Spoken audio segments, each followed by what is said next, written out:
What's up, guys? Don't forget to smash that like button, drop a comment, hype up the video, and if you're new here, hit that subscribe and join the family. Our story begins with monsters chasing people who run in desperation, crying for help and claiming that even a weak beast is extremely terrifying. Some of them end up at the edge of a cliff, saying there is no escape and that they need to hide as quickly as possible. They hide behind a rock as the monster draws closer. A girl is hiding there, trembling, praying with all her strength not to be found and not to be followed in any way, until an aura approaches and the beast notices her in that spot. The girl begins to beg the creature not to do it, but the monster, without thinking twice, devours her. A boy hidden nearby, injured, wonders whether that really is Ghost Star, and thinks that this beginner test is far too difficult. It is said that after using the class change materials, one only needs to survive on Ghost Star for 5 minutes for the change to be completed automatically, but an ordinary person there would probably struggle to survive even for a single minute.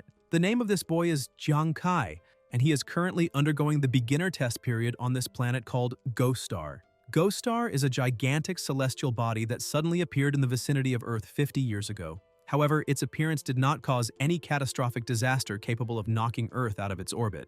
But after Ghost Star emerged, the planet's flora and fauna underwent sudden mutations, transforming into monsters called beast gods and causing widespread destruction across the world. The beast gods are beyond the reach of human technology, and their emergence pushed humanity to the brink of extinction. Even so, during this desperate period, to the survivors' surprise, countless magical portals appeared on Earth. By passing through them, humans could teleport to Ghost Star in digital form. Upon arriving there, they discovered a surreal world that seemed digital, where they could take on various professions.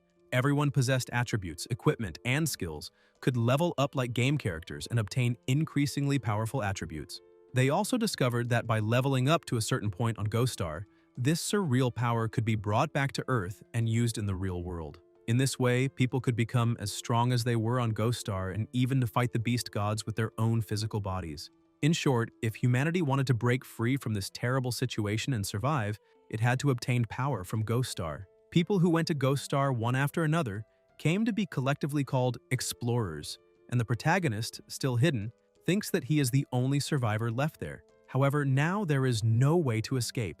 The beast approaches the rock behind which he is hiding, and Jiang wonders if he came to Ghost Star after losing all his belongings just to wait for his own death. Kai then remembers his sister saying that if he wanted to go to Ghost Star, he could go ahead, because she herself and their older brother would work hard to raise the necessary funds. The protagonist's sister, for the sake of this journey, has endured hardships since a young age, while the older brother suffers from kidney failure but continues to work without stopping, because if they cannot gather the money for the surgery within 2 months, the situation will become critical. However, now, he has not even finished his class change and is already there, wasting the family's savings while waiting for it to be completed. When the beast launches its attack, Jiang observes the situation and starts running, thinking that instead of standing still and waiting for death, he would rather bet everything for his family. The monster gets closer and closer and strikes him on the shoulder. Kai thinks that he will gamble on the only chance to survive. He throws himself off the cliff while the beast merely watches the protagonist plummet until a light appears in the air. The system appears, stating that his behavior perfectly aligns with that of a compulsive gambler, and congratulates him for triggering the reaction, obtaining the possibility of acquiring a secret profession, as well as congratulating him for successfully completing the career transition and becoming a glorious and little-known profession, gambler. On the ground, Jiang coughs and feels confused. Upon opening his eyes, he wonders what is happening and why he was not injured after falling off the cliff, and also notices that the injuries he had before have disappeared as well. Immediately after, he receives another system notification informing him that he has successfully completed the foundation change within the time limit, that his basic attributes have been restored, which is equivalent to a complete recovery of health. Kai then asks whether this is a central artificial intelligence that coexists with Ghost Star, and the system replies that it could be said to be so, congratulating him once again for completing the job transition, and informing him that next it will present the talents of the player class. Dual talent: any rewards or punishments received from the system trigger double effects, with a 1% chance to trigger a super double effect. When super double is activated, rewards and punishments are multiplied by 10.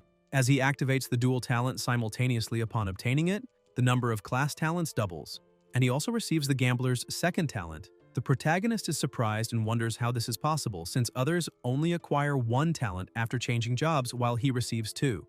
The system confirms that this is the effect, and presents the current statistics of the second talent, Super Critical, in which critical damage is modified to 200 times, and the initial critical hit rate is set at 0.1%. Jiang remarks that after a job change, the total attributes of an ordinary person usually remain around 20 points, and wonders how he reached 36. New notifications inform him that this is because the dual talent can also double the attribute points granted after a profession change, and Kai wonders whether this can also be duplicated. He then thinks that if that is the case, when leveling up on Ghost Star in the future, an ordinary person gains 10 attribute points per level, while he would gain 20, which would mean evolving twice as fast as others. The system notifies again that his critical damage is modified by 200 times, and that the initial critical hit rate is 0.1%. And the protagonist realizes that, in addition to this, he also possesses the second talent, Super Critical. While other people's critical hits only deal about twice the damage, his deal 200 times more. Although his current critical hit rate is only 1 in 1,000, if he manages to increase it, his future damage will be terrifying. Jiang wonders whether this was the weapon that the facial beast had used earlier and thinks that, before this, he only wanted to complete the job change as quickly as possible to earn money for his older brother's surgery, since even the most humble professions on Ghost Star earn more than on Earth. However, he did not expect to unexpectedly trigger a new job change evaluation and become the hidden and powerful profession of player. Thinking this way, he might be able to quickly gather the money needed for his older brother's medical expenses and allow his family to have a better life. Even so, completing the job change during the beginner test period is only the first step, because the next objective is to complete the main test mission. Reach the end of the test area, the City of Sacred Radiance, within 7 days.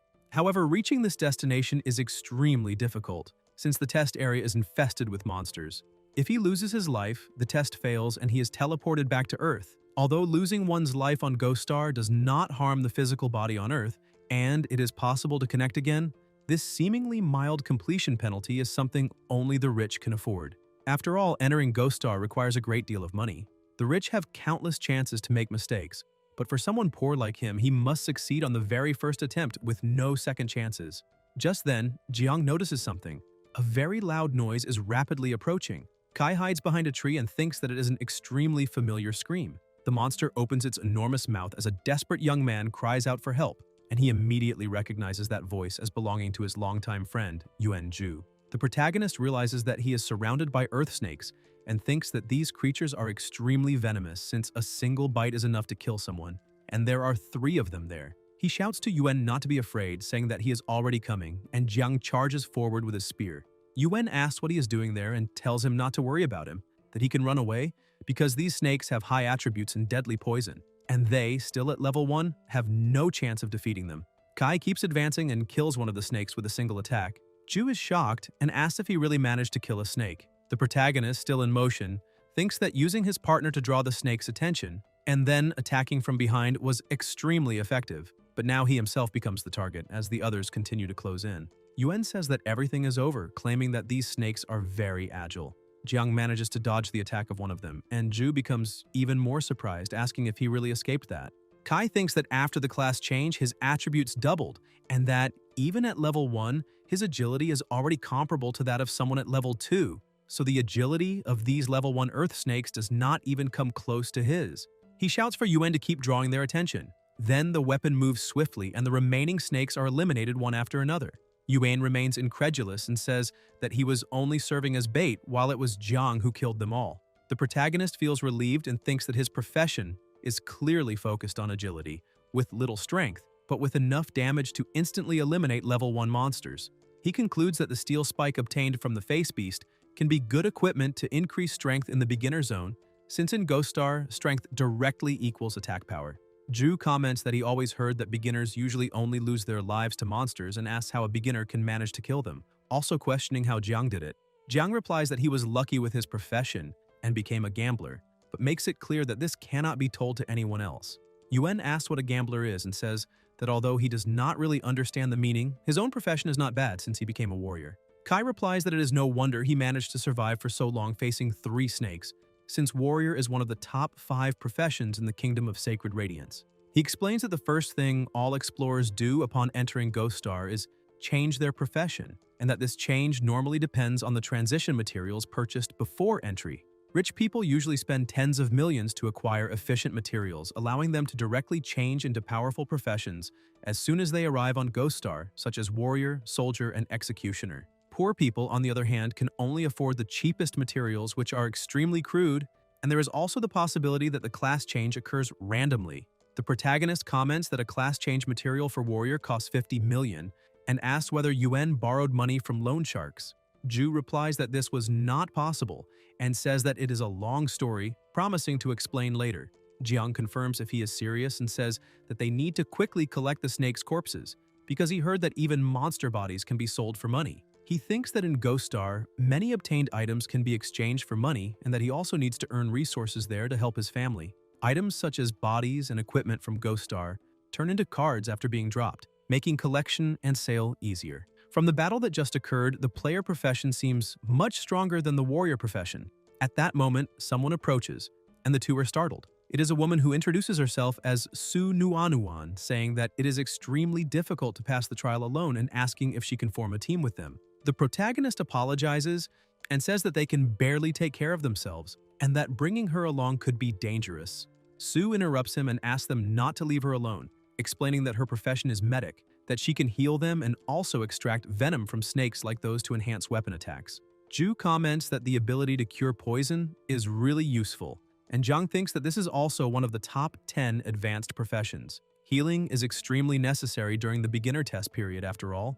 If he had not taken advantage of the class change to restore his health earlier, he probably would have already lost his life. He then formally introduces himself and proposes that they join forces to proceed together to the destination, and Nuan thanks him. Yuan teases, saying that he only changed his mind because he's a pervert, and Kai replies that he wants to beat him up. Meanwhile, on Earth, in the city of Jiangzhong, in the Kingdom of Sacred Radiance, at the base of Ghost Star login portal number 18, inside the Data Research Laboratory, an analyst comments that the current wristwatches are truly amazing, as they can accurately locate explorers on Ghost Star. Someone approaches and states that this is natural, since most watches sold on the market today can detect various Ghost Star data, and the more advanced the watch, the richer its functions. It is Su Lanlin, instructor of the beginner test, who asks how the newcomers are doing and how her sister is. The analyst replies that based on the current positioning of beginner wristwatches, many novices have already been finalized and that her sister seems to have joined 2 people. Lan asks if she is shy and looking for someone to form a team, and comments that she should repeatedly warn her that newcomers should avoid grouping up, because the more people participate in the beginner test, the greater the risk. Meanwhile, in the forest, the 3 move forward together until beasts appear, and it is not just one. 3 minutes later, the analyst confirms that 2 face beasts have been detected near her sister. Lan states that a single face beast is already enough to massacre novices, and that facing 2, her sister has practically no chance of survival. She comments that finalization in Ghost Star, although similar to characters losing their lives in a game and causing no physical damage to the body on Earth, generates an extremely realistic experience capable of causing severe psychological impacts, and says that she will take her to undergo psychological therapy. The analyst asks her to wait, saying that her sister does not yet seem to have been finalized, which leaves Lan surprised. Then he states that those 2 face beasts appear to have both been finalized, and Lan, extremely shocked, asks how this is possible. Returning to 3 minutes earlier, the beasts advance. Ju runs in fear, asking what that is, and Nuan, also running, replies that it seems to be a face beast. The protagonist runs along, looks back, and thinks that the others are not as agile as he is and will certainly end up being caught, until Jiang stops running and orders them to keep going forward. Yuan becomes worried, but Kai insists that they continue, while thinking that if they keep fleeing like that, all 3 will end up being finalized. Only he can stay behind to try to face the face beast.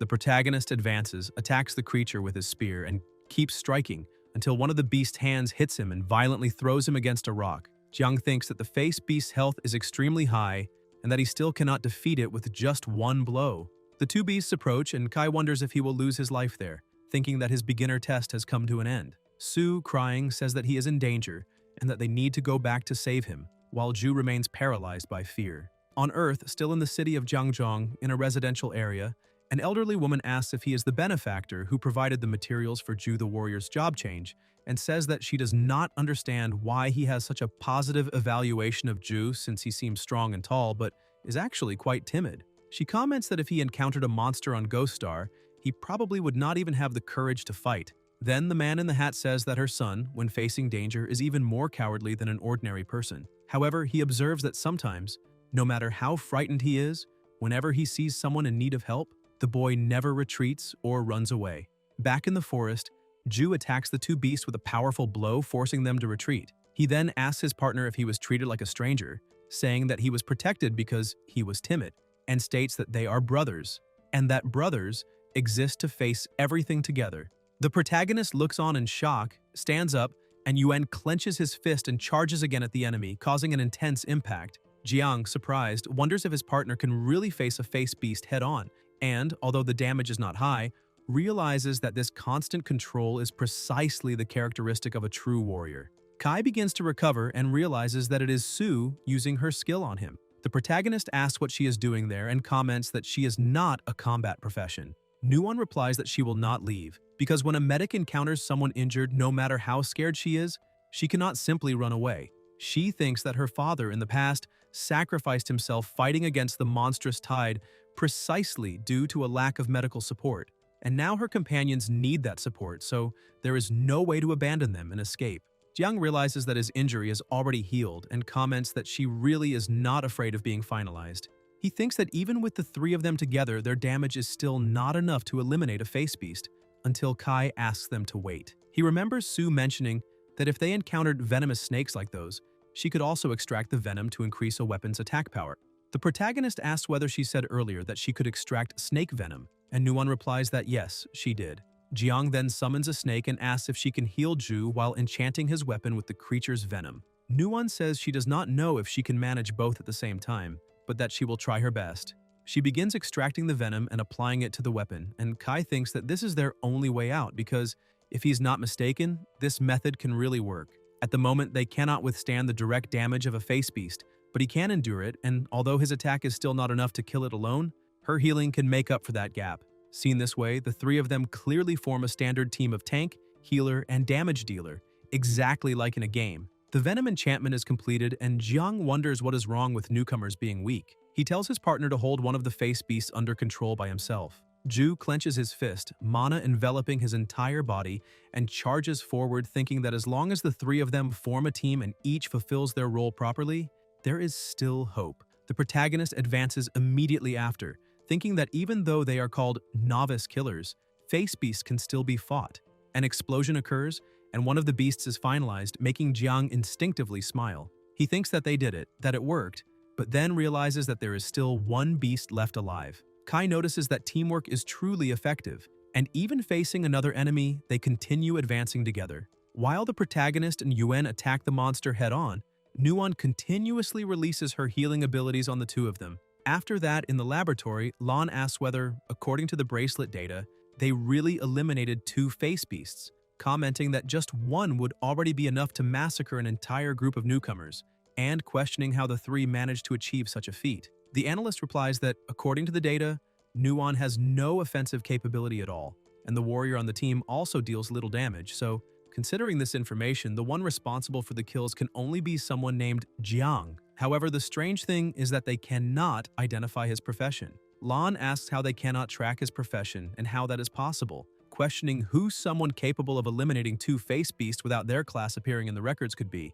At that moment, the system notifies that the player Kai collected the face beast's corpse.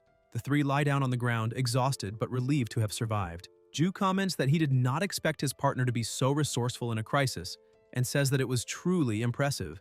Nuon states that now that they already have the strength to face beasts, they should be able to reach the end of the trial without much difficulty. Yuan agrees and says they can head straight for the end and complete the test.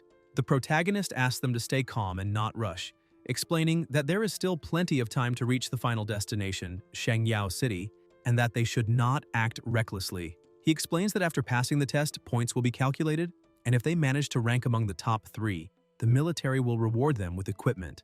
It is said that the equipment provided by the military is of excellent quality and greatly helps novices develop on Ghost Star. Now that they already have enough strength to defeat monsters, killing them yields points.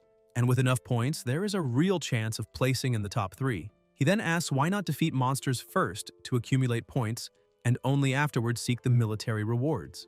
The two are surprised and at the same time confused by the proposal. A few hours later, it is already dark and a voice asks whether this method really earns points.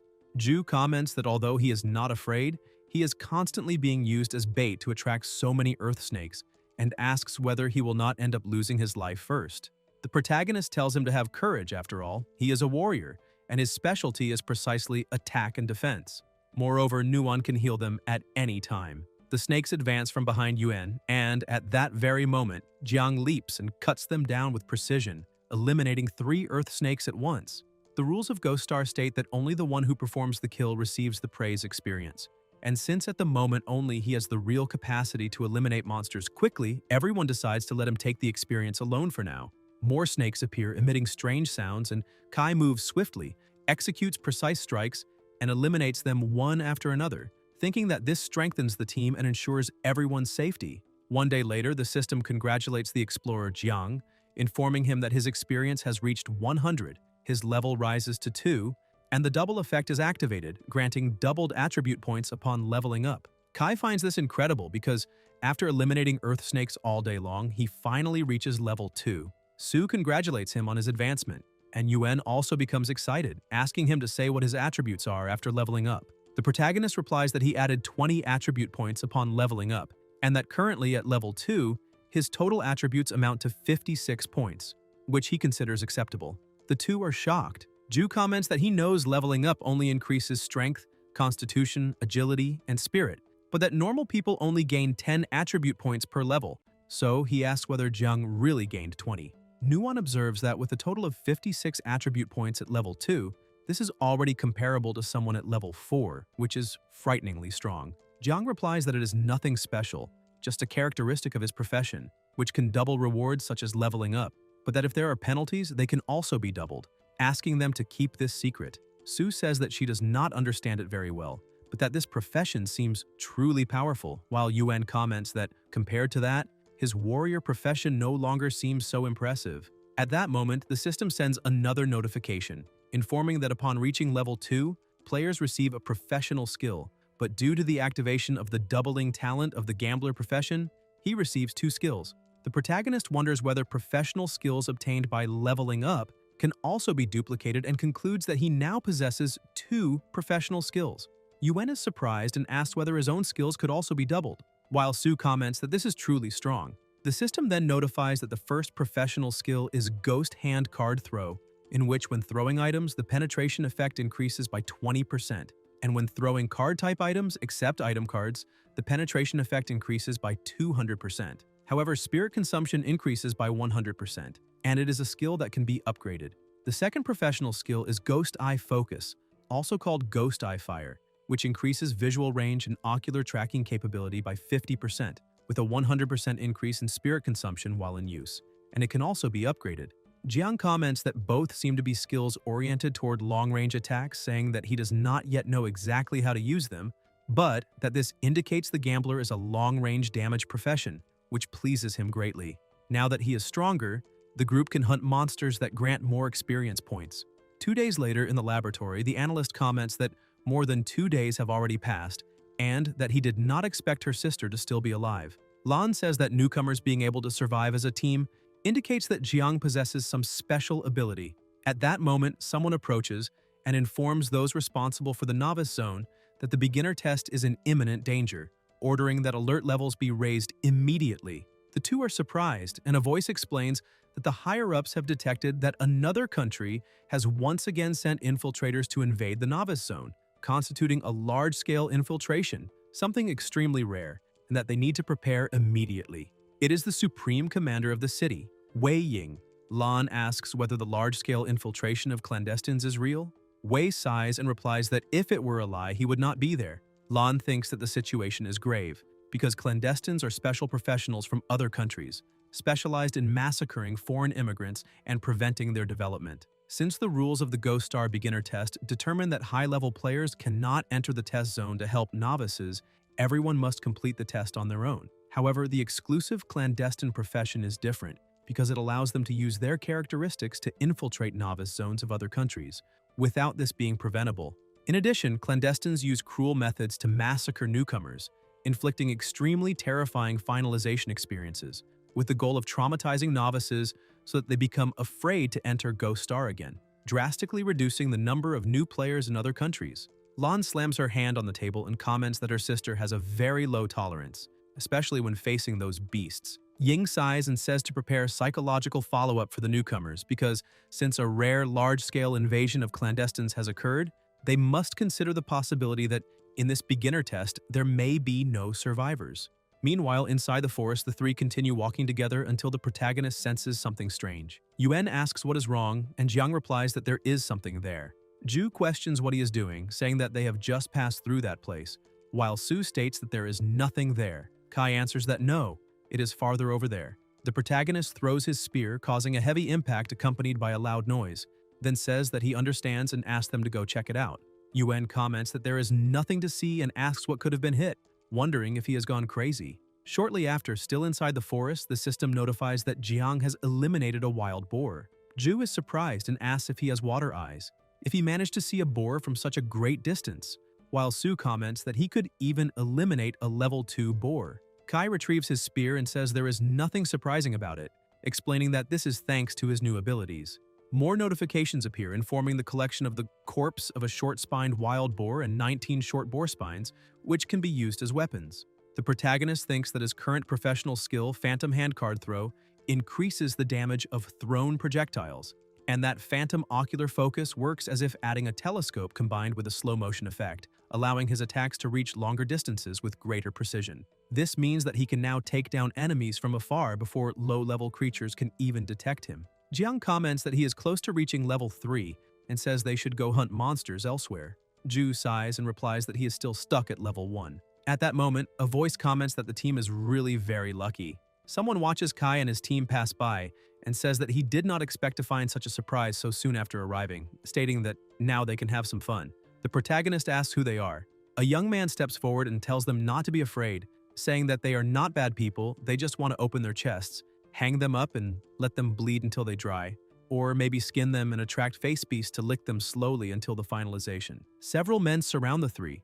Then someone emerges from the water and comments that he is summarizing, because this time, the bosses have only one objective. Jiang does not understand what he means. The person who comes out of the water smiles and introduces himself as a clandestine passenger, captain of the second team, stating that he is there to ensure that no newcomer from Sheng manages to pass the test. Su says that she knows this type of person, clandestines specialized in massacring newcomers. The two are frightened, and Nuan adds that she also noticed that all of them are level 3 or above, with even someone at level 5. The protagonist thinks that these numbers are not just words, wonders if level 5 explorers really exist, and concludes that with his current attributes, he can at most compete with someone at level 4. The clandestines begin to approach. Jiang moves quickly and realizes that he has no choice but to act. He tells the two to stay together, that they will split up and run for now. They start running. The captain sneers, asking whether getting into trouble and scattering so quickly is the behavior of cowards, and whether all people from Shang act this way. He orders 2 people to eliminate that coward who ran off alone, leaving the others to the main force, which will be responsible for slowly torturing the rest. Deeper in the forest, Kai keeps running without stopping while 2 men chase him, commenting that he is fast but will soon be caught. Suddenly, they look ahead and no longer see him, becoming confused, searching around and asking if he's playing hide and seek, saying that this makes everything more exciting and that when they find him, they will cut off his feet first. At that moment, a weapon is thrown. One of the men catches it and asks if that child still intends to resist, stating that he can easily defend against the attacks of any novice. In the next instant, he is struck head-on and thrown far away. His partner looks on in shock until an explosion occurs. The villain asks why he was thrown so far and whether he is all right. When he realizes what happened, his companion has already been finalized and he asks how this is possible. The protagonist, still hidden, comments that he lost his life with just 1 strike and asks if this is how a clandestine behaves, saying that they are not as strong as he imagined. The villain, seized by panic, asks if he is not a novice from Sheng and how he managed to eliminate a level 3 teammate. The clandestine checks his attributes and becomes even more frightened, saying that his total attributes at level 3 are only 45 points. He asks whether that novice has around 60 total attribute points, questioning how that is possible. Jiang throws him away and finalizes him in an instant. He thinks that he succeeded, that his total attributes, comparable to those of a level 4 explorer, were enough to eliminate a level 3 clandestine. He had suggested splitting up precisely to lure some clandestines and eliminate them. There is still a bit of experience missing to reach level 3, and according to what he learned on Earth, eliminating explorers grants a lot of experience.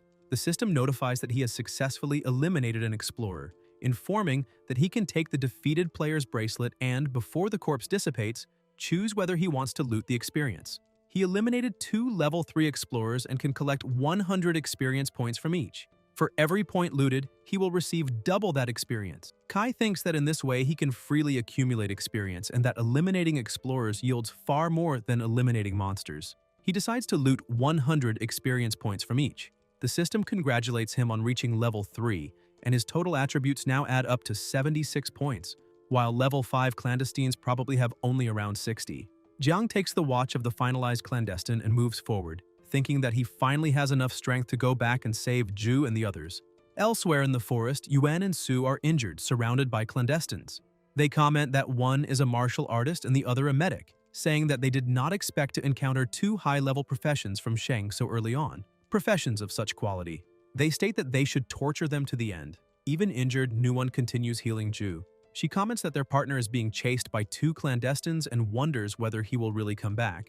Yuan replies that he certainly will because, although his brother usually runs away when it comes to chasing girls, when friends or family are in danger, no matter how desperate the situation is, the clandestine states that the foreplay is over and that now they will skin them alive. At that moment, the protagonist approaches enveloped in an overwhelming aura, causing the clandestines to start coughing as they are struck by invisible spikes. Ju says that he knew he would come back. The clandestine captain asks who is there, whether it is the one who fled earlier, and orders him to come out and face him. He thinks that he cannot see him and has no idea where he is, even wondering whether Sheng has developed a new profession capable of entering the beginner zone. Faced with this, he decides that they need to retreat. The clandestine starts to flee and Su warns that he is trying to escape. Jiang approaches and asks whether, after torturing his brother, he now intends to simply leave. Kai releases his weapon, which pierces the enemy's body, and Ju drops to his knees. The protagonist says that all the clandestines have been eliminated and asks how they are. Su replies that he finally came back, but says that her brother is seriously injured and that she can no longer heal him. Yuan coughs and says that he knew Kai would return, but adds that this time he thinks he cannot go on. He adds that no matter what happens, their adventures together are his most precious memories, and that from now on, each of them must carry their own responsibility and strive to pass the trial. Nuwon starts crying, and Jiang lowers his head, asking what the hell he is even complaining about. He explains that he deliberately only finalized 2 clandestines, and that if they finish them off quickly and collect experience to level up, they will then be able to recover with full health. Su agrees, saying that on Ghost Star it is possible to gain experience and level up by eliminating explorers.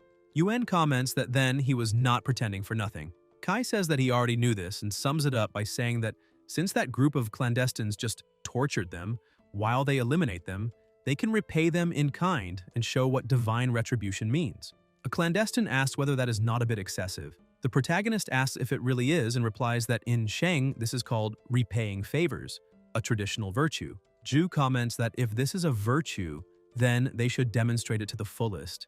The clandestine wonders what kind of demons these people are. At that moment, in the Data Research Institute of the Clandestine Passenger Department of another country, some voices comment that this is far too terrifying because a newcomer from Sheng has just eliminated all of them. He was even more ruthless than they themselves, stole their experience, and even caused them to lose a level. High-ranking officials of that country question what is happening, stating that the clandestines are being humiliated in defeat and asking whether Sheng has developed a new profession capable of countering them. Meanwhile, in Sheng, the analyst comments that the situation is not good at all because, judging by the bracelet data that Nuwon transmitted earlier, she and her team certainly encountered clandestines. Lan shows concern and Wei sighs, saying that no newcomer has ever escaped the clandestines and that they should prepare for psychological counseling before finalization. The analyst clarifies that this is not what he meant and explains that according to the data, Nuwon and the others not only did not lose their lives after encountering the clandestines, but also leveled up.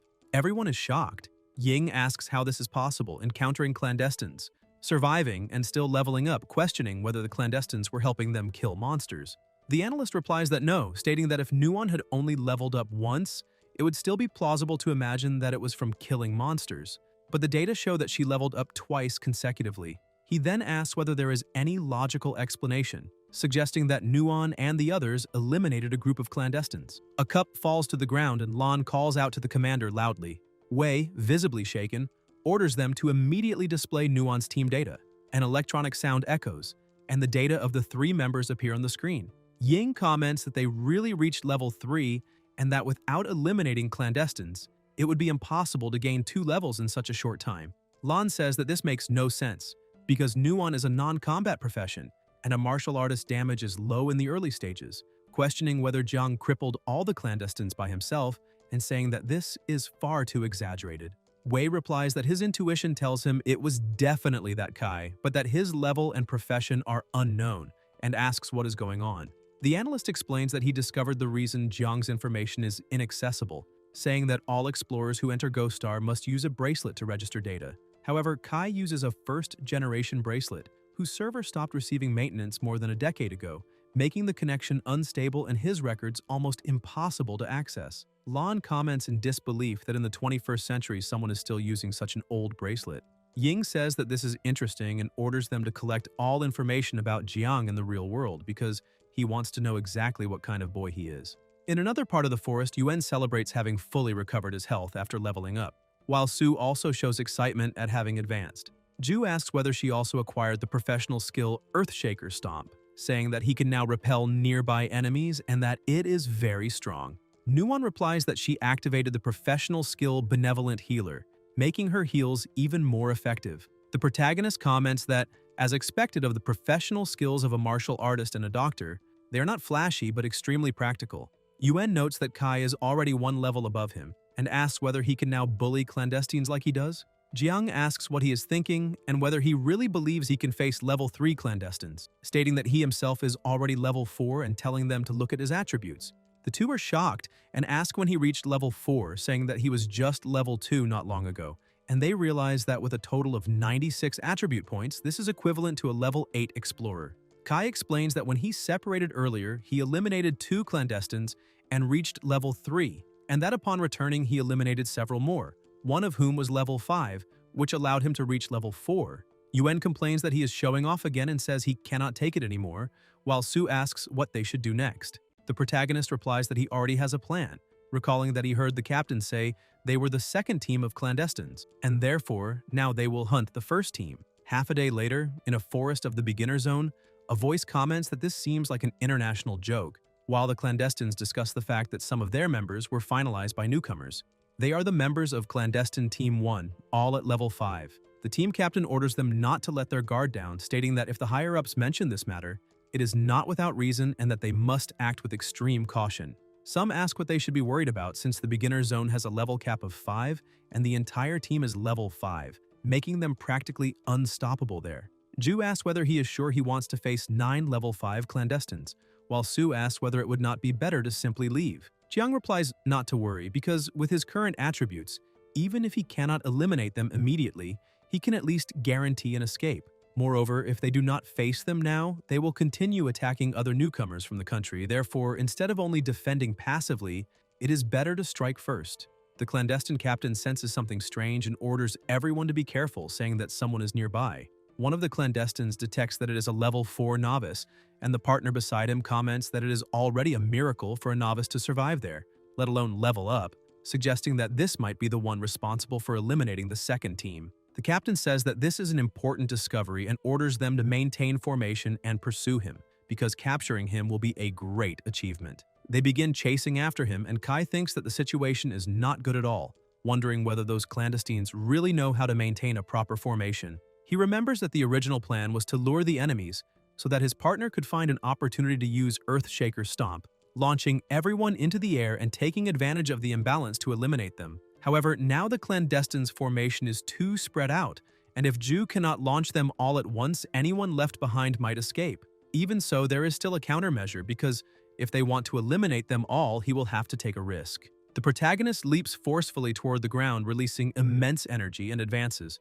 thinking that he may need to risk his own body to fully draw them in. The clandestines stop when they see him running back and ask why that kid is returning. One of them steps forward and asks where he thinks he is going, wondering if he got scared and started running around aimlessly. Jiang dodges the attack but ends up getting grazed and thinks that he is still not close enough. The clandestine mocks him, asking whether he can still run, while others threaten to skin him alive. Kai keeps repeating in his mind that it is still not close enough. The protagonist dodges all the subsequent attacks, and the captain asks what they're doing. One of the clandestines replies that everyone there is level 5, and asks how that brat can dodge all their blows.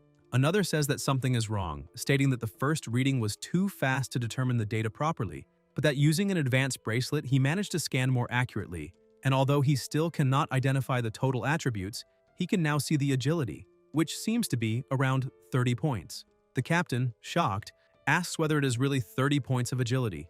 The clandestine replies that he may have read it wrong because even his own agility, despite being level 5, barely reaches 20. The captain realizes that the bracelet rarely makes mistakes and concludes that if that boy really has that much agility, then he was not being chased, but deliberately luring all of them. He says that this is very bad, that they fell into a trap and orders an immediate retreat. Everyone is confused. Jiang then comments that that bunch of idiots finally realized it, but that now their formation is already completely bunched up because of the misunderstanding, and that trying to run at that moment is already too late. At that instant, Ju unleashes all of his power, causing a devastating explosion.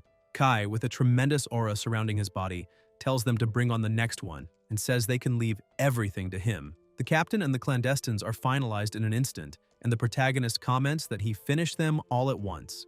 Yuan is indignant and asks how 9 level 5 enemies were eliminated at the same time, questioning what kind of monster he is. The system notifies that the explorer Jiang eliminated 5 level 5 clandestines, looting a total of 2,000 experience points, and that the explorer reached the maximum experience limit of the beginner zone, advancing to the highest level allowed there, level 5. Kai comments that he finally reached level 5 and thinks that eliminating an explorer of a higher level doubles the experience gained, so a level 5 explorer yields 400 points.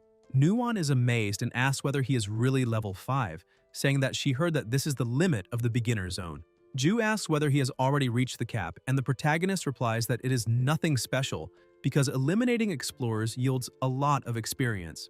He explains that he deliberately left 4 clandestines with low health so that they would hurry up and finish them off, gaining experience.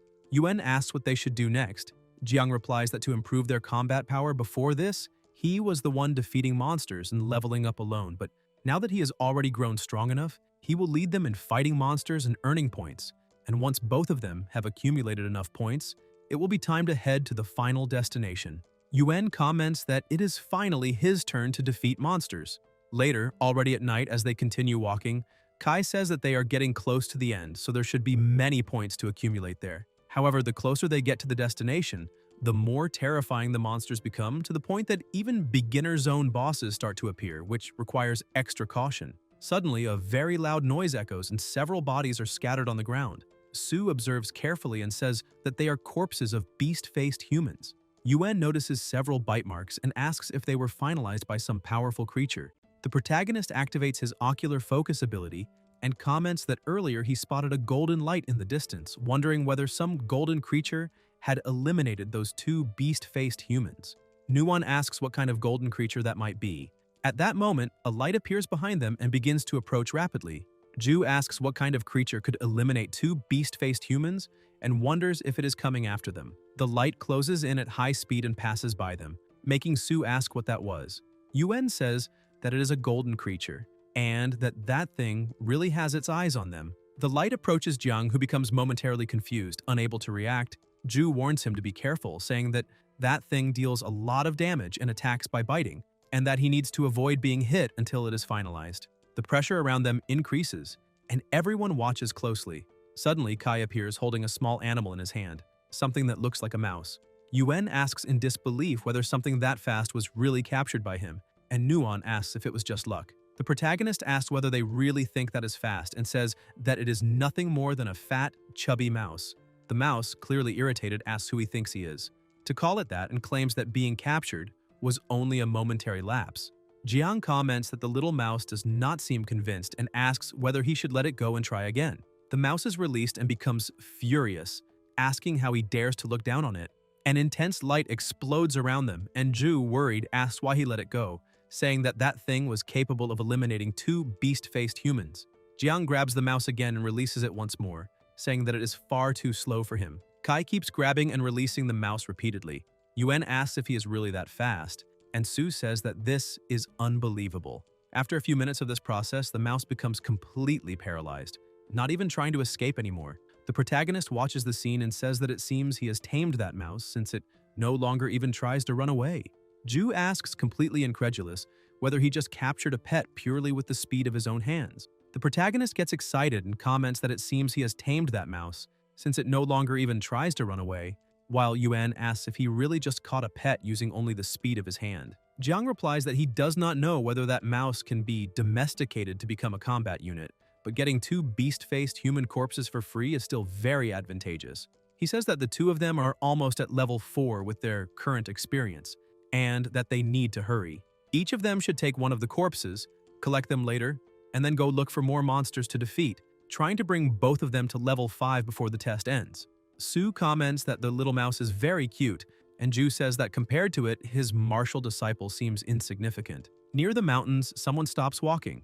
A hooded young man comments that after so many days, they have finally reached the end of the beginner test zone, the City of Holy Radiance. The hooded figure climbs the stairs, a gate opens and guards appear. One of them congratulates him on passing the test period, saying that they are responsible for welcoming new personnel and greeting him, stating that he has now officially become a Ghost Star Explorer. However, they explain that someone has already taken first place before him, although the ranking is not that important, and they emphasize that it is excellent for a newcomer to pass the test. The hooded man asks if he really was not the first to arrive and why they believe that. The guards are startled and explain that rankings are based on points, and that having many monster corpse cards can be exchanged for many points. The officer then asks whether he managed to eliminate that many monsters. The hooded man lowers his hood and introduces himself as the second young master of the Huang family, a future high-ranking member of the Black Tortoise Guild, Huang Wei, stating that he has already undergone special training before coming to Ghost Star. The officer is even more surprised and asks about the Huang family, owners of the Black Tortoise Guild, while the guards, equally shocked, comment that the Black Tortoise Guild is among the top 10 in Holy Radiance, so it is no surprise coming from such a prominent family. The officer congratulates him based on his score, saying that he not only took first place in this trial but can also enter the top 10 of all Holy Radiance. Wei says that this is excellent and declares that for him, taking first place in the competition is only the first step as a newcomer, and that in the near future all of Ghost Star will belong to him. Deep within the beginner test zone, the protagonist finds it strange and comments that after walking for so long, they should encounter more monsters as they get closer to the end, asking why they have not found any and whether the mouse scared them all away. Nuon asks how that would be possible since the mouse is so cute. At that moment, an extremely loud noise erupts and a monster approaches. Jiang widens his eyes and asks if it is the Shadowless Wolf, realizing that there are several of them advancing together with the beginner zone boss of the Holy Radiance Nation, the Shadowless Wolf King. Kai says that this is bad and explains that it is the beginner zone boss. So, the reason there are no monsters around is that they have intruded into the boss's territory. The wolves surround them, and Yuan, with tears filling his eyes, says that he has heard that the Wolf King is the strongest creature in the beginner zone and has never been defeated, that encountering it means certain finalization, and asks what they should do now. The protagonist thinks quickly because there are too many wolves, and if he were alone he could still escape, but his companions would certainly have no way to flee. So there is no other option but to fight to the end, and he tells the two of them that they can no longer escape, that the only way to break this situation is to eliminate the Wolf King. They must cooperate to defeat it. Yuan releases an absurd aura around his body, moves rapidly, and strikes the ground with an impact like an earthquake, forcing some wolves back. Jiang tells his partner that since they have reached this point, she should apply the Earth Serpent venom to the weapon, and Nuon releases the venom. Kai uses ocular focus and ghost hand card throw, telling them to watch. The attack flies toward the Wolf King and hits it, but does not even leave a scratch. Everyone is stunned, and the protagonist, indignant, asks whether they really failed to break the Wolf King's defense. The Wolf King opens its enormous mouth, releasing overwhelming pressure, and the wolves charge together, launching an unrelenting assault. Su says that the situation is bad because the king has ordered the pack to launch a large-scale attack, while Ju asks whether there might be another way. Jiang concludes that the Wolf King's defense is far too strong and that with the pack closing in, they cannot eliminate them all. Meanwhile, the little mouse keeps sleeping until it wakes up, still a bit confused, and realizes who the culprit is. Kai continues fighting the wolves, and the mouse awakens at the peak of its morning bad mood, moves rapidly, and strikes the Wolf King head-on. The protagonist is surprised and wonders if that mouse actually bit through the Wolf King's fur. Jiang activates ocular focus and sees that the mouse opened a wound, which is excellent because earlier their attacks failed precisely because the Wolf King's defense was too high. Now, with the fur torn open, as long as they attack the opening directly, the Wolf King's defense will become ineffective. Kai charges forward and attacks the exact spot where the mouse bit. The mouse falls to the ground and the protagonist realizes that it worked, thinking that as long as they keep using ocular focus to strike the wound, they will definitely succeed. Jiang then continues attacking directly into the opening, causing a massive impact and defeating the opponent. Nuon is shocked and comments that it was done with just a single blow. Ju asks if he really defeated the Shadowless Wolf King, and even Kai looks surprised. The system congratulates him for defeating the beginner zone boss, and the protagonist thinks that he had expected a long fight, wondering if he just triggered a 200 times critical hit. Jiang reflects that it makes sense, since after such a long time defeating monsters without landing a critical hit, it is normal that he would finally get one. Nuon points ahead and tells them to look as the pack seems to be fleeing. Kai asks if the two of them can still fight. Both answer yes, and the protagonist says, "That is great." Now that the Wolf King has fallen, those wolves are nothing but lambs waiting to be slaughtered. Ju tells them to remember how they were treated just moments earlier. Yuen unleashes a powerful attack and defeats several wolves. Su also helps by using her ability, and the protagonist joins the fight until all the wolves are eliminated.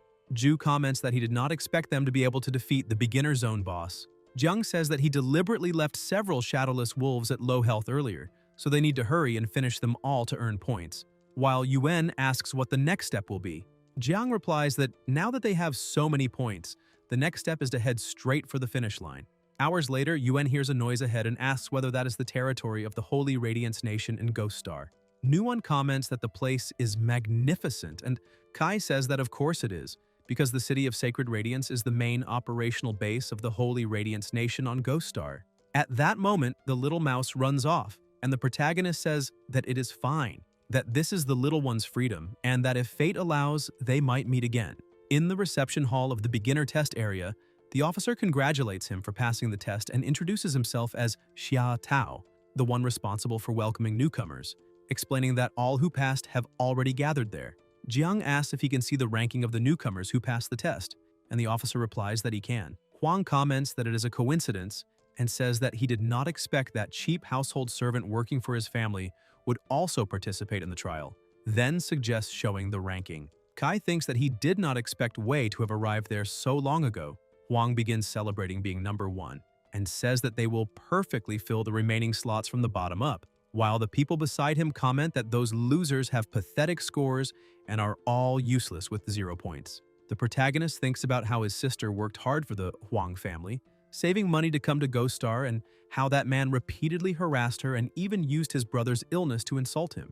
Ju reacts and advises Huang to be careful with his words, while Jiang says that it is fine. Kai asks everyone's pardon and says that he would like to inform them that the rankings will soon be reordered, because they themselves will take the top 3 places. The hall falls completely silent for a moment until everyone bursts out laughing. Huang asks what he is talking about and says that 3 people from the bottom of the list claiming the top 3 spots can only be a joke, stating that someone there has gone crazy. The partner beside him comments that they need psychological counseling. The protagonist tells his companions not to hide anything anymore. Nuon smiles. Ju taps his watch and says he was waiting for him to say that, and then they decide to put all the cards on the table. They display the countless monsters they defeated together, and everyone is completely stunned. Huang comments that there are many monster corpses, not only beast-faced humans, but also countless shadowless wolves, and he can even clearly see the Shadowless Wolf King among them. Wei asks if this is some kind of joke, how losers could eliminate so many monsters, including the Shadowless Wolf King, and questions how that could possibly be real. Kai says that whether it is true or not, the rankings will show everything. People comment that the rankings have already been updated, so their claims are indeed valid, and Huang, consumed by anger, asks how this is possible, and whether they really placed among the top 3. The protagonist asks if he thinks that is all and says they can also ask about the elimination of clandestines. They display several watches, and Jiang explains that those can be counted toward the score. The officer observes carefully and states that this is a clandestine bracelet from L Nation. Huang says they have been exposed and asks how newcomers could eliminate clandestines, claiming that, as he suspected, they are nothing but a bunch of liars. He adds that there were no clandestines in that trial and asks if anyone there saw any, and people reply that they did not. Wei tells everyone to observe, stating that everyone present can testify that no one saw clandestines, so they must be pretending, suggesting that their scores be cancelled, the case investigated carefully, and severe punishments imposed on them. At that moment, a voice tells everyone to calm down. He states that the appearance of clandestines is indeed a fact, only that there has not yet been time to inform everyone. He says he was also surprised when he first heard the news, but that the higher-ups specifically requested to personally commend Jiang and the other two, which proves that everything is absolutely true. He introduces himself as Liu Jun, vice commander of the city's military region. People murmur, saying that the city's vice commander is present, an extremely important figure, and realize that this confirms they truly eliminated clandestines. Huang asks in disbelief if this is really true. Liu states that the army has decided to grant Kai an exceptional upgrade to his equipment rewards for resolving the clandestine crisis. The rewards for the original second and third places have been upgraded from Class B to Class A, while the reward for first place, which was Class A, has been upgraded to Class S. They become excited and express their thanks. The surrounding people grow indignant upon hearing that the rewards were raised to Classes A and S, asking whether that means they will already receive such excellent equipment right at the start. The protagonist explains that currently, equipment in Ghost Star is ranked from S to F, with F being the worst quality and S the best. Generally, Class B and C equipment are already considered very good, while Class A and S equipment, being extremely rare, are the dream of every explorer. Huang becomes even more irritated and thinks that if Jiang receives a Class S reward, fine, but the problem is that Jiang pushed him from first place to fourth. He says this is unfair and that there must be something wrong with the results, claiming that Jiang's entire family is of low status, and asking why people of low status should be better than him. Kai asks whether it is not enough that the military has confirmed everything and tells him to shut up and stop insulting their family. Wei draws his sword and asks if he said something wrong, claiming that Jiang's entire family is nothing but trash, that his brother is a sick dog, his sister merely a maid, and that he himself is just a punk he used to beat up in a corner, asking if he really thinks he can step over him now. The protagonist's expression turns serious. Huang says he knows that Jiang's sister, the maid, still works for him, and threatens him, saying that if he dares provoke him, he should think carefully about the consequences. Jiang moves in an instant and slashes him. Wei is injured and confused, and the people around are also shocked. Nuan and Zhu watch in silence, completely stunned, while Kai remains serious.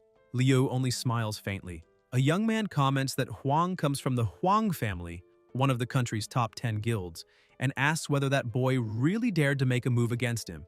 Wei, clutching his wound, asks if he truly dared attack him and if he knows who he is opposing. The protagonist, with evident killing intent, calls him a monster and says that he went so far as to threaten his family, asking if he really thinks that does not matter to him. Huang falls silent. Jiang steps forward and states that in this apocalypse, family is the most important thing to them, and that if anyone dares touch them, he will definitely take action, no matter who it is, even if he has to eliminate them. Kai advances once more toward Wei and strikes him directly, sending blood splattering. The system notifies that the explorer Jiang has successfully defeated a level 1 explorer, informing that 6 experience points can be looted and asking whether he wishes to loot them. Kai comments disdainfully whether it is only possible to loot 6 experience points and asks if large families are really that poor. People are outraged by his audacity in defeating the young master of the Huang family, commenting that although a defeat in the game does not mean real death on Ghost Star, the Huang family's Yuanwu guild is an enormous power, making his action extremely bold. Liu smiles and thinks that it is not bad at all, that the boy is a bit reckless but has grit, exactly the kind of person the higher-ups want to get to know. He says that Huang attacked and provoked first, that Kai merely acted in self-defense, and that they should let the matter rest for now. He then states that the 3 of them can go with him, as he will take them to receive their rewards. In another location, Jun says that they have already waited long enough, and that these are the exceptional equipment rewards the military prepared for them, asking them to open them quickly and take a look. Nuan opens hers and realizes that it is Jade of Life, the basic equipment every beginner medic dreams of. Liu explains that the Jade of Life increases constitution and spirit by 15 points each, in addition to granting bonuses to healing and pharmacy, making it a very valuable piece of equipment. Zhu gets excited when he sees that his is a leather armor, and Jun explains that the Blackrock Rhinoceros hide armor increases defense and strength by 16 points each, in addition to reducing damage taken by 16%, making it a balanced piece of equipment for both offense and defense. Su urges the other partner to hurry up and open his as well. The protagonist opens his reward and widens his eyes. The system notifies that the equipment has not been identified and that identification is required. Jun asks whether it is an item that requires an identification card to be viewed, and Zhu comments that if it needs that, then it must be something truly excellent. Liu confirms this, saying that higher quality equipment usually requires an identification card and that, by coincidence, he has a few with him and can help identify it. The system activates and reveals that it is the 9 Tribulations Soul Hunter, an S-class weapon that increases strength, penetration, and agility by 9 points each. Its special effect causes each use of Soul Hunt to increase critical hit rate and critical damage by 10%, stacking up to a maximum of 90%. However, after a critical hit occurs, all bonuses are reset. Joan comments that it is a weapon focused on critical hits and says that novices usually have low attack power, so even critical strikes do not deal that much damage, claiming that this S-class weapon seems inferior to an A-class one. Ju asks whether this is not a form of exploitation against his brother, and Nuon asks whether the equipment can be exchanged. Leo replies that it would be somewhat troublesome, but he can try to submit the request. However, the protagonist says there is no need to exchange it and that he wants to keep this one. He thinks that this is clearly the perfect equipment for him.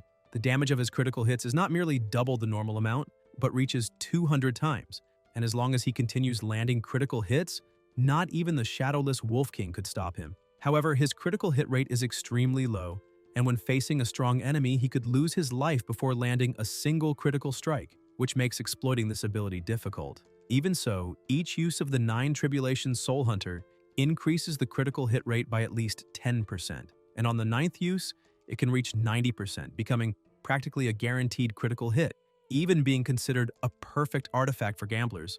Liu says that it is fine, that since he likes it, there will be no exchange, and adds that after completing the test, if he wishes to return to Earth, he may do so. He also specifically reminds him that someone may come looking for him afterward and advises him to be careful on the way home. In the Holy Radiance Nation on Earth, in the city's slums, the protagonist pedals his bicycle and thinks that he did not expect to pass the beginner test so easily, wondering what his older brother and the others will think when they find out. Suddenly, Jiang notices something strange and wonders why such a luxurious car appeared there, thinking that maybe someone got rich, but soon decides to ignore it. Kai opens the door and calls out to his older brother, saying that he is back and asking him to guess how the beginner test went. At that moment, he is confronted by several men in front of him. One of them is Huang Da, who says that after so much waiting, someone finally returned, and comments that he heard Kai performed quite impressively in the beginner trial that day. The protagonist asks if he is Huang Wei's older brother and what he wants. Suddenly, someone pushes him, slams the door shut, and 2 men grab his arms. Huang Da picks up a baton and says that he knows his brother was finalized by Kai in Ghost Star, asking whether he has now been sent for psychological treatment. He states that the protagonist should know that only the Huang family practices bullying, because no one has ever dared to intimidate a member of their family, and adds that if they can prevent Wei from logging in for 1 month, they can block him from accessing his account forever. As Huang Da raises the baton to strike him, something stops him. The protagonist is confused until someone kicks the door open, sending the 3 men flying. Huang Da asks what this means, and a voice tells the boy that he thought someone had already warned him to be careful on the way home, questioning why he did not take it seriously. It is the city's supreme commander, Wei Ying, accompanied by the woman at his side, the beginner test instructor, Su Lan.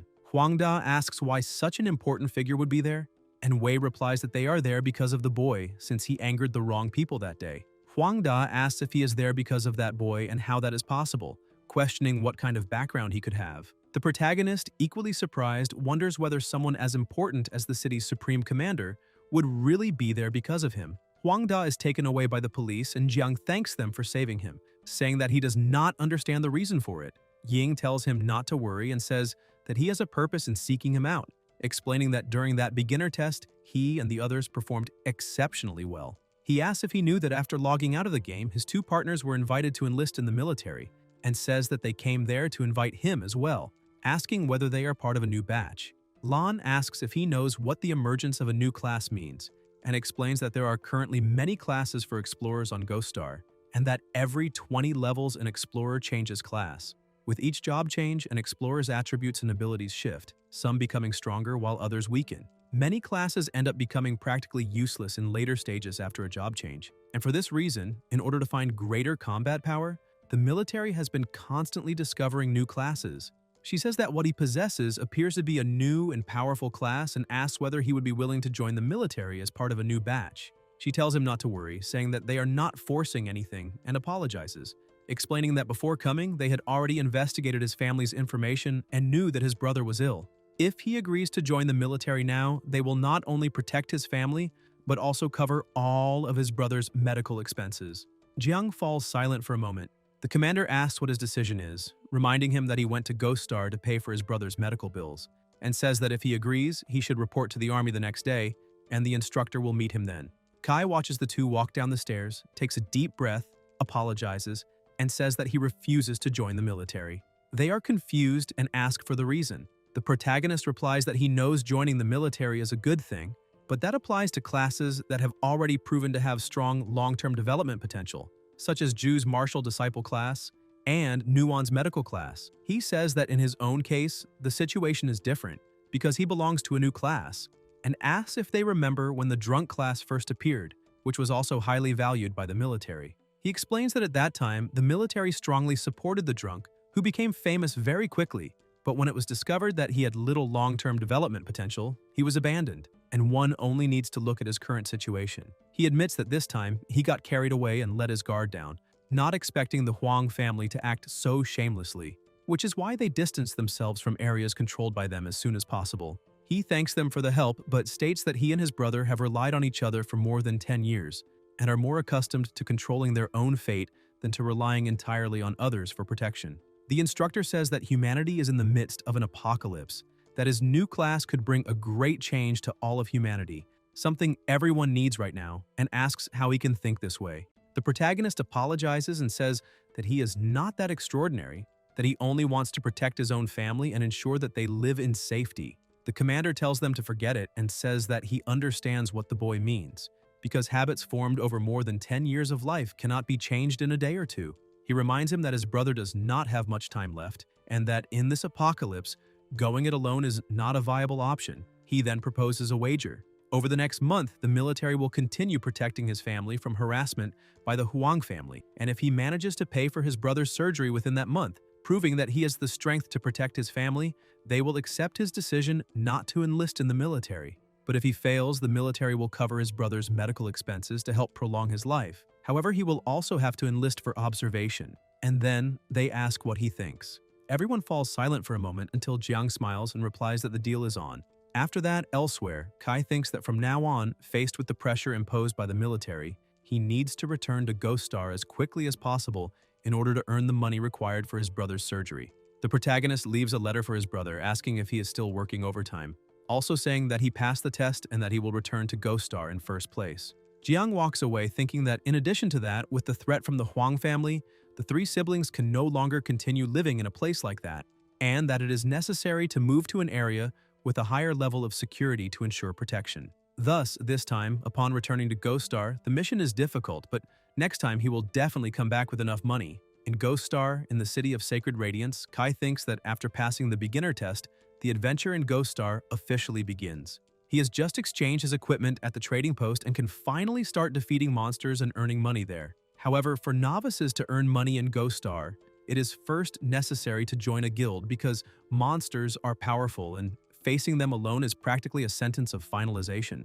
For this reason, new explorers usually join guilds and form teams to fight monsters, since a guild functions like a large team, and after joining one, novices can follow experienced members into battle and increase their chances of survival. He thinks about checking which guilds he could join and says that he wants to find a guild. The attendant replies that she is sorry, but at the moment he cannot join any, because by offending the Huang family, he is now on the blacklist of all guilds. Thus, if nothing unexpected happens, he will have to face Ghost Star alone from now on. At the selection point on the outskirts of the safe zone of the City of Sacred Radiance, the protagonist wonders whether offending the Huang family really means that no guild will accept him, and whether his adventure will end before it even begins. At that moment, someone approaches and asks if he is having trouble choosing the best area to hunt monsters. It is the explorer Hu Yan, a level 29 seer, who says she can calculate the best location for him, costing only 100 star coins per attempt. Jiang stares at her, turns his back and says that he is an atheist. Hu asks him to wait and not leave, saying they can negotiate 80 or 30, or that she can also offer a free luck reading as an opening promotion, saying that there is no problem at all. Kai immediately turns back and asks if it is free, questioning whether he can still be superstitious now. Yan thinks that he only came back because it was free, considers him stingy, and decides to treat it as practice to refine her abilities.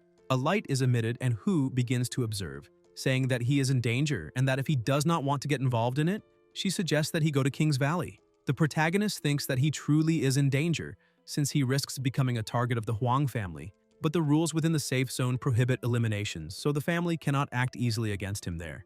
Currently, the preferred location for novices to adventure is the Ashen Plains, intended for levels 1 to 10, but it is very likely that the Huang family will send people there to eliminate him.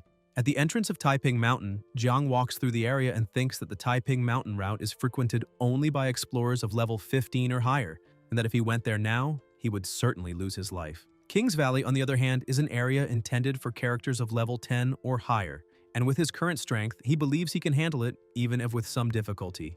The Huang family probably never thought to set an ambush there, since he cannot join any guild, so he will show them that he can face Ghost Star alone, and King's Valley will be his first objective. He thanks her for the guidance. Yan wonders why he is going alone to King's Valley, saying that the correct approach would be to go in a team, questioning what kind of place that is, and whether he is not practically asking to lose his life by heading there. She then decides to forget about it.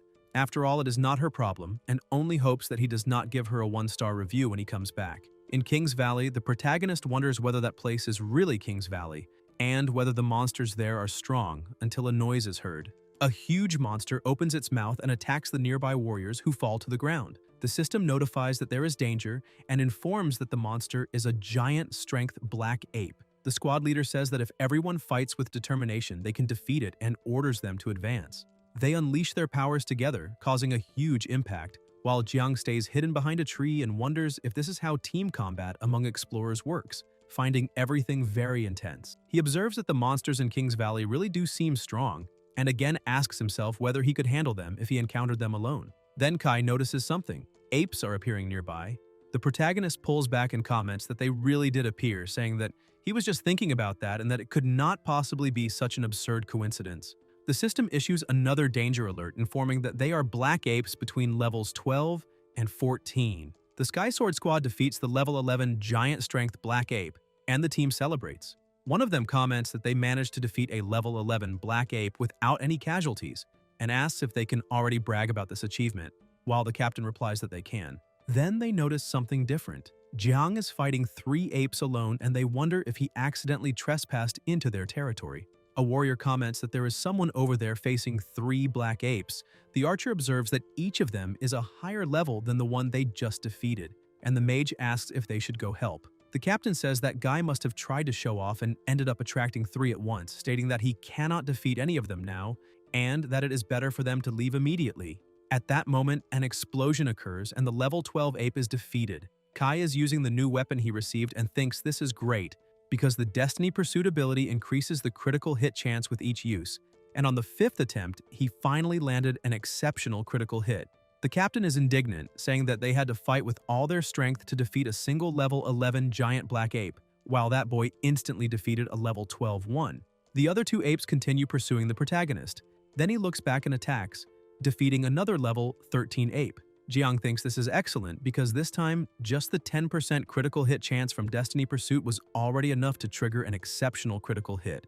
The captain is even more shocked and asks if he eliminated another one. Kai thinks that now only 1 remains. The captain comments that the level 14 giant strength black ape is the strongest there and does not believe he can defeat it. The protagonist calculates that he has only 3 uses of Destiny Pursuit left, but his mental energy and stamina are almost exhausted, and he cannot keep running for much longer. There is no alternative but to risk everything and try to maximize the critical hit chance before being caught, betting that he can defeat it first. Jiang releases all his power, causing a massive impact. Kai realizes it worked, because by using everything he had, he truly took a gamble and landed a critical hit. The system notifies that he defeated a level 14 giant strength black ape. The captain, unable to believe it, asks if he really eliminated all 3 and comments that it would be difficult even for a team of more than a dozen people to defeat 3 giant strength black apes in succession, questioning who that person is. The protagonist feels relieved and thinks that he did not expect the monsters there to be as easy as he imagined. Now, with 3 monster corpses in hand, it seems that hunting monsters alone is not that difficult after all.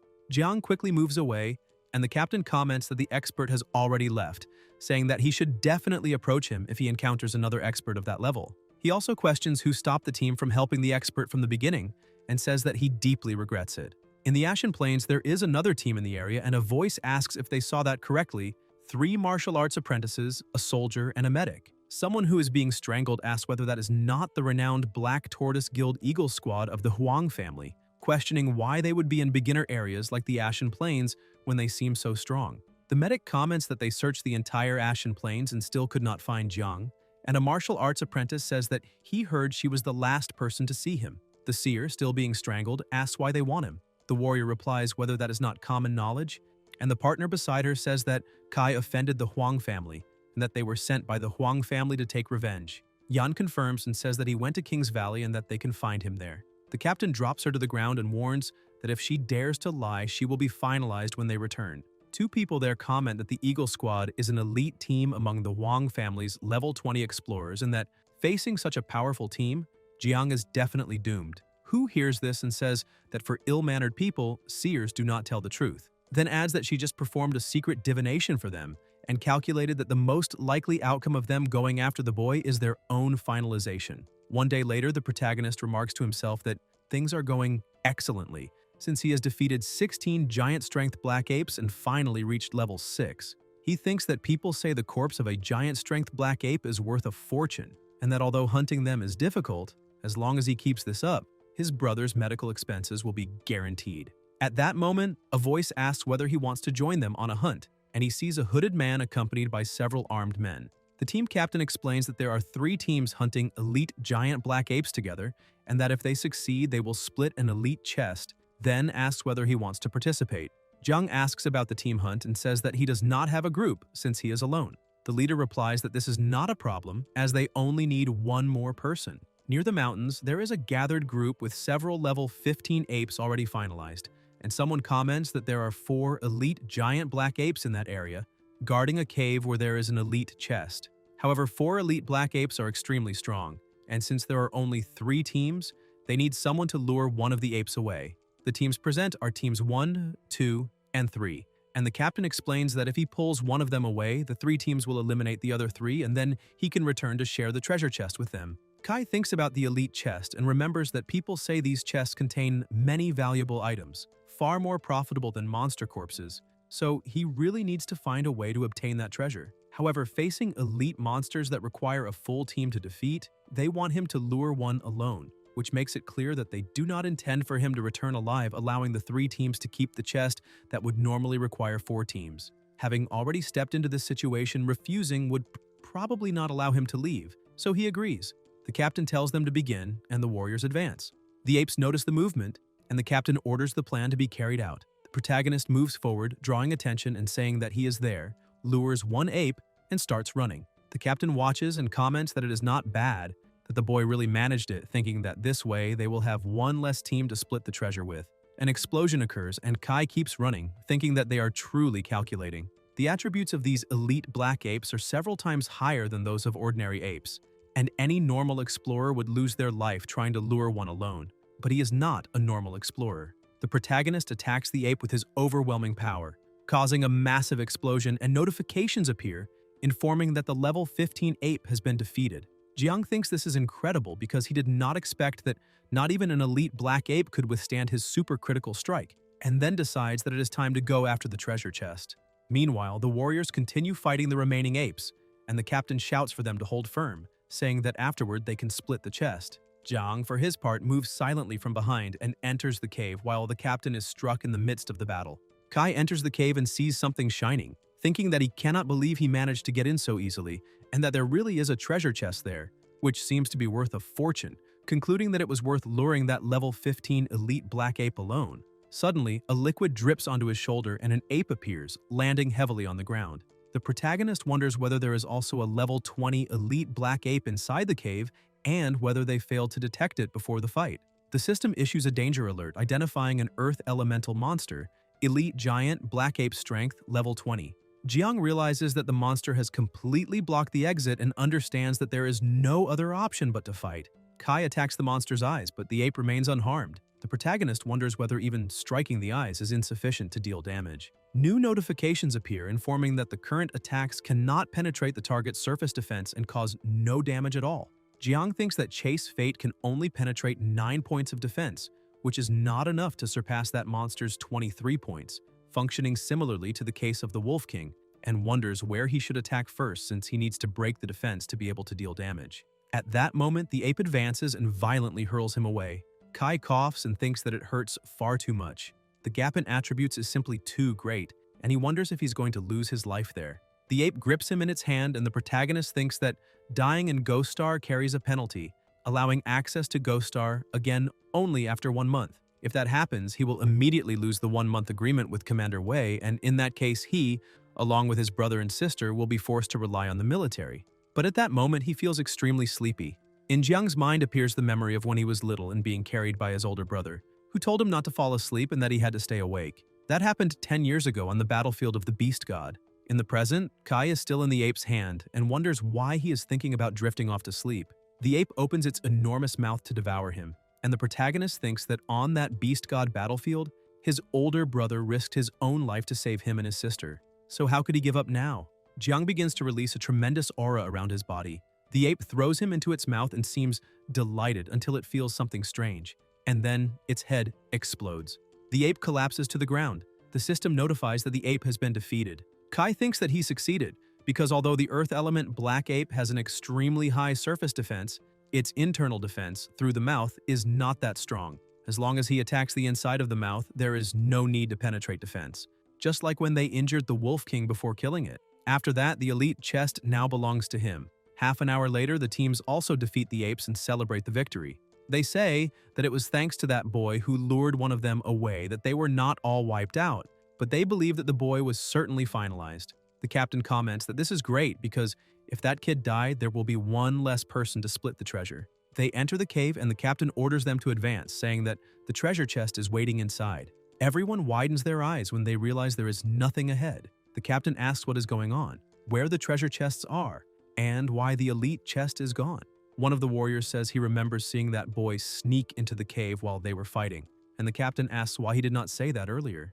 The warrior replies that at the time, he thought he was hallucinating because he did not believe the boy could survive. The others ask if that means they worked for nothing, and say that even without finding the treasure chest, they still have to pay wages, and that he owes several months of pay. The captain becomes furious and asks if, in the end, they were deceived by that boy, saying that this is completely insane. Elsewhere in King's Valley, the protagonist thinks that he should have shaken those people off by now, and then decides to check what is inside the chest. Jiang looks and notices many items, saying that there are lots of ores and equipment. He thinks that equipment and ores are worth far more in Ghost Star than monster corpses, and that now they are going to be rich. Then Kai notices something else, another piece of equipment. The protagonist puts on the gloves and wonders what kind of equipment they are, whether they are offensively focused, and decides to test them. After putting them on, he feels lighter and stronger and wonders if that equipment increases agility and strength. He decides to attack to test it. Jiang delivers a strike and flames are released along with the attack. Kai thinks that an ordinary flame appeared on the short dagger, concluding that it is equipment that adds a common flame to weapons. In Ghost Star, there are many types of flames, and special flames can cause different levels of damage in combat. Ordinary flames deal very little damage and are almost useless, serving only for lighting or cooking food. He wonders if it is only good for barbecue now. A very loud noise is heard and the protagonist becomes alert, wondering what that sound is. Something approaches, and it is several level 18 apes. Jiang wonders if he accidentally hit them while testing the gloves. Kai moves to attack and thinks that before, he already had difficulty dealing with just one earth element black ape, and now there are 4. He will have to do the same as before, focusing attacks inside their mouths. When the protagonist tries to attack the inside of a mouth, the ape closes it, and new notifications appear informing that it was not possible to penetrate the defense, causing no damage at all. Jiang thinks that this is not good at all and wonders if these apes really know how to protect their mouths when being attacked. The apes chase after him, and Jiang thinks that even if they open their mouths now, Destiny Pursuit is not strong enough to eliminate all 4. He wonders if he's going to lose his life there that day. The flames strike the apes, causing them to take damage. Kai observes carefully and wonders how those flames spread in that way. The flames continue expanding around the apes until a terrifying explosion occurs. One of the apes screams in pain as it is burned alive, while the others can only watch, unable to react. The protagonist thinks that it has turned into a gigantic inferno and wonders what exactly is happening. The flames weaken for a moment, the ape becomes paralyzed, and then an even more violent explosion erupts. Jiang is completely confused and wonders why all the black apes were suddenly finalized, commenting that he thinks he just saw the fire damage jump from 10 to 2,000 points. He wonders if 2,000 is simply 200 times 10, and whether those ordinary flames from the gloves can inherit the 200 times critical damage multiplier, in addition to spreading and dealing area damage. The protagonist reflects that although flames are weak by nature, as long as the monster has no fire resistance, the damage completely ignores defense. If the Inferno burns for 2,000 damage per second, then that equipment is basically an exclusive area damage artifact. If there is no longer any need to worry about penetrating defenses, then he can advance without restraint. That night, the giant strength black apes of Kings Valley experienced the darkest moment of their lives as apes. They had never seen anyone capable of roasting them like frogs using nothing but ordinary flames, nor a demonic barbecue master who left no living prey within a 10-mile radius. The next day, when the smoke finally dissipates, the protagonist comments that this is great. He eliminated dozens of giant black apes during the night and finally leveled up. At the moment, the flame damage from the gloves is already practically unbeatable as area damage against level 20 monsters, and he also obtained 10 elite treasure chests. The enormous pile of black ape corpses will certainly be worth a fortune. Jiang watches everything in silence and thinks that playing solo is extremely lonely, deeply missing fighting alongside his two partners. He wonders how they are doing now and believes that, with the military support, they are probably doing better than he is.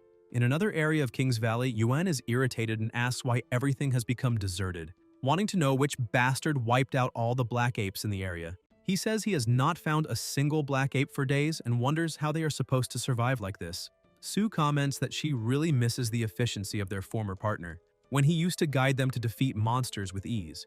Someone approaches and tells them to stop complaining. It is Li Biao, a level 38 knight, who explains that the reason they defeated monsters so easily before was because they were in the beginner test area and that for their current level as novices, this is already a high-level monster zone. He states that if Jiang had really taken them to Kings Valley, the situation could have been even worse. He says he will spend some time training them there, not listening to complaints, and orders them to continue searching for black apes.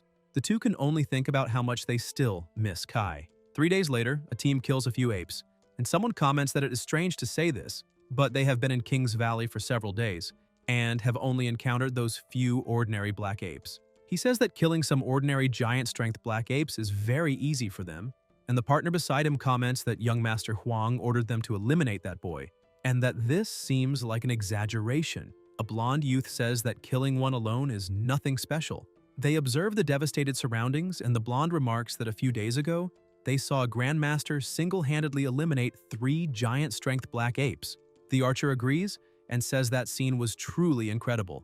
The captain of the other group asks what is so remarkable about that, saying that for people like them, low-level players, it probably looks even more impressive. The blonde continues eating calmly. The captain then shows a photo of Kai and says that it does not matter, asking whether he has seen that person in Kings Valley.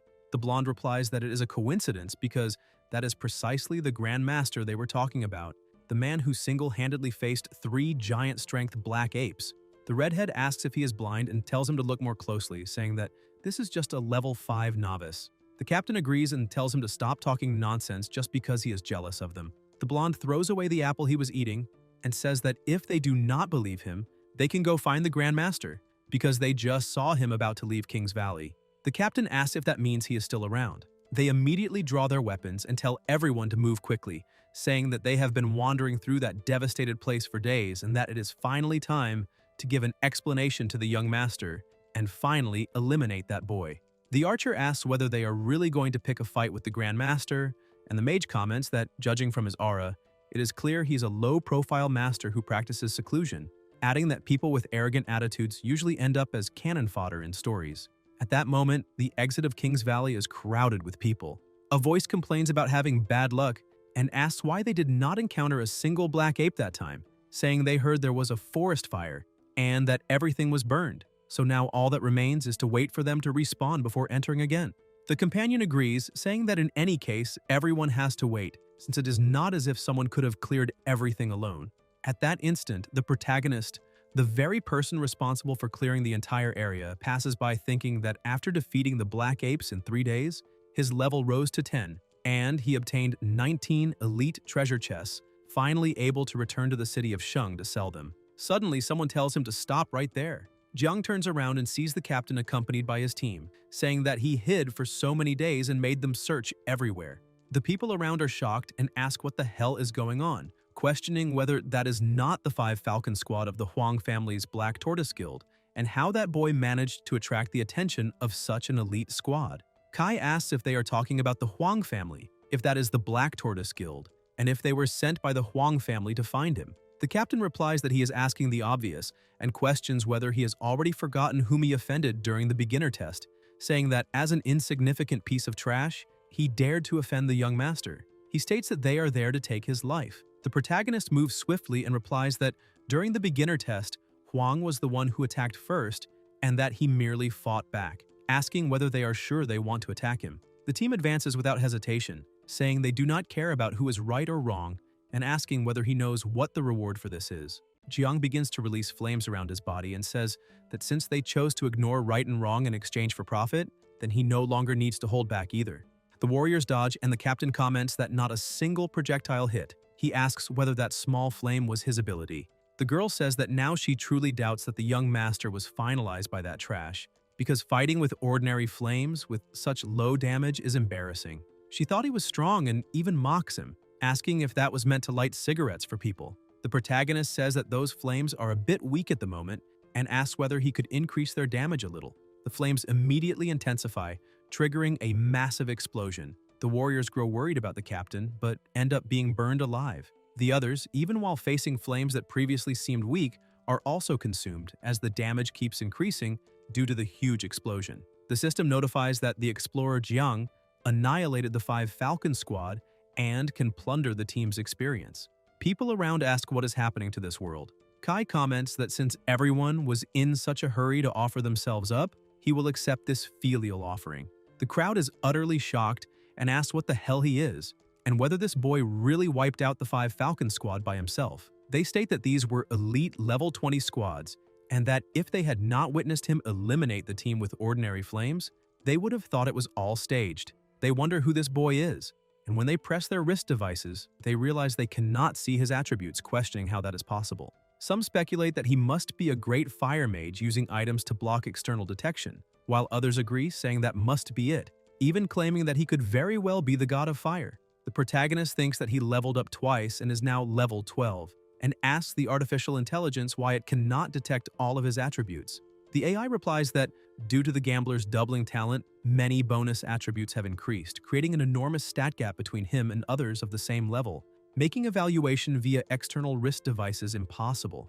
Jiang asks if that is really the case and concludes that it is good they cannot detect him, as it prevents attracting envy and unwanted attention.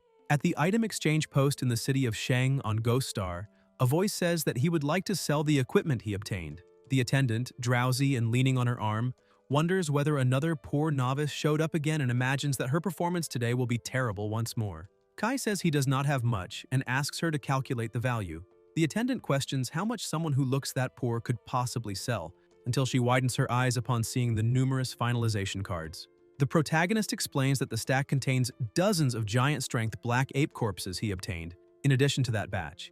Jiang then shows the chests and says they are the 19 elite treasure chests he acquired, asking whether she can still see them and how much everything can be sold for. The attendant, eyes wide, wonders whether this young man is from a hunting factory and why, when others sell items one by one, he is selling everything in batches. She quickly straightens up, grows excited, and tells him not to worry, saying that by coincidence she is the best seller there and will calculate everything that very day, thinking that an important client like this must be secured at all costs.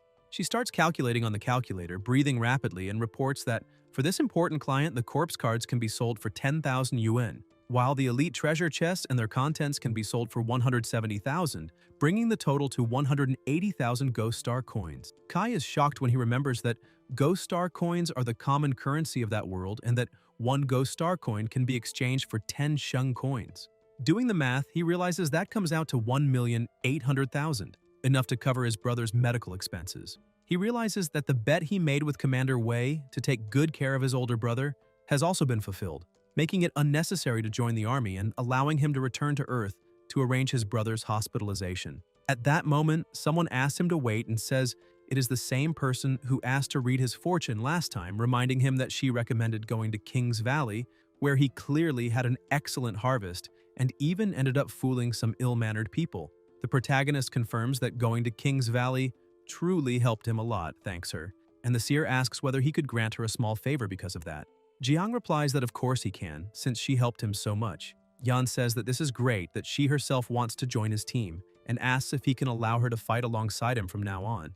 Jiang simply walks away and says goodbye, telling her until next time. The seer asks if he is leaving already and comments that he is really very pragmatic, saying that, as expected, there is nothing new about him. After all, he is a character considered trash by the military, so why would anyone want him? She says she knows he likes free things and asks if he wants the equipment she is using. She says she can give everything to him for free since this might be the last time she enters Ghost Star. Kai asks what she means by last time, questions whether she is also poor, whether she plans to quit the game for good, and whether she no longer wants to make money in Ghost Star. Yan replies that she does want to, but cannot earn anything, and asks what team would accept someone who can only divine things during battle. She explains that back then, when the military classified Feng Masters as powerful professions, she followed the trend, reached level 20, and became a seer. However, the initial talent of a Feng Master only enhances perception of time, location, and harmony, and after becoming a diviner, she gained only the divination ability.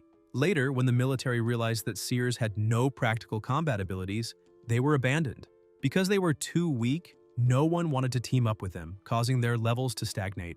With no one to form teams and hunt monsters with, they could only wander Ghost Star every day. If they returned to Earth to scavenge or do manual labor, at least they would not be left without resources. The protagonist comments that this would be very difficult, saying that his brother's body could not endure that and that she, being a girl, would also not be able to withstand it. Yan asks what she should do if she cannot handle it and says that on Earth she has a younger brother and sister, being the only pillar of the family, with no luxury of collapsing. At that moment, Jiang remembers his older brother who, even exhausted, always said he could handle it. Kai thinks that back then his older brother was the same, wanting to develop Ghost Star and swearing to defeat the beast god in the future. But after adopting him and his sister, he became afraid that no one would take care of them, gave up the opportunity to come to Ghost Star, and ended up pushing his own body to the limit. The seer asks if he wants her equipment, and says that if he does, she will go to the warehouse to fetch everything, since in any case she needs to return to deal with real life. And this time, she intends to disconnect permanently. The protagonist asks her to wait, gives his name, and says that she is logging out now, but not permanently. He says that the next time she logs in, if she can still find him, they can form a team. Yan is completely stunned, starts trembling, and asks if he is serious. Jiang keeps walking and replies that if he lied to her, he would never make money in his life. The seer, with tears filling her eyes, says that he is far too stingy and cares so much about money that if he dared to say that, then it must be true. She runs over to hug him, saying that he is really a good person. Kai blocks the hug and asks what she is talking about. At the slum residence, the protagonist tells his siblings that they no longer need to work because he earned money. The two get excited and ask if it is true. The sister asks where the money came from and whether it is something illegal. Jiang asks what she is talking about and explains that he got everything in Ghost Star. He says that the older brother's surgery can be scheduled for the next day and that she can return to school and study properly. The older brother comments that this time it must have been very difficult for him. Jiang replies that it is nothing, that compared to the effort his brother put into raising 2 orphans, this is not even worth mentioning. He tells him not to worry because the brother was always the one who worked hard, but now that he has this ability, he will ensure that everyone lives a good life. They toast to celebrate until the phone rings. It is the commander who says that he won the bet and asks if he has time now, informing him that he will send someone to pick him up later to show him something, and telling him not to forget to go. Outside the safe zone of the Shengyao realm, on the battlefield of the beast god, everything is in ruins, with collapsed buildings everywhere. The protagonist comments that after so many years, he wonders if the city where he lived as a child became like that. At that moment, Jiang notices something strange and says that he does not understand why he was summoned. An extremely loud noise echoes, more buildings begin to collapse, and a giant monster approaches. Warriors fight the monster, leading Jiang to ask whether that is an extraordinary creature fighting against the beast god. Currently, in Ghost Star, explorers have a watershed every 20 levels, divided into 6 stages. Explorers from level 1 to 80, although they can become stronger after advancing and undergoing job transfers, have their power limited, being able to use it only within Ghost Star. For extraordinary beings, however, the situation is different. When an explorer enters the stage between level 81 and 121 and becomes an extraordinary being, A qualitative change occurs because the power that previously could only be used within Ghost Star undergoes a transformation. An explosion occurs and the three warriors stare at the scene, all enveloped by an extremely powerful aura. The emergence of this surreal power represents not only a huge revolution in the military history of humanity, but also the greatest challenge it currently faces. As the most effective means of combating the beast god, the three warriors attack together. The protagonist comments that it is extremely strong, and Wei confirms that it is, asking whether he knew that this was only an ordinary beast god and saying that they still have to deal with enemies of this level. He states that they have already sacrificed two extraordinary beings. Jiang is surprised to hear this, and the commander says that humanity's situation is not good, telling him not to forget to remain vigilant just because he spent a long time in the safe zone. He adds that Jiang won the bet this time, that he will honor the promise and will not force him. As for the Huang family, he says that he personally warned them not to interfere with him. He says it may seem strange that Jiang is receiving so much attention, but that he trusts his own intuition, because he feels that Jiang may become a great powerhouse in the future, perhaps strong enough to help the entire city. At that moment, it begins to rain and the three warriors manage to eliminate the beast. The commander continues saying that in this apocalypse, his only wish is to protect his family. After all, joining the army means going to the battlefield, and the battlefield is truly dangerous. He states that the rise and fall of the nation concerns everyone, and that someone must stand up to fight these monsters. Perhaps one day, he himself will fall on the battlefield, but as a citizen of Shang, if he can give his life for the country and for everyone, he will do so willingly. He asks Jiang not to interfere with his choice, but hopes that if the city is in danger in the future, when Jiang has the ability, he can fight for Shang. After recovering on Earth for a few days, Kai returns to Ghost Star, to the city of Shang. The protagonist thinks that he did not expect the commander to have such high expectations of him, and wonders whether he will really be able to become strong enough in the future and why he cares so much about Shang. Jiang decides to set that aside and thinks that he needs to focus on himself first. The giant monkey in King's Valley is no longer a challenge, and it is time to hunt the next monster. The system then displays an elite monster, the Phantom Banshee, described as capable of dealing extremely high damage and instantly eliminating explorers. Its attacks have a fear effect and it has a ghostly appearance. Fear induction. The Banshee's scream immobilizes explorers within a 10-meter radius, causing intense fear. Ghostly physique. Only attacks originating from a distance of up to 10 meters can deal damage to the Banshee. Kai assesses that it is an extremely powerful monster, because within 10 meters it can instantly eliminate through fear, while beyond that distance, it becomes invulnerable. The protagonist sighs, walks away, and thinks that this monster seems far more troublesome than the giant gorilla, and that he will need to find some teammates. The seer is also there, sleeping while standing, completely exhausted. Jiang asks if she has not been waiting in that place since the last time she logged out. Yan replies that she knew he would return and that she had been waiting for him all those days. Kai says that he will always remember that. The seer asks if they are going to hunt monsters now and says that she found a very competent teammate for him, calculating that he would be useful in helping with the hunt, asking whether he wants to meet him. Kai asks whether he is really useful in hunting monsters or if he's just a drunk. At that moment, a young man approaches with drinks hanging from his clothes, saying that his name is Ruin Yu and that he is a drunk. The protagonist immediately runs away, saying that he does not want him. The seer comments that he is still so pragmatic and asks him to take the teammate along, saying that he is hardworking and very obedient. Ruin remains watching in silence. Yan adds that the teammate can also cook, give massages, and even said that as long as he is accepted into the team, he is willing to take no share of the profits after joining. Jiang widens his eyes, immediately steps up to Yu, introduces himself, and declares that the moment he saw him for the first time, he knew he was talented, saying that from that moment on, he is part of the team. He states that today, as captain, he will not hesitate to lead everyone in the hunt for the Phantom Banshee. After all, from now on, they are a family and must move forward together. Ruin asks whether the captain is really that troublesome, and the seer replies that he is, saying that if he does not treat someone like family, it is because of the fee, since the captain is extremely stingy. In the Phantom Banshee's territory in King's Valley, the elite monster opens the door and, shrouded in an overwhelming aura, the level 20 ghostly monster begins to move. They observe from behind a bush, and the protagonist comments that the Banshee is several times stronger than the giant monkey, and that if they are discovered, they will be instantly eliminated, so they must maintain absolute silence. He also warns that only attacks made within 10 meters can harm the Banshee, so they need to stay quiet and find an opportunity to approach stealthily. Someone calls out to him and Jiang tells Yan to be quiet while the seer looks confused. The voice calls again and Kai repeats for her to be quiet, but Yan replies that she was not talking. Kai asks if she was not the one calling him until Ruin appears, lying on a fallen log on the ground, drinking, calling the captain and asking him to come see what he found. The protagonist becomes irritated and the phantom monster approaches to attack them, opening its enormous mouth. Jiang asks what Yu is doing and whether Yan did not say he would be useful in hunting monsters, and the seer replies that she said that only casually. The phantom releases its fear-inducing scream, the surroundings become strange, and the system notifies an abnormal status, fear state. Kai comments that this monster is far too terrifying and that he cannot move at all, while Yan says they cannot defeat it and may only be able to wait for death.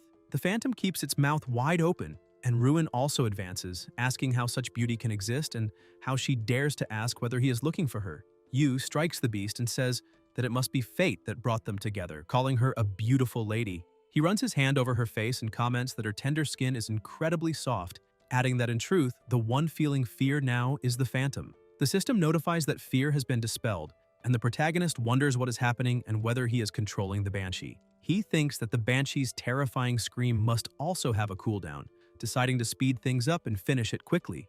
The ghostly beast falls to the ground while Yu remains on top of it, saying to let him give her a French kiss and declaring that from now on she will be his wife. Suddenly, a terrible explosion occurs, and after the smoke dissipates, Ruin falls to the ground asking where his wife is. Jiang says that it is already over, and the seer comments that the captain defeated the elite banshee with a single blow. Yu kneels on the ground and calls them monsters for blowing up the wife he had just married, saying she was the only love of his life and that he will never love again.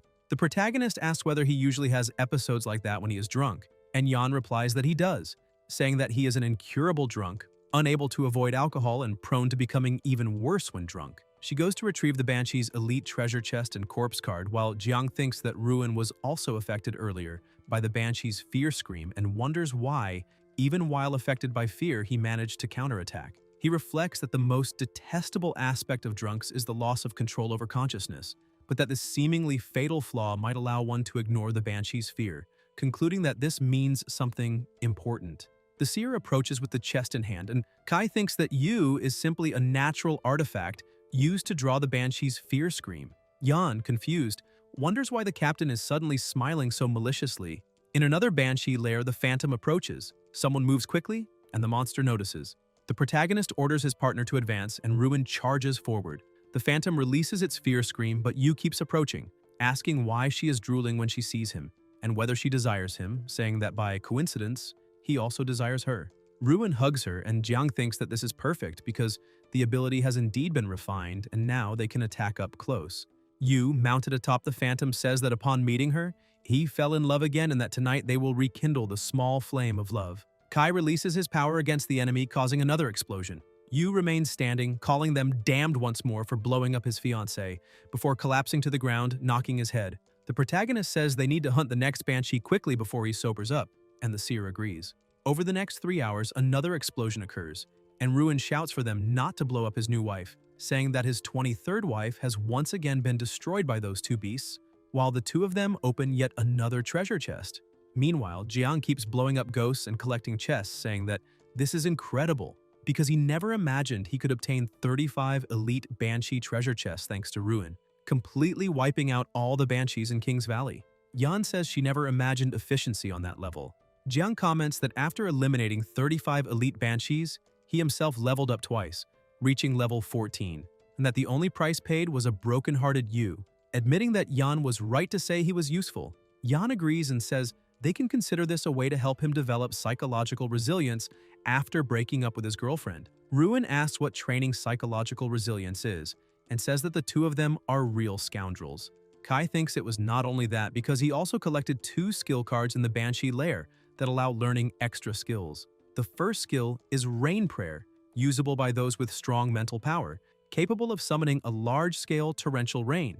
And when the terrain is suitable, even high-level specialists can create lakes and rivers out of nothing, making it extremely effective in real combat. He says that Yan is already level 29 and has greater mental power than them, so this skill should go to her. Yan asks if they are skill cards and whether that is true, thanks him emotionally, and says that she finally has a skill besides divination, that she is finally no longer someone useless who can only predict during battles, declaring that from now on he will forever be her big brother, asking him to accept this bow from his little sister. The protagonist tells her not to do that because it is something she deserves. Yan, with a bump on her head, raises the card into the air and says she is no longer useless. Jiang thinks that the other skill is a single skill point intended for a hidden class. The system notifies that by using this skill point, it is possible to activate an additional skill for a hidden class, but that this skill can only be used once and will disappear afterward. Kai decides to activate it, thinking that even if it is single use, if it is an exclusive hidden class skill, then it is worth testing. New notifications appear congratulating the hidden class player for activating the extra skill Casino Pickpocket. Once this skill is activated for each nearby explorer who focuses on the player, he will steal 1,000th of the target's total attributes and add them to his own, but after 30 minutes, both the skill and the additional attributes will be removed. Jiang asks whether the effect of the skill is only that, and the system replies that it is. Kai becomes irritated and questions whether such a precious single-use skill can only steal 1,000th of someone's total attributes, saying that he now has a little over 200 total stats, which would yield only 2 points per person, asking what the point of that would be. Ruin asks what is wrong with himself and says he was sleeping, not knowing why he feels a pang of sadness. The seer asks if he forgot that he lost more than 35 wives the night before. Yu remembers what happened, starts vomiting, and apologizes to the captain, saying that he is being a burden because as a drunk he cannot stop drinking, and that if the captain is not satisfied with that, he can leave the team. Someone approaches bringing equipment, and the protagonist asks what he is talking about, saying that he was a hero that night and that the equipment is his, stating that without him they would probably have been instantly eliminated by the Banshees countless times because he is the essence of that team. Ruin refuses, saying that just letting him join the team was already enough. Jiang insists that he accept it, saying that he will not mistreat a teammate no matter what happens, and that besides, the partner will also receive some equipment. The seer looks at him as if facing a prince, with a flower in her mouth, calling him to go get the equipment as well. The two ask together if this is real and say that they will follow him from now on, in life and in death. At the item exchange post of Ghost Star, a voice comments that another important client has arrived and that this is incredible because that day the total value of Monster Corp sales and treasure chests reached 840,000 Ghost Star coins. The protagonist thinks this is excellent and says that this is equivalent to 8.4 million Holy Radiance coins, more than enough to cover the future expenses of his brother and Yingzi. In the locker room of the trading post, Jiang thinks that not only are their living expenses now secured, but after selling the spoils of war, he also ended up with 2 extremely useful pieces of equipment. One of them is the Night Hunter trousers, which form a set with the Night Hunter cloak he obtained earlier, allowing stealth and the ability to pass unnoticed.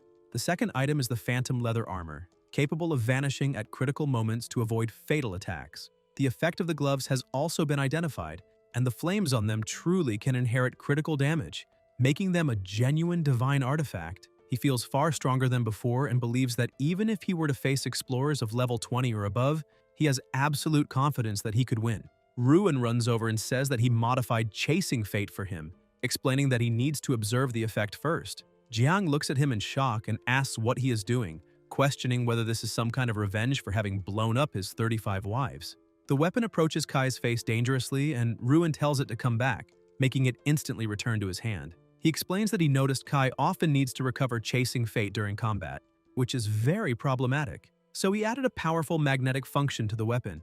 Now, after throwing it, it is possible to use a magnet to pull Chasing Fate back. The protagonist becomes excited and asks if this is serious, whether this means he no longer has to worry about the weapon's recovery time.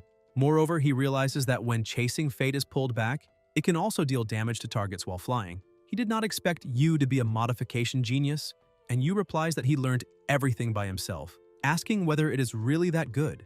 Jiang answers that he swears to God. At that moment, a sound is heard and it begins to rain. Kai asks what is going on, and Ruin asks whether he is lying to himself. The seer approaches and says that she learned the basics of the rain prayer, although it still does not seem very useful. The protagonist asks how that skill could be useless, and tells her to look at the people around them, who are all hiding from the rain because of her. He explains that if she can intensify the rain to the point of seriously hindering the enemy's movement, they will become living targets, and she will be able to eliminate whoever she wants. Yan asks if this is serious, and whether it can really be that useful, saying that she will definitely practice the rain prayer diligently. Jiang thinks that now that Yu can participate directly in battles and she has the rain prayer, not only he but the entire team has become much stronger. Some warriors pass by complaining about the rain, saying that all the equipment they were carrying to the island got soaked, and asking whether the Huang family will punish them for being late. Kai hears this and starts wondering about the Huang family, so he asks them to wait, calls out to the three older brothers and says that since they mentioned the Huang family, there is something he needs to ask. The warriors mock him, asking whether his family has no internet access, and explain that the Huang family's Xuanwu Guild will take 200,000 people to Everfrost Island to hunt a king-level boss. They say that defeating this boss could help expand the country's territory in Ghost Star, and that besides the Huang family, many other explorers will be participating to eliminate the monsters. They state that everyone bears responsibility for the rise and fall of the nation, and ask whether he does not even know such important news, telling them to hurry up, because if they keep paying attention to an idiot, they will be punished for being late. The protagonist wonders whether the Huang family is really hunting a boss in the name of the country, and whether that means Huang will also go. He thinks that now that the beast god is devastating the earth, every country can only resist by obtaining resources from Ghost Star. However, the resources of Ghost Star are occupied by various bosses, and only by defeating these bosses can territories be expanded and supplies obtained. Monsters in Ghost Star are classified by levels, from the lowest to the highest, and among them, king-level bosses are terrifying existences that require hundreds of thousands of people to fight together. He wonders whether the Huang family is truly leading the Xuanwu Guild to contribute to the country's war effort. Jiang continues reflecting that perhaps the Huang family has truly reformed and become people who care about the world, as Commander Ji said, but the rise and fall of the nation concerns everyone, and someone must stand up to face these monsters. He asks himself whether, since Huang is doing this, he too should go to Everfrost Island and contribute to the country.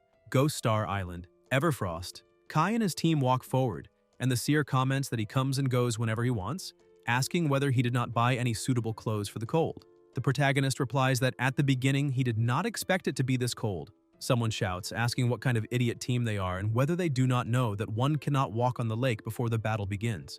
Jiang replies that this is also their first time there and asks why they cannot walk. The warrior snaps back, asking what kind of novices they are, and explains that, as everyone knows, the bottom of Everfrost Island is a monster lair, questioning whether they do not know that walking on the ice like that will disturb the sirens swimming below. At that moment, a monster rises from the ground, revealing a bipedal triton of level 22. They are startled and ask what that is. The warriors call them idiots and say that a level 22 triton requires at least a team of 20 players to be defeated. They remind them that tritons are specialists in close combat, and that once entangled by one of them, especially at close range and at that level, the situation is practically a guaranteed execution. The two become worried about the captain. The monster charges forward, and the system notifies that the phasing has been completed. The protagonist comments that he thought it would be something impressive, but in the end, it was just a detail.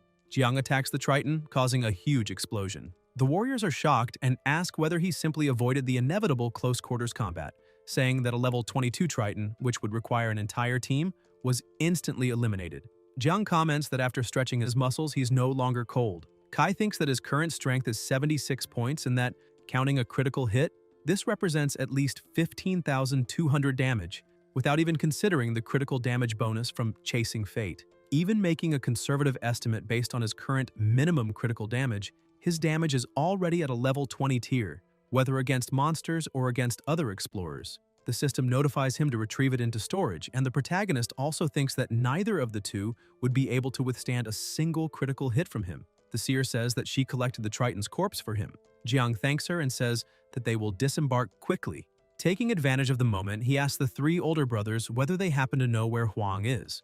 The warriors reply by asking what he is talking about and say that they are not exactly older brothers, but rather younger brothers, the youngest of the youngest. Even so, by coincidence, they know where the young master is and can show the way. Somewhere on Everfrost Island, the protagonist thinks that he did not want to involve the two in the conflict between him and Huang, which is why he did not bring them along, and wonders whether those three really said that Huang was there. He thinks that he wanted to talk to him alone, but cannot find him until someone approaches.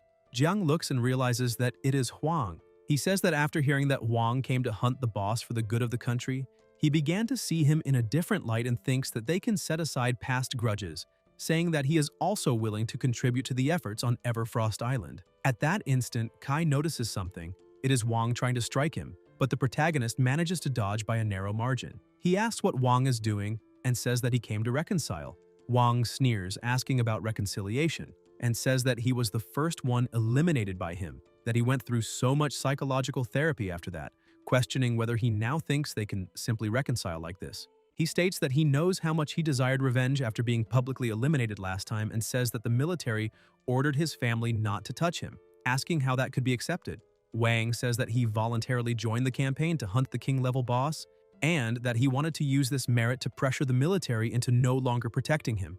Jiang asks whether his objective in hunting the king-level boss was only that. Wang answers that it was, but that he did not expect him to come looking for him. He states that, in any case, with the great battle approaching, he can defeat him first and then use the military merits obtained by defeating the boss to atone for his sins before the army. Kai comments that he was overthinking things and did not expect him to still be so petty, but says that if they want to eliminate him, they had better come all at once. After all, the Falcon 5 squad was annihilated by him alone. The warriors respond that he only eliminated the Falcon 5 squad because he had the secret protection of the military. They claim that the young master is at level 10, equipped with a full rank S set, and ask why they would need help to eliminate him, until some warriors ask them to wait and question how that boy is at the same level as the young master, having reached level 14 so quickly. At that moment, an explosion occurs. Huang begins to burn and asks what is happening, while the other men around him also panic, questioning what just happened. The protagonist says that the young master is already doomed and that if he does not want to end things this way, then he should not stand in his way. Huang is engulfed in flames and claims that he has not yet been finished, explaining that his equipment can cap his HP at 1% and prevent instant execution, but that he has already reached the limit. He tells the two of them to hurry up and finish him off, making sure to torture him until execution. Jiang asks whether they really still want to throw their lives away and comments that this is perfect because he will test chasing fate with the upgraded magnetic core. The weapon is thrown, but the warriors manage to dodge and mock him, asking whether he threw so many darts and missed them all, what kind of aim that is, and whether he is not getting scared, with his hands trembling just because they are around level 30. They advance, and Kai, with a terrifying aura around his body, says that he has never heard of that and asks whether the nail that sticks out really is the one that gets hammered. Flames spread and a terrible explosion occurs. The warriors watch in horror and ask how those darts came back, how that boy, being only level 10, managed to do that. One of them, fallen to the ground and completely burned, screams for them to finish him immediately. The protagonist advances and says that it is not over yet. Jiang throws the dart again, striking the opponent head-on, as flames spread around his body and trigger another huge explosion. The other two warriors panic, asking what kind of ability that is, how the damage can be so high, and whether that boy is some kind of weak god in disguise. Huang curses them as idiots and asks whether they cannot see that he excels at long-range attacks, ordering them to attack together, since the two of them only need to get close to him. Huang thinks that he must be of the Eliminator class, specialized in long-range attacks with extremely high damage, but that if someone gets close, he definitely... Another explosion happens. Huang watches and says no. Kai approaches and says that he is a loser, that they are a bunch of losers, and asks what the difference is. Huang, seized by panic, says that this is impossible, that the level difference is huge, and asks how he did that. The protagonist says that he wanted to put past grudges aside, but that Huang really disappointed him, and asks whether he is truly determined to eliminate him. Huang asks what he intends to do. Jiang replies that it is nothing special, but that if Huang wants to eliminate him, he cannot just let it slide. He comments that he heard Huang developed psychological trauma the last time he was eliminated, so this time he will just make that trauma a little bigger. Kai strikes Huang on the forehead, finishing him. A few minutes later, the protagonist looks at the system and comments that eliminating adventurers grants even more experience, saying that he did not expect that eliminating 4 players around level 31 would make him jump directly to level 17. The system notifies that he has received the Bloodthirsty Eliminator penalty for eliminating more than 10 adventurers of the same faction. Bloodthirsty Plasma Eliminator penalty state. While in this state, your location will be detected by all nearby players. Upon eliminating a Bloodthirsty Plasma Eliminator, the experience obtained will be tripled. 10 Tears of Repentance can be used to remove the Bloodthirsty Plasma Eliminator state. Jiang comments that this title is a severe Ghost Star penalty, because everyone will start attacking him, since anyone who receives this penalty basically becomes a walking package of experience. New notifications appear informing about double talent. All rewards or penalties from the system that he receives will trigger a double effect with a 1% chance to trigger super double, multiplying rewards or penalties by 10. Kai thinks that his duplication talent can multiply the penalty by up to 10 times, and that losing his life even once could make him lose 30 times more experience, possibly dropping him straight back to level 1. He concludes that this is extremely bad and that he will need to avoid crowded areas in the future, as well as find a way to use tears of repentance to remove this state. Somewhere on Everfrost Island at the Huang family camp, a voice asks whether Huang has been eliminated and how they failed to protect him. It is Huang Tong, Huang Wei's father and commander-in-chief of the Everfrost Island campaign, who states that he had already publicly announced that his son and he himself, along with 2 other family members, would fight for the country. Now that his son has been eliminated, he asks whether that does not turn him into a liar before the entire nation. Huang Da asks what they should do now. Tong slams his hand forcefully beside the chair and replies that they must attack immediately, that they themselves will defeat the king-level boss, and once they succeed, they will use military merits to pressure the army into stopping its protection of Jiang. He declares that, until then, that boy will pay the most brutal price. Half an hour later, somewhere on the island, the seer asks the captain why he received a new title, and Ruin asks whether he has become a bloodthirsty plasma eliminator. The protagonist tells him to shut up and not expose him, saying there is no time to explain what happened, but that, in short, he picked a serious fight with the Huang family and they need to leave as quickly as possible. At that moment, an extremely loud sound echoes, and they ask what that noise was. Yu wonders if it is a war horn and why it would be sounding now, while Jiang asks himself whether it is possible that the Huang family has started the war ahead of schedule. Yan points forward and tells them to look, because the ice on the frozen lake begins to crack, and the rumbling continues. Something approaches, revealing numerous monsters, and they watch in shock as something moves at high speed. They are monsters of another species, and among them appears the king-level boss, the frozen Triton Lord King rank, with its current HP still at 100%. The seer asks if that is the boss. The protagonist comments that the pressure is immense, and Ruin admits that he is scared. Tong announces that the king-level boss, the frozen Triton Lord, has been drawn onto the battlefield and that everyone must prepare for combat, saying that if they win this battle in addition to generous rewards, they will help the Holy Radiance secure territorial resources against the wrath of the Beast God in the future. He states that whether now or in the future, everyone must give everything to achieve victory, even if it means being finished, because once the arrow leaves the bow, there is no turning back. And thus, the battle against a king-level boss officially begins. The monsters surge forward. Ruin suggests that they move up, and the seer comments that a battlefield with 200,000 people must be exactly what a fight against a king-level boss looks like. Jiang replies that no, because once the battle begins, the Huang family will not have time to worry about him, so they will stay there to witness the fight against the king-level boss and broaden their horizons. Soldiers charge toward a massive monster, a common bipedal fishman of level 25, and one of them shouts not to be afraid, saying it is just a stinking fish, and that with enough numbers, they can face it head-on. Suddenly, the soldier is dragged away, cries for help, and is devoured, causing the others to grow even more frightened and ask whether tritons really eat people. The seer asks whether a common triton is really that strong against adventurers, and Ruin comments that there seem to be many fishmen. The protagonist confirms it and explains that as long as the boss is not defeated, the fishman army will continue to spawn endlessly throughout the battle, and that the key to this confrontation is not the fight between 200,000 adventurers and the fishman army, but the transcendence and the direct battle against the boss itself. A soldier reports that a team of 8 has infiltrated the boss's area. The warriors begin to unleash their powers, and the leader orders everyone to give their all and adjust their states for peak performance. They advance together, causing a colossal impact. Yan comments that it is incredibly strong and asks if that is what transcendents are like, while Ruin says it looks like the boss is about to be finished. Jiang says he does not like how it looks. Kai activates ocular focus and comments that their abilities seem powerful, but through ghost focus he can see that they cannot even break through the boss's defense. The system notifies that defense penetration has failed. The soldiers are stunned and say they cannot pierce the boss's defense. An attack is launched, and the fishman strikes several soldiers at once, flinging them away, making everyone realize that the boss eliminated all the transcendents with a single blow.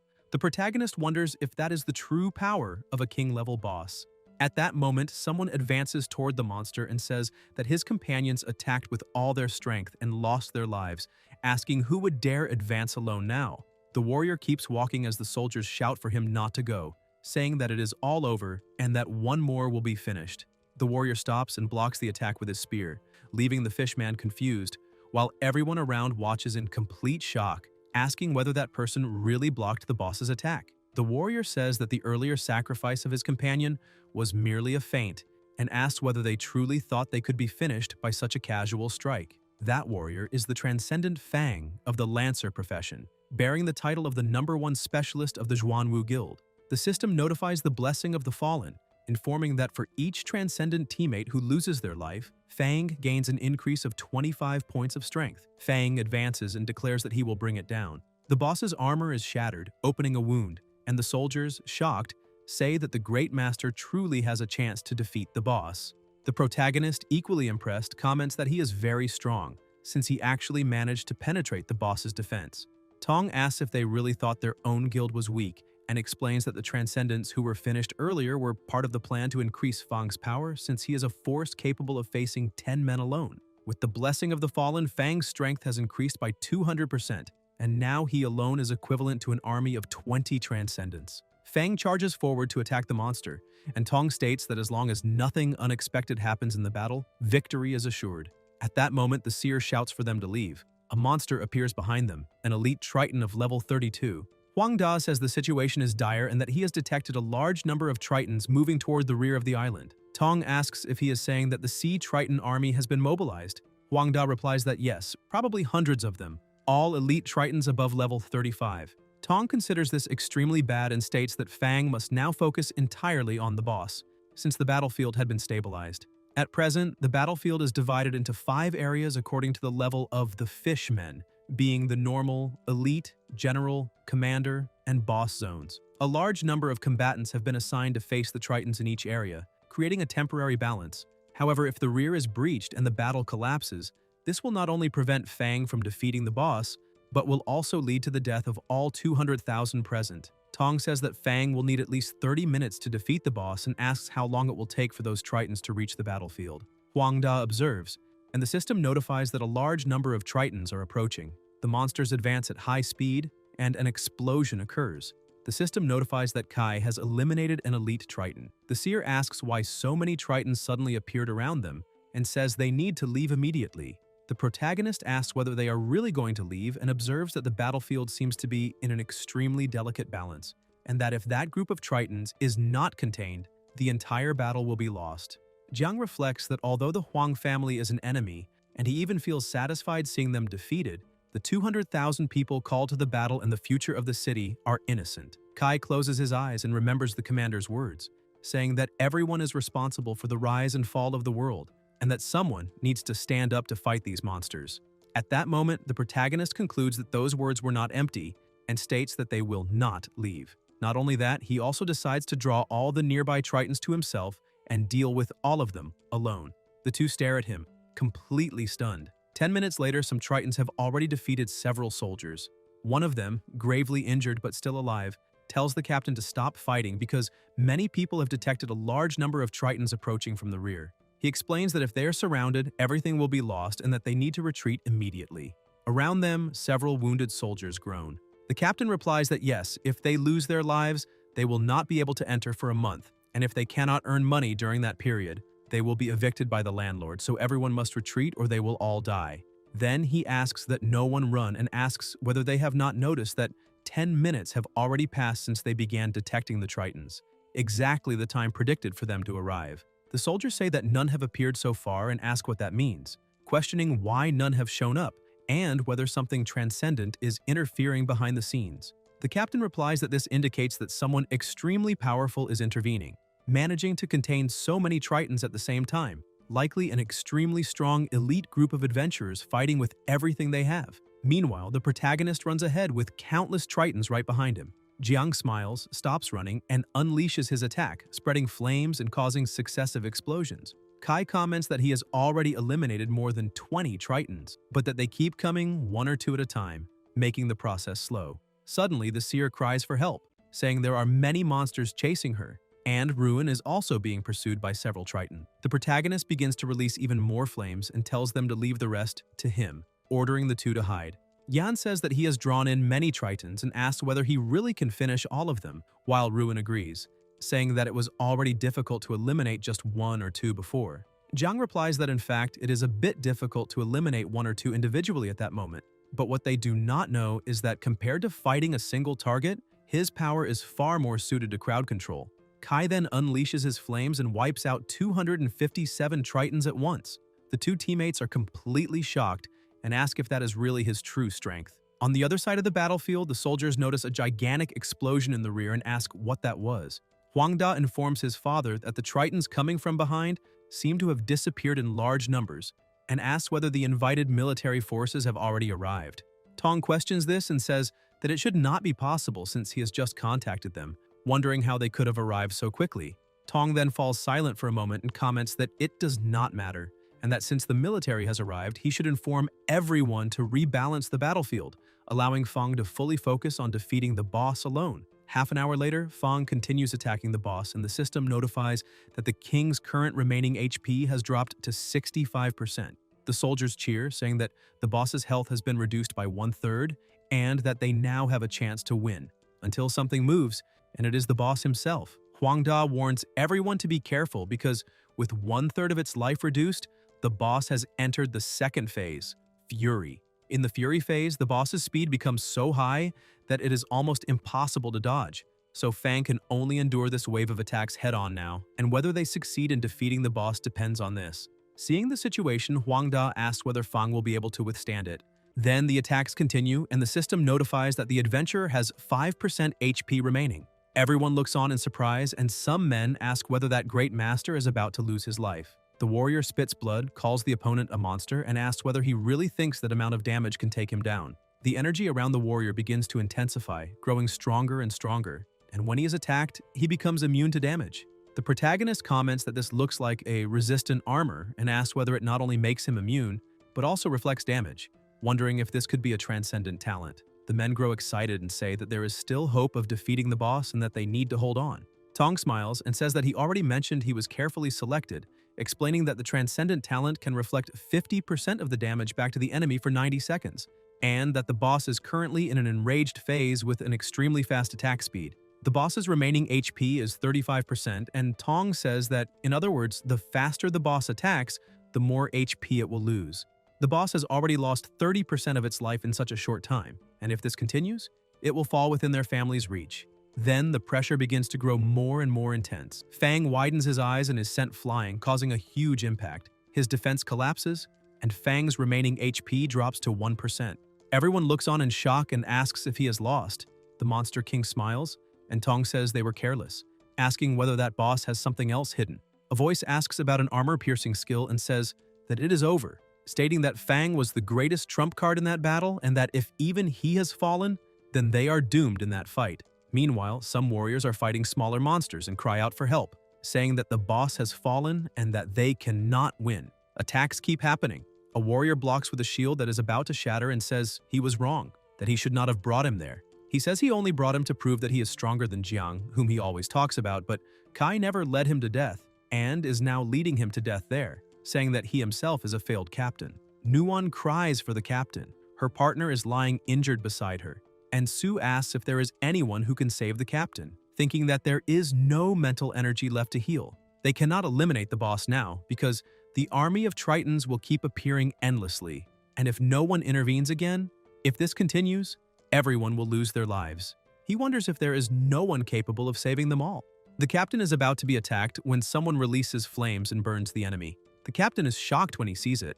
Someone approaches, everyone is even more surprised, and it is the protagonist who says that it has been a long time since he last saw them, that he will fight the boss, and that they need to protect themselves. Yuen asks what he just said and whether he is really going to fight the boss, wondering if he heard correctly and why he can sense his location so clearly. Nuon says she feels the same. Meanwhile, the warriors continue fighting smaller monsters until they begin to feel a strange sensation, asking why they sense someone nearby and whether this is the effect of the bloodthirsty eliminator. Yan asks what he is doing and whether he has already forgotten his current state, saying that he has sunk himself with that title.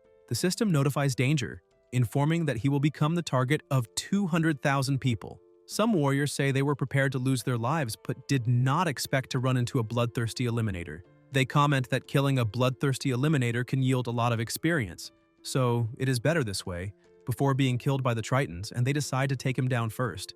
An explosion occurs. Ju asks what happened and whether his partner was killed by those people, and a voice replies that it was just a critical strike on his part, while the protagonist asks whether they cannot even handle that. The fallen warriors ask whether the damage that child caused is really that great, wondering if he was not a level 10 novice and what is going on. Yuen gets excited and asks if his partner is okay, and Nuon, also excited, asks if he dealt with all of them and if he is really that strong. The captain watches in shock and asks whether that boy can really retreat unscathed, even while surrounded by so many people above level 20 saying that it is impossible. Huangda comments that he suddenly felt that the boy who eliminated Xiaowei has appeared on the battlefield and seems to be heading toward the boss. Tong asks why worry about him now and whether he can really eliminate the boss, saying that what they should be concerned about now is how to minimize the losses in that battle. Huangda wonders why he has a bad feeling, sensing that that boy might be able to defeat the boss.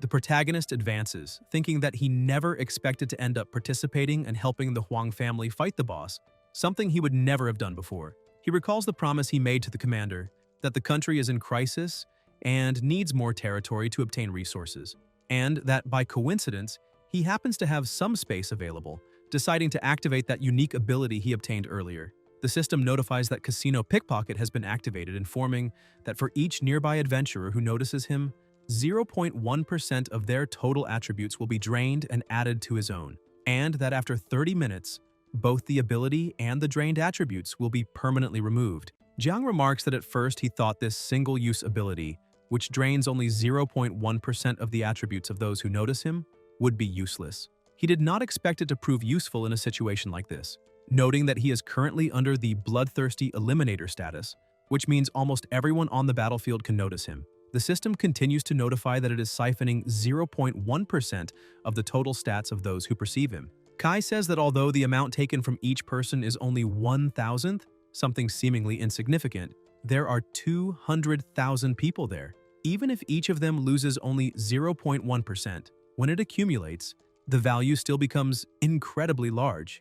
Huangda says that is not the point, stating that now that that boy is approaching the boss, he might actually be able to reach him. Tong asks why, and Huangda replies that his watch has suddenly classified the boy's attributes as terrifying, saying that his total stats seem to have surpassed his own, which leaves Tong indignant. At Jiang's location, in the area of general-level Tritons, the system notifies that the monster is a general-level shark-toothed Triton. The Triton lunges forward and Huangda says he is not even able to dodge, stating that although he does not know whether those current stats are real, the bite of a shark-toothed Triton is an ability that even level 60 adventurers need to guard against, concluding that it seems he can only stop there. The protagonist clenches his fist and strikes, sending the monster flying out of the way. People are shocked and comment that he is unarmed and that he eliminated a general-level Triton using only his bare fists, asking whether those numbers are really real and whether he could truly defeat the boss.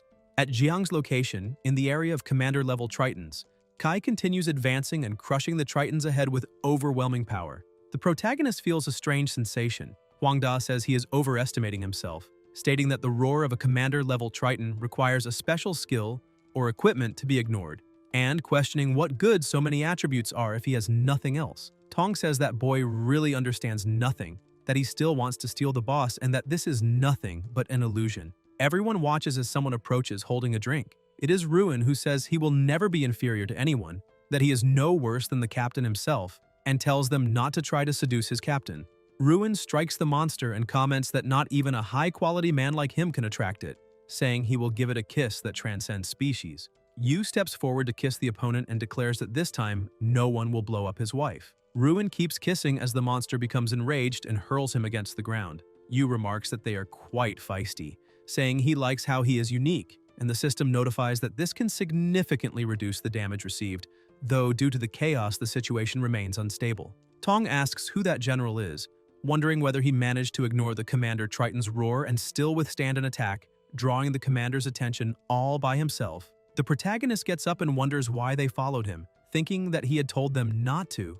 A voice responds asking whether he really thought they would leave him behind. Yan uses her ability, Prayer of Rain, and tells him to move forward, warning that the drunk will not last much longer, since the level gap with the Commander Triton is far too great. Ruin approaches the monster once more. Jiang watches in surprise, smiles, and says that it is fine, that he really cannot do anything about them. Some people ask whether that woman just made a prayer to summon rain and what benefit that would bring, questioning whether so many Tritons would really drown just from water. Kai says he will leave that place to them, and Nuon asks whether those people do not even understand the basics of physics. Everyone tells them to wait and look at the sky, and they realize that what is falling is not rain, but enormous stones. Someone asks whether that is not a hailstorm and why it is affecting everyone, allies and enemies alike, who explains that by taking advantage of the extremely cold climate of Everfrost Island, the prayer of rain naturally transforms into a massive hailstorm. Something that previously had no offensive capability can now strike 200,000 people at once, which brings him great satisfaction. The captain says all this while explaining that if the prayer of rain can hinder the enemy's movements, then they will become easy targets. Now, with the hailstorm drawing the Triton's attention, they cannot use their roar attack, allowing them to pass through easily and confront the boss. The protagonist stands still, watching the Tritons distracted by the hail and unable to attack, and Yan tells him to remember that they are a team and that he does not need to fight alone. Jiang looks to the side and sees the warrior saying that he finally eliminated a Triton, while Ruin complains that they killed his wife again. Kai asks why he should fight alone, says that he underestimated them and thanks everyone. Intense sounds echo, and a massive explosion occurs, wiping out all the Tritons with a single blow. Everyone is even more shocked, and Huangda asks whether he eliminated the commander-level Triton, saying that it took more than a dozen teams just to hold out until now, questioning what kind of strength that is and what kind of monster he is. The protagonist thinks that the attributes he has enhanced are already terrifying and that if he lands a critical hit, not even the king of hell could stop him now. Jiang advances and says that he is finally facing him, commenting that from afar he looked quite imposing, but up close he really is that ugly. The Monster King currently has 35% HP remaining. Everyone is indignant and says they cannot believe that that kid actually reached the boss, asking whether he is really going to fight him. Yan shouts to go all out and Kai dashes straight toward the king. The captain says it is over, stating that the boss is about to unleash the berserker attack again, with that absurd speed and damage, and that the kid definitely will not be able to withstand it. The protagonist moves rapidly, dodging the attacks, and wonders if he really is that fast, thinking that he is clearly still slow enough to be avoided, recalling that Huang family ace from before, and questioning why he decided to face this head-on. Jiang smiles, and people ask if they saw that correctly, saying that he missed once and that the kid managed to dodge all of the boss's attacks, just as expected of the captain, questioning whether his agility is higher than the boss's. Kai advances again, dodges another attack from the monster, and comments that it is too slow. The protagonist releases his flames, triggering a tremendous explosion, and the king's remaining HP drops to 25%. Everyone is shocked, and asks whether that bloodthirsty eliminator just took 10% of the boss's life with a single strike, wondering if this kid would only need a few minutes to defeat him and what kind of damage that is. The rumbling continues, the monster rises and stares at the protagonist, and the two face each other for a moment. People are confused and say that not even Fang managed to make the boss stand up and react, asking whether that kid really forced the boss to use all of his power. Jiang asks whether his legs have finally learned how to be used. The king becomes extremely enraged, opens his massive mouth, and releases an intense pressure. Kai smiles and dodges, saying he will not fall for the same trick twice. The monster tries to strike him again, causing a heavy impact, and people ask whether the bloodthirsty eliminator lost his life. The monster stops moving for an instant and has its weapon destroyed by the protagonist, who says that he is aiming at the wrong person. The king looks at his own hands and sees nothing. Jiang approaches through the smoke and asks whether he lost his weapon and no longer knows how to fight. The surrounding warriors cannot stop being astonished and ask whether he really destroyed the boss's weapon, what kind of monster he is, and whether there is any precedent on Ghost Star of someone doing that. Kai says that fighting him feels like a waste of time and that he will end this quickly. The protagonist releases his flames again and begins to burn him. The king falls to his knees, severely injured with only 15% HP remaining. Jiang keeps attacking and triggers an intense and powerful explosion. The monster screams in pain and is left with only 5% HP remaining. Kai asks whether he still wants to act condescending and says that he has long since grown tired of that arrogant expression. The protagonist continues releasing his flames until the final explosion becomes terrifyingly violent, burning the king completely. Everyone watches in silence, focused, until the king collapses to the ground with a heavy crash. Jiang watches with confidence, as the king remains fallen on the ground, defeated. Tong looks on in indignation and asks whether he really defeated the boss and still came out completely unscathed. Someone approaches. It is Vice Commander Wei Ying, commander of the city's military region, who says that Liu reported Huang Tong had urgently requested military assistance, but upon arriving he asks why that help was never needed at any point. Beside him is Lu Jun, who remarks that he never imagined the turning point of that battle would actually be that young man whom the commander held in special regard. The protagonist says that the ice and the rain have already stopped, and that the boss still needs to be dealt with. Tong declares that they cannot allow him to kill it, and orders all guild members to heed his command, immediately abandon the fight against the Tritons, and eliminate that bloodthirsty eliminator at all costs. He promises to reward whoever kills the bloodthirsty eliminator with 50 million radiant holy coins, but says that if they let the bloodthirsty eliminator capture the boss, none of them will receive any reward after the battle. People say they are not waiting for 50 million, but for the reward they are entitled to, asking how their families will survive the next month, and some say their children need treatment. One of them asks who still cares about Tritons and says they must quickly eliminate the bloodthirsty eliminator, otherwise everyone will be doomed. Everyone charges forward, but the Tritons end up following after them and defeating some of them. The warriors run, and the Tritons give chase. Jiang watches and says that the family failed to bring down the boss the first time, and that now, seeing he is capable of it, they are trying to eliminate him. Fang is helped up by Kai, who says that he is the most skilled member of the Huang family and that he has not yet lost his life. Fang asks what he wants with him since he already crippled the boss and why he does not just finish it off. The protagonist replies that he is good at leaving the monster with little life, but asks who said he wanted to steal their boss. He explains that if he captured the boss, the Huang family, with its vast financial resources, would not suffer major losses, but those 200,000 people who were threatened by the family's reward would. He then says that he will represent the family and that the final blow must be delivered now. Fang looks shocked, and Jiang tells him to do it quickly because everyone will come after him, and that he must do it for himself. Fang begins to gather his power, approaches the monster, and delivers the final blow. The monster's eyes widen, it screams in pain, and it is completely killed. Everyone watches, and the system notifies that the Transcendent of the Zhuanwu Guild has defeated the boss, the king-level Triton Lord. People look on and ask whether it was the great Fang who killed the boss. An energy begins to stir. The pressure intensifies and the ground starts to crack as the Tritons immediately leap back into the water. The warriors say that in fact it was one of the best players who defeated the boss, that the bloodthirsty eliminator failed to capture it, which means they will receive the reward. Tong asks what is going on, whether they really won, and whether Fang was the one who killed the boss. Huangda wonders if that boy voluntarily gave up killing the boss. The protagonist smiles, and the warriors say they won, and realize that the bloodthirsty eliminator is a good person, stating that he handed over the boss, a true hero, in service of the country and the people. Zhu says his partner was incredible, and that his generosity is immense, while the captain says he had to see it to believe it, stating that today he was truly convinced by the boy, and that he is the greatest hero of that battle. Yan comments that the bloodthirsty eliminator is very kind, and that now everyone knows how amazing their captain is, telling them not to forget who chose him. People agree and say that, thinking about it, the Huang family's threats were disgusting, since they were sent out to die, and when the mission failed, they still wanted them to bear the consequences. Tong tells them to get down from there, calls them greedy capitalists, and asks whether they have the money to face him one-on-one if they have the courage. And then people begin resigning from the guild. Huangda says this is very bad because the resignation of 200,000 people and the negative evaluations will severely damage the family's reputation. Tong, extremely enraged, says he will never forget that boy and orders them to leave immediately, declaring that next time they will take revenge on him. An energy begins to move. Fang introduces himself and says he owes him a favor but wants to know how he obtained those stats. The protagonist also introduces himself and replies that his current attributes are the result of a single-use ability. Fang asks if that is serious, and whether such a powerful ability that can only be used once really exists.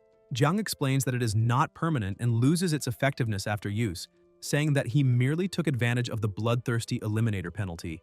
At that moment, a tail coils around Kai's body, dragging him into the water and holding him tightly. Yan immediately leaps over and asks what happened to her captain. Fang asks if he really is her captain and says he is afraid he has bad news, explaining that yes, her partner most likely triggered the boss's death vengeance. The seer asks what death vengeance is, and Fang explains that it is a unique ability some bosses possess after being defeated, usually extremely terrifying. When a defeated boss manages to take revenge on an explorer, that explorer suffers a horrific punishment, being tortured to death as merely the initial phase of the retribution. The most frightening part is that for those who suffer this retaliation, after losing their lives on Ghost Star and returning to Earth, they often cannot endure the memories of that torment and end up choosing a tragic end. Yan is completely terrified, asks if he will end up like that, begins to cry desperately, and begs for it to be a lie. Meanwhile, elsewhere, the protagonist wonders why it feels as if his entire body is about to be crushed and what that thing is. Jiang is completely restrained, with a monster beside him that exudes a terrifying aura while the creature's tail coils tightly around his entire body. Kai wonders what it was that entered his body and thinks that the pain is unbearable. The system notifies that unique abilities such as Casino Pickpocket, as well as the acquired attributes, are about to disappear. The protagonist understands that he is being tortured by that monster and that at that moment he can only survive thanks to the support of those attributes, because once they vanish, he will lose his life instantly. The monster emits a strange sound, and the system notifies that it is the ghost of the boss's lingering resentment. Jiang shouts about gradual elimination, and the system begins a countdown. Kai manages to break free from the restraint and leaps to the ground, thinking that due to the gradual elimination, he has been detached from it and his body has returned to normal. The monster in front of him stares at him, and the protagonist realizes that his body is far too weak to escape, leaving him no choice but to use all of his remaining strength. The system notifies him to remove the steel spike and remove the short spike, and Jiang decides to use the stolen stats to fight it. An extremely intense light is released, causing crushing pressure and a terrifying explosion. When the smoke dissipates, the monster is defeated, and Jiang asks if it is finally over. The system congratulates him for escaping the death vengeance of the Triton Lord and for exploring a treasure-filled area from which no one has ever returned, welcoming him to the Triton's underground realm, the treasure hall of the frozen Triton Lord. The system informs him that the countdown for the hall's collapse has begun, 10 minutes, and that within that time he must collect as many treasures as possible and escape. The protagonist asks if it is another countdown and what will happen if he fails to escape. New notifications inform him that if he does not escape, he will lose his life and all of the boss's treasures he has collected will disappear, and that only by escaping successfully can he keep the treasures. Jiang thinks that the time has already started and says that it does not matter. He must collect as many treasures as possible and then escape, even if he has to risk everything. Kai opens a door and is met with countless treasures. The system congratulates him again for discovering the Triton Elixir, informing him that upon drinking it, he will receive a total of 60 attribute points. The protagonist begins drinking rapidly. The system asks how he wishes to distribute the attribute points, and Jiang replies that he wants everything in agility. More notifications appear informing him that he has discovered the boss's rare treasure chest. Jiang says that this is great, observes that there are many treasures, and that all of them seem to be at least A rank, estimates that there are probably about 7 minutes left, and believes that he can make it if he's fast enough. The system sends a friendly reminder saying that treasure chests in the underground realm have a 90-second time limit and must be collected quickly. Kai asks whether the chests have individual timers. He begins collecting everything as fast as possible and feels extreme exhaustion. The system congratulates him on discovering Tears of Regret, informing him that using 10 can remove the Blood Eliminator status. The protagonist says that this came at the perfect time, that he will use all of them on himself, thinking how incredible it is, since he not only found a large number of treasures at once, but also removed the Bloodthirsty Eliminator status. Then Jiang notices something strange and looks to the side, seeing a piece of paper. More notifications arrive congratulating him on discovering a special recipe for career advancement, explaining that this recipe can be used to complete a special level 20 class progression. Jiang thinks that after explorers reach level 20, they must advance their class before they can continue leveling up, and wonders whether that item can really complete a special level 20 job promotion. The next day, people set up a portrait of the protagonist and hold a memorial, believing that he lost his life. They place flowers all around and comment that the captain has not appeared for such a long time, asking whether what Fang said is true. The seer cries intensely and says that he even claimed that in the end he would escape suicide, truly a genius who left far too early. Ruin also cries a lot and says that he died a tragic death. Suddenly, someone starts climbing up the rocks and they hear a noise. Yan immediately takes up an attack stance and warns her partner to be careful, saying that those damned Tritons are appearing again. The two start throwing snowballs and declare that they will not allow any Triton to profane the captain's funeral. A snowball hits Jiang on the head, he loses his grip and falls, cursing and asking who the hell did that, saying that he had finally managed to reach the exit. Kai shouts loudly. Yan comments that the voice sounds familiar. Ruin says there is an ugly fish down below and that the throw was meant for the captain. Right after that, still in the same place, the protagonist chases after the two and says that it has been a long time since they last saw each other. The two keep running and Jiang quickly changes his tone, asking whether the two traitors want to kill their captain, whether they know how hard he worked to climb up, and how they dared to hit him. They reply that it was not their intention. On Earth in city number 18, the base of the Ghost Star login portal, A voice asks how it went and whether they found the boy at the offline location. The staff member replies that they did not, but that they discovered the reason for the sudden increase in his attributes, saying that he used some kind of single-use ability that cannot be used a second time. The commander comments that this makes sense, because if a level 20 child could suddenly gain tens of thousands of attributes, then they, Transcendents, would have no reason to train anymore. Lu says that normally those who suffer the boss's vengeance are already dead and offline, and asks whether he might still be suffering. The blonde man asks who could possibly endure being tortured for so long, and says that he thinks that boy is definitely finished. Wei says not to try to deduce who he is using common logic and asks whether there is any possibility they should consider, saying that perhaps he not only survived the boss's vengeance, but might also have found the secret treasure. The blonde man replies no, stating that this is absolutely impossible, because in 50 years since the emergence of Ghost Star, only a very small number of people survived vengeance and obtained secret treasures, and all of them were high-level transcendents. Jun comments that he has been on Ghost Star for only a month, and believes that he had no chance at all to withstand the boss's vengeance. The commander asks if he is sure and says that his intuition tells him that this child can do it. Lan opens the door and says that this person has put an item up for sale on the trading platform. Everyone looks over and asks who it is and whether it is necessary to announce the opening of a private sales space. Lan replies that it is Jiang, saying that not only was he not killed, but he also opened a private sales space on Ghost Star, and that the total value of the items he is selling exceeds 400 million radiant holy coins. Everyone is stunned. A few minutes later, Jun tells them to check, and the records show that he just sold 1.8 kilograms of green phantom ore in seconds. The blonde man comments that it was valued at 18 million radiant holy coins. Lu adds that, in addition, 3 kilograms of special-grade deep white iron crystal were also sold. The blonde man asks if it was sold for 63 million. Jun replies that there are still resilient ironstone, deep iron crystal, deep black iron crystal, obsidian steel fossil, and yellowstone ore.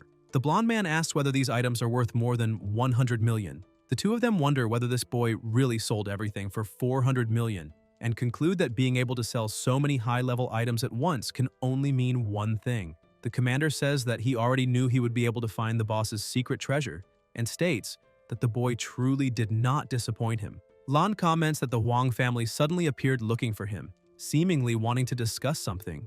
A few hours later, on Ghost Star, Radiant City, at the item exchange post, someone says they cannot believe they had to open a private sales space to sell so many things.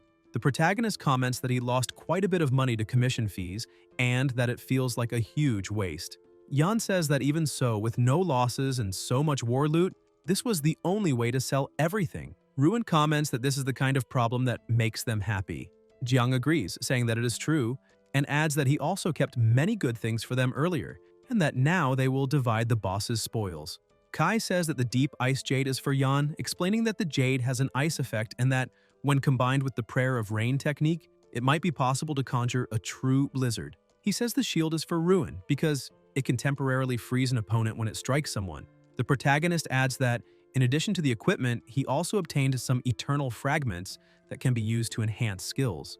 He explains that there are 2 ways for each class to upgrade their skills. The first is through specific skill books, which can usually only be obtained from monster treasure chests or special missions.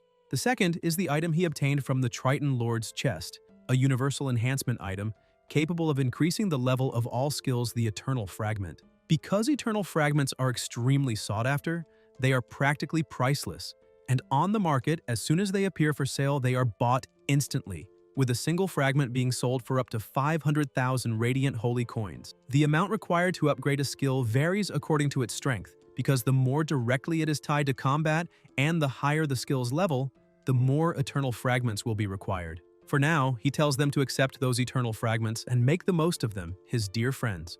Because at that moment, in the eyes of Yan, Ruin, and Kai, they were rich, surrounded by countless treasures.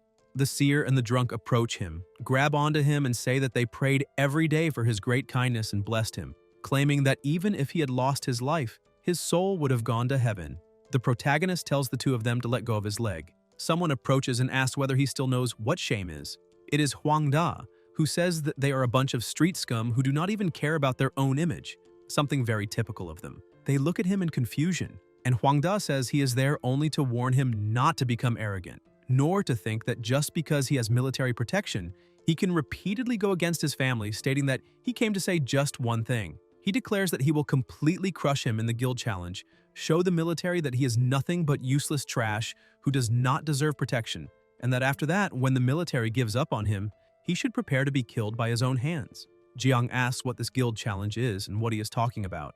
The seer asks if he really does not know and explains that the guild challenge is a competition organized by the military to select the strongest forces among the guilds. The challenge requires a minimum participation level of 21, is divided into brackets every 20 levels up to a maximum level of 100, totaling 4 tiers, and each guild must send a team of at least 5 people to compete in direct battles against other teams of the same tier, with the top 3 of each tier being determined. Because the armed forces offer extremely generous rewards to the top 3 of each tier, many guilds always participate, gathering countless powerful competitors.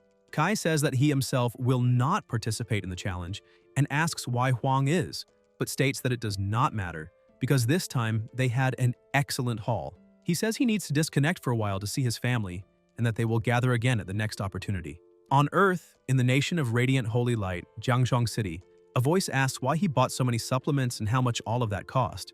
Jiang replies by asking if he did not just have surgery recently and says he was worried that regular meals might not be sufficient. The patient says that he also bought some things, but that this is far too excessive, saying there is so much that it looks like a granary. The older brother comments that the hospital where he was hospitalized is already as expensive as possible, and that if he keeps spending so much money, once he is discharged and able to work, he will help ease the financial pressure. Kai says that it is fine, and recalls that his dream back then was to become a transcendent and fight the beast gods for humanity, and that after being discharged, he will simply become an explorer. The older brother then asks how someone becomes an explorer and says that besides that, going to Ghost Star is very expensive, and that him going alone is already more than enough. The protagonist presses his watch and shows the bank account balance, telling him that he already said not to worry about money because he will no longer need to work from now on.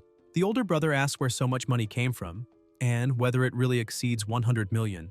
Jiang replies that all of it was earned legitimately on Ghost Star, that he worked hard for himself and for Yingzi all of these years, and that now, having this opportunity, he can finally live the life he always wanted. He asks whether his brother remembers how he once saved both himself and Yingzi on the battlefield of the Beast God, using nothing but a mortal body, and says that if he becomes a transcendent in the future, he is certain he will be able to save even more people.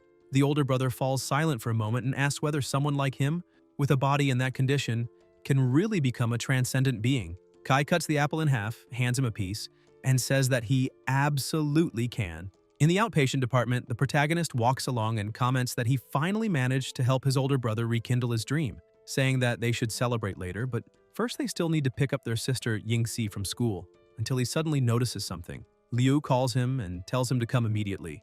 Jiang rushes over and asks if Liu was looking for him, saying that he does not have time because he still needs to pick up his sister from school.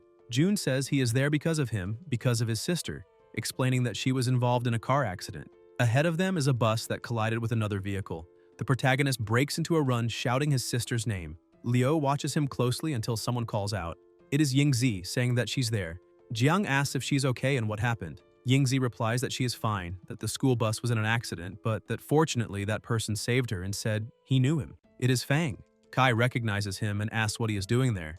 Liu says he will explain, stating that the most important thing to say first is that his sister's accident was not a simple accident, but something secretly orchestrated by the Huang family. He explains that because the protagonist humiliated the Huang family several times, their hatred only grew, and now they are using the military merits gained from defeating the boss of the Eternal Frozen Island to force the military to stop protecting him. The military merits from that boss are extremely significant, and the commander, pressured by higher authorities, was forced to make concessions, although he still left a small margin. During the negotiations, the commander mentioned the upcoming guild challenge, saying that if the Huang family could defeat him in the challenge and prove that the new profession was not solid, then the military would agree to their demands. The commander had hoped the boy would retreat this time, otherwise he would have no justification to protect him directly.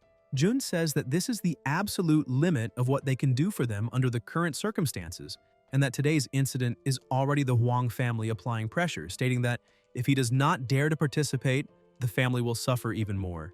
The protagonist freezes, seized by intense rage, and Liu also says he is sorry, explaining that the Huang family has enormous influence and that, combined with the military merits of the eternal frozen island, some figures in power are beginning to waver. As long as there is no direct damage, the armed forces can only ignore intimidation like today's.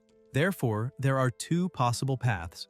One is to accept the wager with the Huang family, and the other is to quickly join the armed forces and receive formal protection. Yingzi asks whether the armed forces can really protect them. Jun replies that for now, his new profession still has value, and that as long as he joins the military, Commander Wei will have more means to protect him and the family, at least avoiding many problems in the short term. His sister asks whether he intends to enlist first. The protagonist imagines the difficulties he would face even within the armed forces and thinks no. If he joins the military directly and relies solely on that protection, he could end up being abandoned, like the drunk old man or Feng, if the profession's development is not satisfactory. And then his family would be oppressed even more by the Huang family. Moreover, the Huang family possesses a vast business empire, and in terms of resources, wealth, and power, he is definitely no match for them at the moment. The gambler's talent is double, causing his experience points to grow almost twice as fast compared to players of the same level, which grants him an advantage in total attribute points and critical damage when facing opponents of the same level, and even against higher-level enemies. As long as the strategy is solid, it is still possible to counterattack to a certain extent. Precisely because it is a new profession, the Huang family has no idea what his true strength is, and these are not all of his exclusive advantages. Jiang thinks that this is perfect, and that instead of seeking shelter passively and waiting for death, it is better to go all in. He decides to seize this opportunity, with the military as witnesses, to complete this wager with the Huang family and publicize it widely so that everyone in Holy Radiance knows about it. As long as he can defeat the Huang family, the military will certainly pay more attention to the new profession and continue to protect him. And at the same time, now that everything will be exposed to the public, if the Huang family wants to act against him again, they will have to consider the dual pressure of public opinion and the armed forces. Jun says that since there are no other opinions, he will help prepare the documents for enlistment in the military. The protagonist calls out to him and remarks that to participate in the guild challenge, it is necessary to form a team of 5 people, but their team currently has only 3, so he asks whether he can borrow Pillar and Nuan from the military. Liu asks what he is talking about, and Jiang replies that he has decided to participate. Jun tells him not to act impulsively, reminding him that by accepting this challenge, he will be facing the true colossus that is the Huang family. Kai tells him not to worry, says that he is completely clear-headed now, thanks him for the plans he made, but explains that everyone has their own path to walk, and the path he chose is to control his own destiny, saying that he will defeat the Huang family in the guild challenge. Jun insists that he is being impulsive. At that moment, someone starts clapping and says that if he has the courage, then he has his support. Everyone looks to the side and sees the blonde man, who also introduces himself, saying that his name is Deus Negro, stating that if he truly faces the Huang family, he guarantees that he will take care of things for him. Fang says that he also admires his courage and still owes him a favor, stating that he will keep an eye on the Huang family, and if they dare turn against his family, he will inform him immediately. Yingzi says that she also supports her brother. Jun says that they are no longer children and asks why they are acting so rashly in front of him. The blonde man comments that the two of them have always been like this. Liu says that in any case he cannot stop them on his own and that Commander Wei also asked him to help the boy more. So from now on he will be responsible for the family's security, while the boy should focus entirely on preparing for the challenge. Kai clasps his hands together, says everyone's names, and states that he sincerely thanks them for the concern and help today, saying that if they need support in the future he will certainly be willing to repay it. Later, Yingzi asks if he is sure he wants to look at houses at this hour of the night. The protagonist replies that he is, saying that the Huang family has now completely revealed their true intentions, and that she and the older brother can no longer continue living in those slums with poor security. Yingzi says she got lost along the way and realizes that this is an area of mansions worth hundreds of millions, saying that they cannot afford something like this. Jiang takes out a VIP card and says that she is not wrong, stating that this place will be their home. Yingzi is stunned and asks if that really is their new home, saying that the pool is far too beautiful, that the living room is enormous, almost larger than their entire old house. She comments that this is the dining room, that the table is so long it can hold a large number of dishes, and that since the older brother is frail, he will be able to exercise there in the future. Suddenly she freezes and asks if that is her bedroom. Kai answers that it is and asks if she likes the new house. Yingzi says that she likes it very much and asks if she is dreaming, saying that everything there is too beautiful and questioning whether this really is their home. The protagonist replies that it is real, that this is their new home, but says that this is only the beginning, stating that from now on with him and the older brother, she will no longer need to worry about life because things will only keep getting better and better. Yingzi smiles. The next day, someone asks whether they think the two of them performed too poorly and ended up being abandoned by the military. Ju says that the captain informed them that a new captain would temporarily take command and ask them to wait there, questioning why everything happened so suddenly. Nuwon says that she also thinks this is impossible. At that moment, someone calls out to the two of them, saying that he will guide them and asks why they look so dejected. Jiang approaches, they ask if he is the captain, and Kai answers that he is. They ask what is really going on and whether he is willing to enlist in the armed forces now. The protagonist replies that he did not join the military, that he is only temporarily borrowing people from the armed forces to cooperate in the guild challenge that will take place in 1 month. He explains that the Huang family pressured the military using the military merits of the Eternal Frozen Island to take revenge on him, even going so far as to threaten his sister's safety. The commander, in order to help him, made a wager with the Huang family involving the guild challenge, saying that if he wins, they will stop harassing him. That is why this time he must win and silence the Huang family once and for all. So he asks whether they are willing to help him. The two reply yes, indignantly, asking how those bastards dared turn against his sister, and questioning whether he is sure he wants to join forces with them. Jiang asks what is wrong. Yuan explains that the armed forces have an extremely strict internal evaluation system, in which after joining, new recruits undergo an initial assessment and receive a ranking from E to SSS based on combat performance. In addition, every 2 months, the armed forces conduct new periodic evaluations. If a recruit's rating remains at E for 6 consecutive months, he will be dismissed from the armed forces.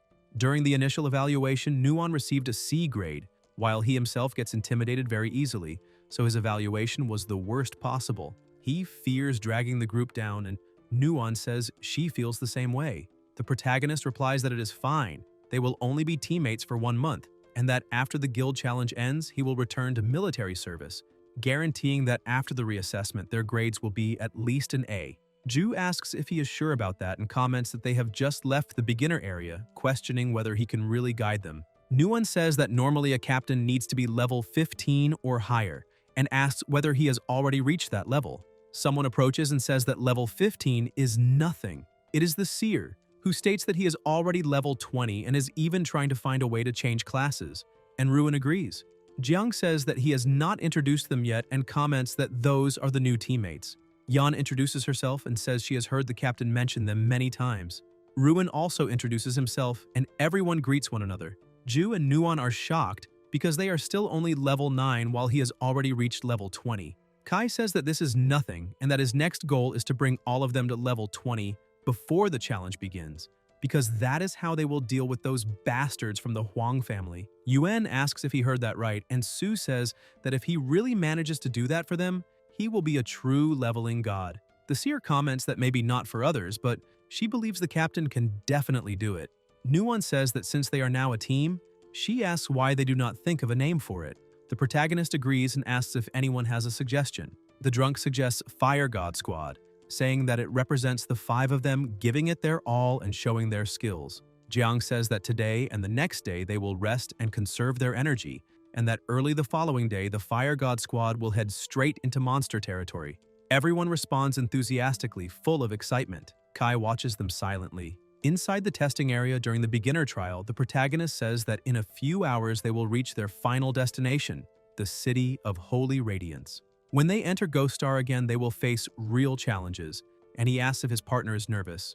Ju replies that he is not nervous now, but confesses that he fears he will never be able to activate his professional talent, Warrior's Heart. Jiang asks why, and says that he has done very well over the past 2 days, protecting himself and his partner in every battle.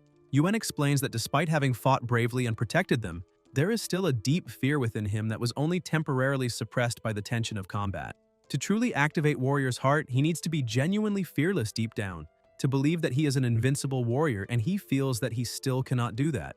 Kai thinks that from what he understands, Pillar's professional talent, Warrior's Heart, can grant additional bonuses to all attributes every time he levels up or is promoted. In addition, this talent allows the release of extra combat effects such as knockback, armor penetration, shock, and sword energy strikes, making it an extremely powerful talent. However, these effects vary according to the user's level of courage and confidence. In his current state, his confidence and courage are still low, so he can only activate the knockback effect when using the Quake Strike. The most important objective of this leveling test is to increase his courage and fully activate the professional talent. Before that, Kai decides to take the opportunity to strengthen himself. He has already handed over 55 Eternal Fragments to Yan and Ruan, and the remaining 50 can be used to enhance the skills Phantom Hand Flying Cards and Phantom Eye Focus. He asks the system to enhance both skills. The system begins the enhancement and notifies that the cost has increased by 110%. The protagonist observes this and says that this is great because, after enhancing Phantom Hand Flying Cards, the penetration effect when throwing items has increased by 10%, while penetration when using cards has increased by 50%. Although the cost has also increased by 10%, he considers this to still be within an acceptable range. New notifications appear informing that players often become immersed in combat and that after long periods of practice, their hands grow increasingly agile, congratulating him on unlocking an additional state for Phantom Hand Flying Cards. Jiang asks what this additional state is, called Gambler's Hour. The system then notifies that upon entering Gambler mode, attack speed increases by 100%. Gambler mode lasts for 10 seconds. External effects cannot be utilized, and during this state, stamina and mental energy consumption increase by 220%. Jiang comments that if attack speed increases by 100%, that means it is doubled. The system also notifies that Phantom Eye Focus has reached its limit, with visual range and eye tracking capability increasing by 60%, while mental energy consumption increases by 120% during use.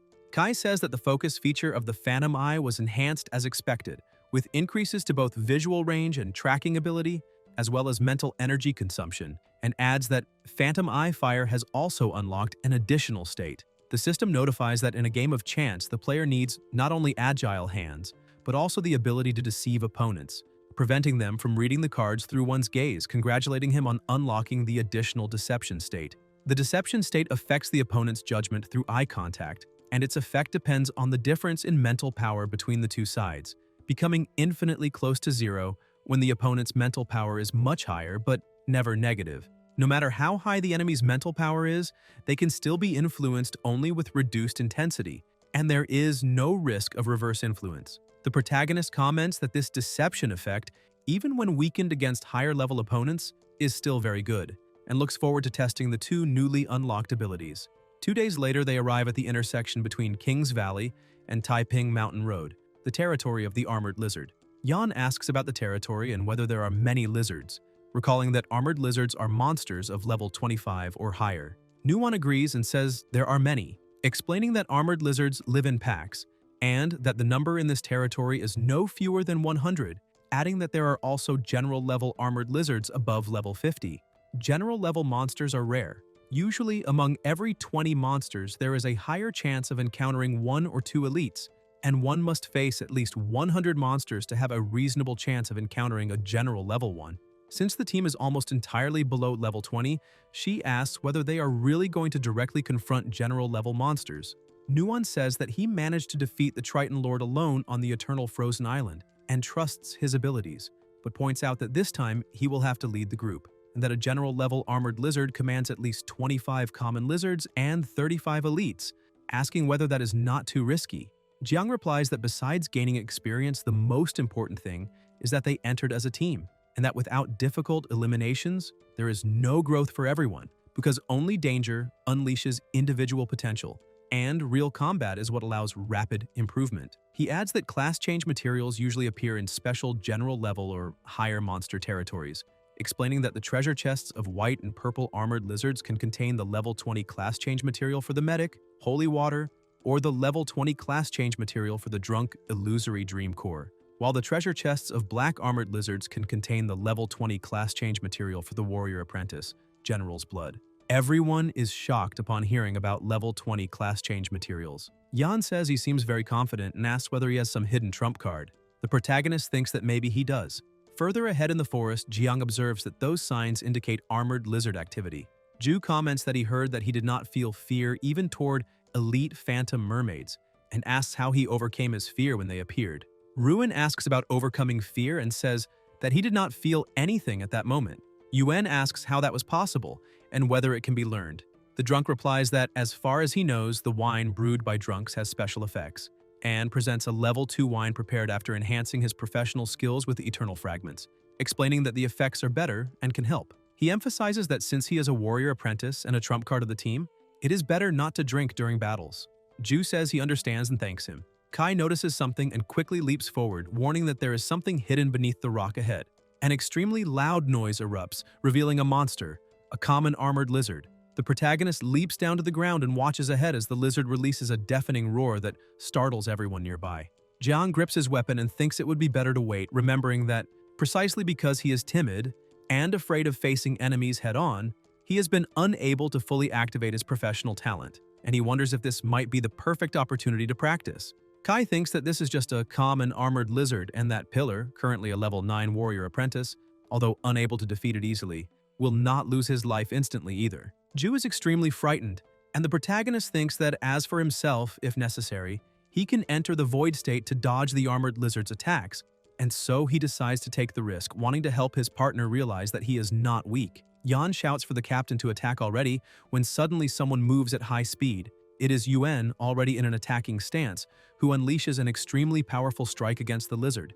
Everyone looks surprised and confused at the same time. The protagonist smiles and comments that this is really cool. Yuan stares at the beast and asks if it is counterattacking so soon. An attack is launched at the lizard, causing an explosion.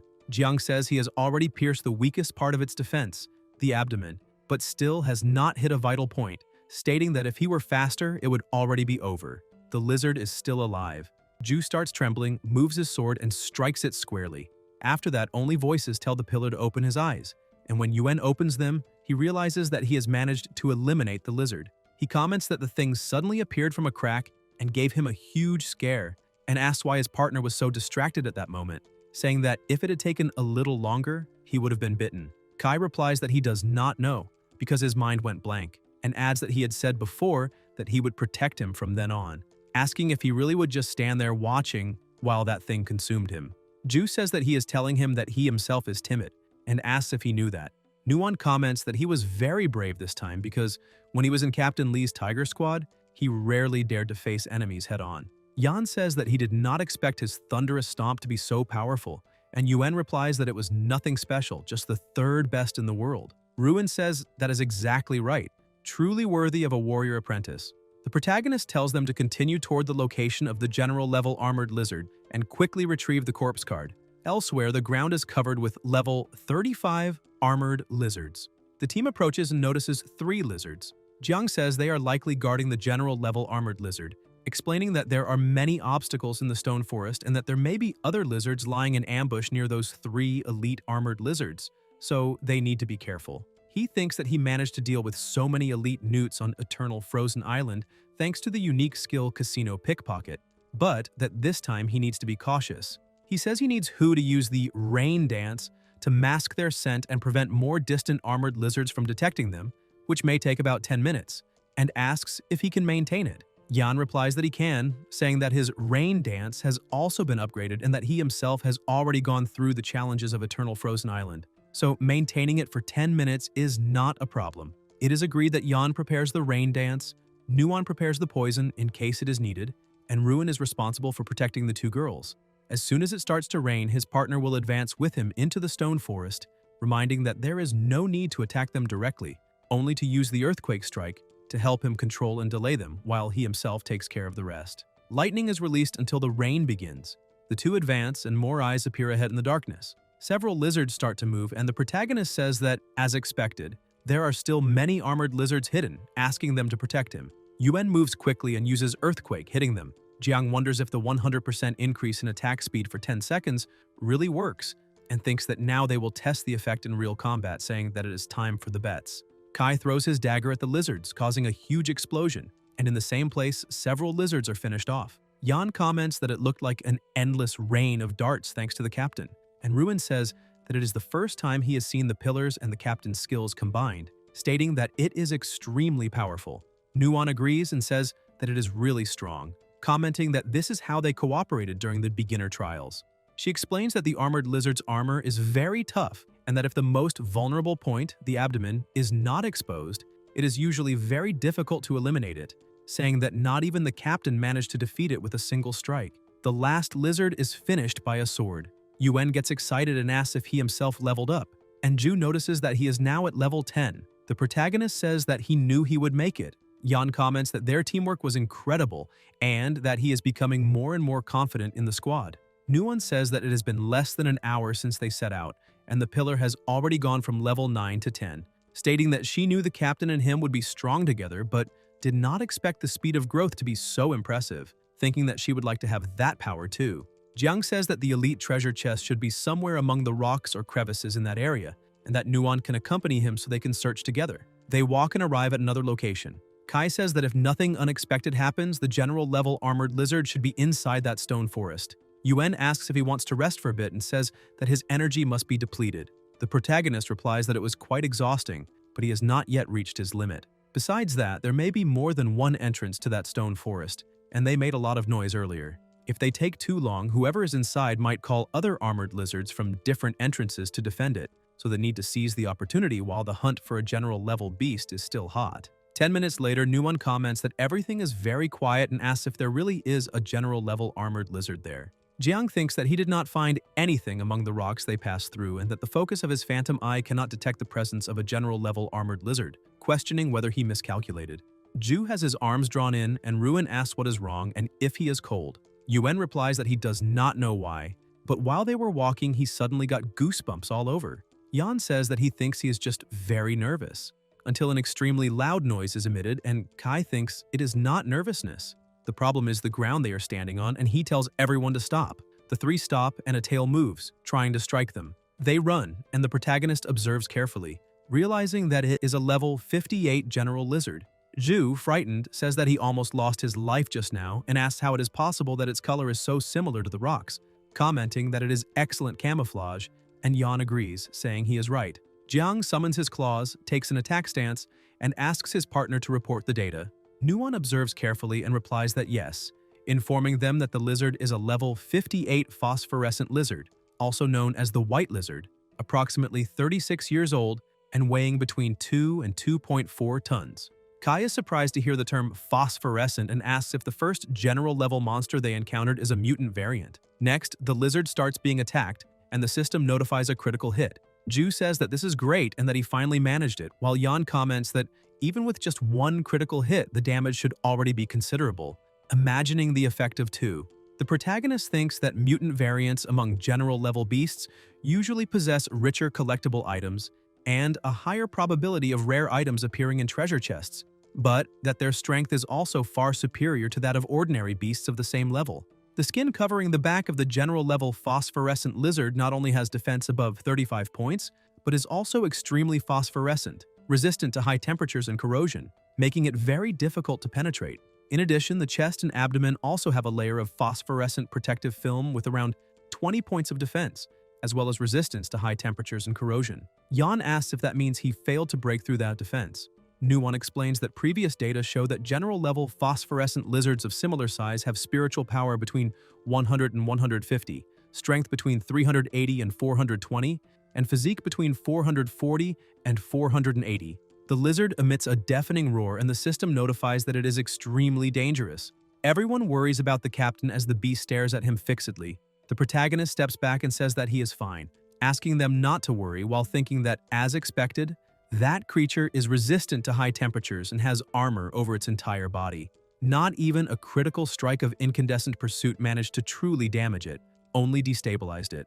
Fortunately, he had a premonition and managed to avoid the attack in time, because with strength around 400, if he had been scratched, he would probably have been torn apart. This is also due to the secret medicine he found in the secret treasure hall of the Triton Lord, which increased his agility, raising it by about 60 points. As long as he is careful, he can draw the monster's attention without being eliminated, and if he can take advantage of this opportunity to stimulate the pillar and make him activate his class talent and deal piercing damage even better. If it fails, he will continue luring the general-level armored lizard away from everyone and look for a chance to escape. If it works, he might be able to fully activate the class talent. The protagonist shouts for them to save him.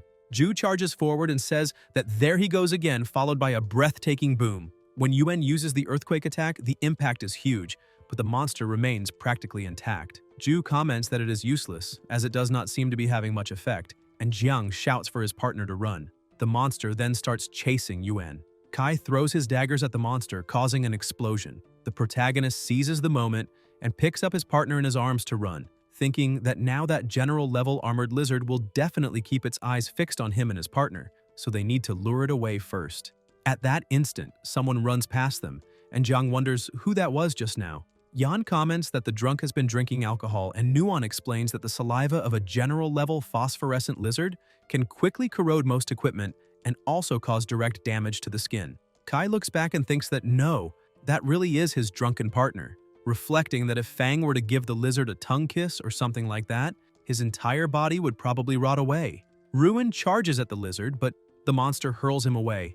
Even so, Yu manages to stay on his feet and asks if that is a phosphorescent lizard. The protagonist asks why he is not treating the lizard as a beauty this time, and whether he is not drunk by any chance. Yan replies that he does not know, but it seems he drank a new second-rate wine today, and did not expect that wine to eliminate the negative aesthetic distortion effect that occurs when he is drunk. Ruin declares that, as a male lizard, he has always sought a female that matched himself, and that today the heavens failed the persistent dragon, but the persistent finally found, among the vast number of lizards, what he was seeking. The monster becomes completely confused. Yu shouts for them to seize the time and not waste that wonderful moment, while Nuan asks if he thinks it is a lizard. Attacks begin to be launched against the beast. Ruin runs toward the monster, calling it his love and saying that no one can separate them. The protagonist thinks that in that drunken state, he is extremely difficult to control, and that if this continues, even if there is a chance to eliminate the lizard, everyone will be left out of breath and mentally exhausted. Yu calls the monster his wife and says to let him warm the shattered heart of a virgin with his strong chest. Jiang thinks he is completely delirious and can barely restrain him while still facing the armored lizard. Because of that, he hastens and shouts for the pillar partner to use the armor-piercing effect of the class talent, as this is the only thing that can help them escape that situation. They need it. Ju wonders if this is what they call having no fear and thinks that the drunk is truly a divine being. Yuan remembers when Yu talked about overcoming fear and how he said he felt no fear at all at that moment. In the present, Ju summons an alcoholic drink, drinks it, and thanks the drunk for the personal demonstration, saying that he learned a lot. After Yuan drinks the beverage, he feels better and much more confident. The system then notifies that he has gained the state of cognitive confusion, in which identity, strength, situation, and other perceptions become distorted. Violent noises echo, explosions occur, and everyone worries about Yu, until something falls to the ground and shatters into pieces. Yuan advances and declares that he himself is the strongest god of war in the world, and Ju attacks the monster, shattering its armor. The protagonist is shocked and asks whether his partner drank the drunk's wine and actually managed to break through the defense. Yuan thinks that, judging by everything, the confused cognition after drinking raised his self-confidence to an unprecedented level, and that this blind confidence further stimulated the class talent, granting the attacks a powerful piercing effect. Just like what happened with the Wolf King and the elite giant black monkey back then, piercing attacks do not cause direct damage to the body but destroy armor, while he continues to proclaim himself the #1 god of war in the world. The monster swings its tail and strikes Ju head-on, making him spit plasma and fall to the ground. Immediately afterward, an attack explodes toward the monster. It is Zhang, distracting the beast to pull his friend away and, at the same time, thank him. Soon after, Kai leaps onto the monster, increasing the pressure and dealing severe damage to the creature. The protagonist comments that this is excellent because after the armor was pierced, that armored lizard became truly vulnerable to critical hits and a chain of fatal attacks, saying that the finishing blow will go to his partner. Then Ju advances once more, proclaiming that he himself is the #1 god of war in the world and asking who would dare be so presumptuous. Yuan follows, consumed by intense fury. Nuan, worried, asks if he is okay, and Jiang replies not to worry, saying that he merely drank too much and that the armored lizard is already damaged and seriously injured because of him, so there is no immediate danger. A few moments later, the warrior drives his sword into the monster, defeating it in a single blow. With that, the system congratulates him for killing the lizard and informs him that he has obtained a treasure chest, also notifying that Yuan has already reached level 15. With blood in his eyes, he says that he has said it before and will say it again. He himself is the god of war, Kratos in person. However, 1 second after saying this, he collapses to the ground completely drunk. Watching the scene, Yan comments that he is really wasted, which the protagonist agrees with. Nuan says she has the feeling she has forgotten something important, but cannot remember what it is. Kai agrees, saying that now that she mentioned it, he feels the same, and Yan confirms it. The three stare at each other for a few seconds, until they finally remember Ruin. Yu is kneeling on the ground crying, talking about his one and only true love of this life. Ruin looks to the side, visibly irritated, approaches and says that he treated him like family and that he has just killed his wife. At that moment, Yu smells something horrible and collapses to the ground. It is Nuon who opened a vial and asks why they are looking at her like that, explaining that her brother thought he was a lizard and could attack them, so she used the potion she had prepared earlier and put him to sleep until the effect wore off. Everyone says it was a good job. Yan comments to give him a bit of that potion that cures drunkenness since it is quite effective. Later that night, on a cliff, everyone is sleeping. Only Nuon and the protagonist remain awake. Ju and Ruon even start snoring and end up hugging each other while sleeping, and Yan has already fallen asleep as well. Nuon asks if her partner wants some water. Jiang thanks her and asks if she's not going to sleep yet. He comments that today's experience was far too intense, and that it is still hard to believe what happened. Fortunately, at the critical moment, he managed to deal armor-piercing damage to that mutant general-level armored lizard. He never imagined that the Grade 2 wine produced by Ruin would, by coincidence, activate his partner's class talent. Nuon asks if he thinks the pillar will activate more class talent effects in the coming days. Kai smiles and replies that he was never weak. What he always lacked was confidence, and that today's confidence came from the cognitive confusion caused by the drink, which triggered a surge of courage and activated the armor-piercing effect. Even while asleep, Ju keeps murmuring that he himself is the #1 in the world. The protagonist comments that he may need more patience, and that in any case he hopes he will recover true confidence soon. The next day, Yuin wakes up very excited, saying that after hearing the two of them talking, he only now realizes how heroic he was yesterday. Yan tells Yu that he has to admit that when he was in a state of cognitive confusion and presented himself as a male armored lizard in front of that phosphorescent armored lizard, it was truly heroic. Ruin starts vomiting and says that the talk is enough. A chest rests on the ground and the protagonist says that everyone is there and that they will open the treasure chest together. Yan comments that it is a rare treasure chest, saying he just guessed it, and states that his luck is not good today, asking to let the other partner open it since he can see that she is glowing with good fortune, far better than his. Nuon asks if he means her, and Jiang confirms that he does. Yan tells her not to hesitate and to open it without fear because, in any case, it was already a great victory to find the phosphorescent lizard.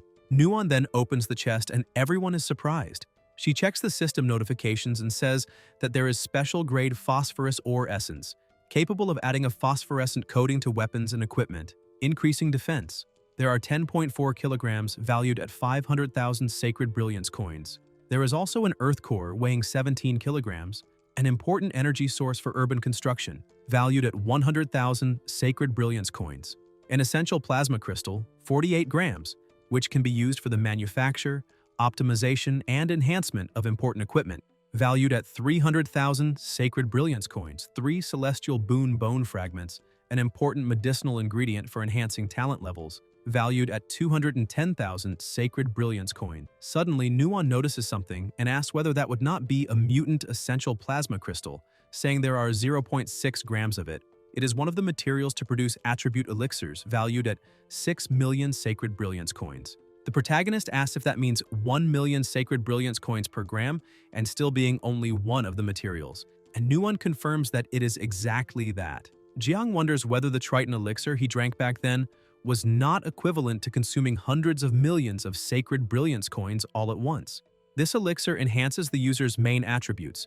Its materials are extremely rare, and throughout the entire year of sacred brilliance, fewer than 20 bottles are produced. Each vial can increase basic attributes by 10 points and is sold for about 150 million sacred brilliance coins. Yuan comments that this is truly worthy of a mutant general, and Kai thinks that he actually devoured an entire village at Serene Lake in one go back then, and that if he had known this, he would have savored it much more carefully. Finally, Nuon says that there is holy water, one of the materials required for the class change from level 2 to the medic profession, explaining that it is said 5 milliliters are needed for the change and there are 15 milliliters there. Ruin says that 5 milliliters of that substance can be sold for 1 million sacred brilliance coins, so that small vial is worth 3 million sacred brilliance coins. Yuan comments that this is truly a case for changing careers and becoming a medic, saying that their luck is absurd after all. Even in a mutant general level treasure, the chance of obtaining 3 class change materials at once is extremely rare.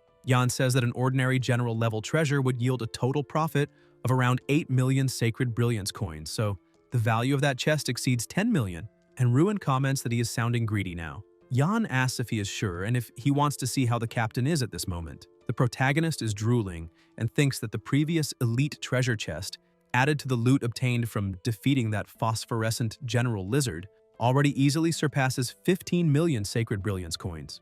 After that day, the Volcano Squad manages to clear a lizard nest almost every day, and sometimes even 2 general-level lizard nests in a single day. As combat experience increased, Yuan's piercing attacks, combined with Jiang's high critical chain-finishing blows, made eliminating armored lizards increasingly simple. The only drawback is that it consumed a considerable amount of wine. 10 days later, the Volcano Squad had swept through practically all the general-level nests they could find. Yuan and Ruin rose to level 20, and Nuon also advanced from level 9 to level 12. Smoke spreads as they prepare food. Yan asks where they're going next and comments that they have already cleared that area, so no more generals should appear for a long time. Nuon notices something, and the fruits she was holding fall to the ground. The protagonist asks what happened, and Yan questions why her face has gone so pale. Nuon replies that she has just received news. There is a small but relatively strong guild at Blazing Flame Ridge, and during training they suddenly encountered a fallen Corpse King mutant of commander level and were completely caught off guard, being wiped out. The fallen Corpse King, as the name suggests, is an infernal-type monster, elusive and terrifying. Commander-level fallen Corpse Kings are usually level 60 or above, surpassing mutant general-level armored lizards, and the strength of a mutant commander-level fallen Corpse King is simply unimaginable. Even so, that mutant Corpse King was severely injured and managed to escape to recover. The mere fact that the guild managed to injure a mutant commander-level fallen Corpse King already proves that they were very strong. Yan comments that if they had managed to defeat the mutant Corpse King, they would have become practically rich, but that it is a pity they were exterminated in the end, as the price paid was far too high. Yuan says that it is truly regrettable, and Ruin comments that they did everything they could. Jiang asks if this news just came out and how many people already know about it. Nuon replies that it is recent information and probably has not spread completely yet, but some major guilds should already be aware and are certainly sending people there. Kai comments that he remembers Sacred Brilliance does not allow boss stealing, but that rule only applies to king-level bosses or above. Commander-level bosses are not included, and without a doubt that severely injured mutant commander-level Corpse King has already made countless people eager to try their luck, asking whether they will try as well. Yan replies that they have practically finished training with the armored lizards of that region, and that even if they cannot defeat the fallen Corpse King, it would still be a new challenge. Ruin says that if it were not for the captain, he would never have even dared to imagine that they could defeat a phosphorescent armored lizard, and states that, counting on himself, he is going. Nuon says that she is going as well. Ju asks how the Volcano Squad could be complete without himself, the #1 god of war, and says that of course he also wants to go. The protagonist replies that it is fine, and decides that the next target of the Volcano Squad will be the mutant fallen Corpse King. The next day, Ruin is sweating heavily and comments that it is very hot, while Yuan observes that the trees around them have a truly unusual appearance. Nuon explains that those are celestial fire trees, about 20 years old, and that those exceeding 30 years have the potential to become celestial fire tree spirits. By defeating them, there is a chance to obtain a fire tree heart, a material capable of enhancing flame effects. They keep moving forward until Ju looks surprised and says that it is the Azure Dragon Guild team and that he has met them before. As they get closer to the destination, Ruin comments that there are more and more people there. As expected, everyone who received the news is rushing to the site, so they need to hurry. Yan observes that although they arrived much faster than those coming from the main city, they still failed to surpass the teams that were already training in that region. The protagonist thinks she is right. At that moment, no one knows how many teams are advancing nonstop towards the fallen Corpse King's location, and those already nearby are certainly waiting for reinforcements. Nuon thinks that she is very tired and that her energy really cannot keep up with the others, but the competition for the boss is so fierce, everyone is clinging to the opportunity, and she absolutely cannot fall behind. Jiang approaches and asks her to drink some water and rest, while thinking that his partner, as one of the main combat forces, needs to prioritize leveling up. The drunk's level was already high, so bringing him to level 20 is faster, and the fortune teller has been at level 29 for a long time. Only Nuon is at level 12, pushing herself not to fall behind without complaining. Nuon replies that she is not tired.